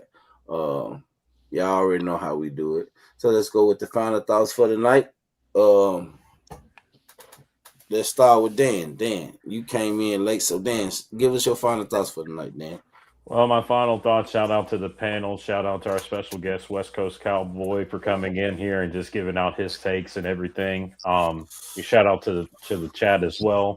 And give those prayers out to the people out there in the East Coast. You know, those people are battling out there for us. So prayers out to them. And as I always say, love your special somebodies, because you never know. You never know when you might see them. You never see them again. So. And please hit the like and subscribe button for our channel as well. Randy, give us your final thoughts, Randy. Well, I enjoyed the stream tonight. But I want to say prayers to the people that are fighting the wars for us overseas. You know, there's a lot of people dying right now, and it's unfortunate, but I want to say prayers to them. Marcus, give us your final thoughts. Final thoughts. Shout out to everybody in the chat, panel. Yeah, man, it was a good talk tonight. We had difference of opinions. Everybody put it out there. Everybody, you know, from my standpoint, I respect everybody's take.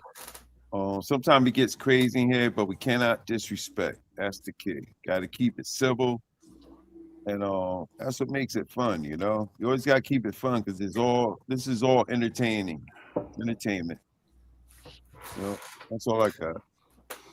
Jesse, what you got for us, Jesse? First of all, appreciate you guys for being here. Family, we're all family. We have discussions and arguments and everything else, but name calling, stuff like that, nah. And I welcome my man that come in here with us. Where I had how can I say, come in here with us. We didn't need him to be with us, but he wants to be. Subscribe, everything else. And for a personal note for me, this is for somebody very special. Shave. It's for a very special person. So it's for love and everything else. And please, love thy neighbor, love thyself. Blue, what you got for us, Blue? Yeah, no, thank you very much, everybody. if you guys can go on to West Coast Cowboy, hit that subscribe button, hit that like button for him, and if you haven't, go on there and hit that. Thank you very much, West Coast, for jumping on here and joining the panel with us. You didn't have to, you were just on the chat, just browsing and talking to the chat, and I seen you up on there, and we invited you, and we appreciate you coming up in here. But yeah, everyone did a great job up on here. Dan, thank you for joining you. I know are joining us on the panel. I know you're out with the family and stuff like that, but we do enjoy that. Thank you very much. Lloyd, you did a great job tonight, and keep up the work. And Jesse, awesome job for shaving your head. We are gonna have a promise for Dan's mom. Prayers out for her, to her. Any final words, Lloyd? I'm gonna go to West Cowboy. West Cowboy. This is what we do. Give our final thoughts for the night. Give us your final words for the night, West Cowboy. You on the panel tonight, so give us your final thoughts for the night. Hey, shoot, all I'm gonna say is get yourself a middle linebacker.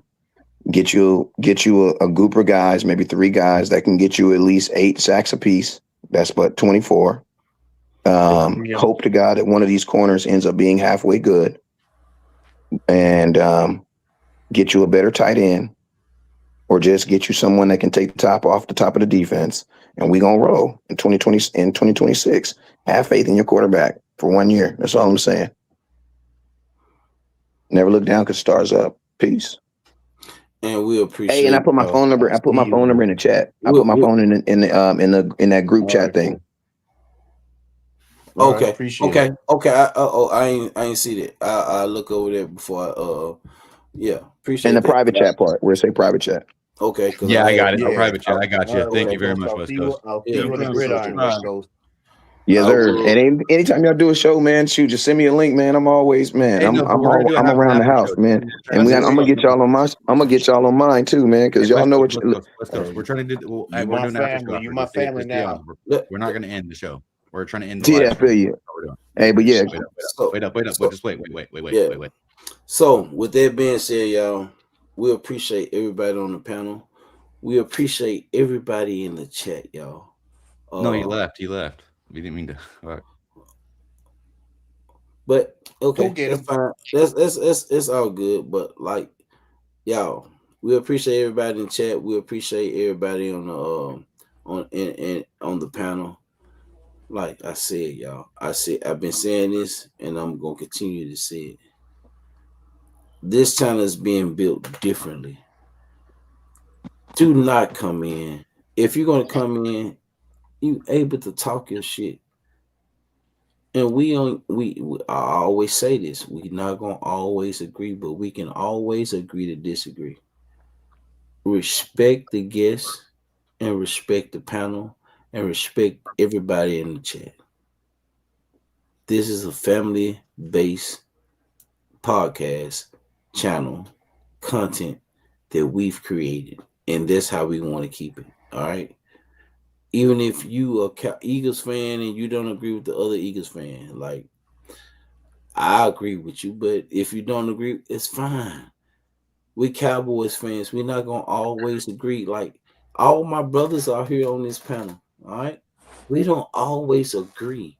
Me and Dan has disagreed. Me and Rock has disagreed. Even me and Blue has disagreed. Me and Marcus just disagreed tonight.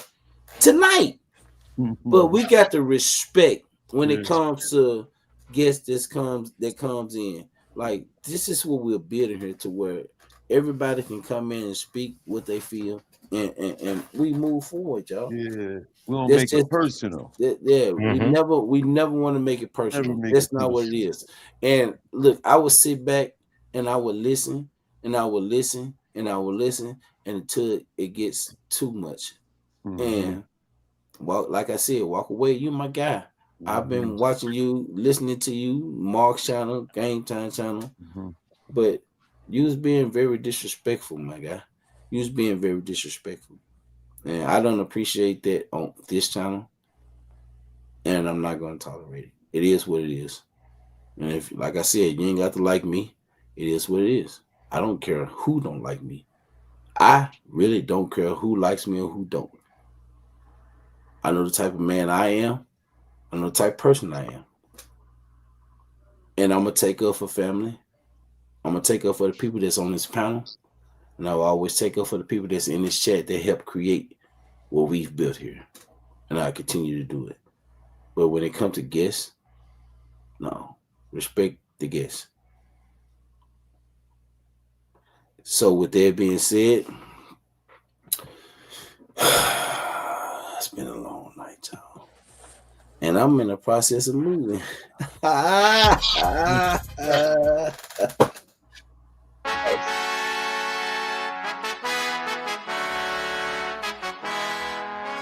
The move will be finalized. We should be done moving Monday. Everything should be in the house. Everything should be unpacked. But of course, we got to put things together. But y'all know how we do it over here, y'all. We appreciate everybody. We appreciate the love. We appreciate all the support, y'all. And y'all, that's not how the way. That's not the way I want to be. But if I have to get the way I will. And I'm not saying that I'm this big bad wolf, but I know me. We love and we appreciate all the support from not just the panel, but from the chat and everybody else, y'all. We love you guys. This is the Next Level Sports Lounge. This is what we've built as a fucking family. And we're going to continue to build. And we're going to continue to grow. But until next time, family, peace.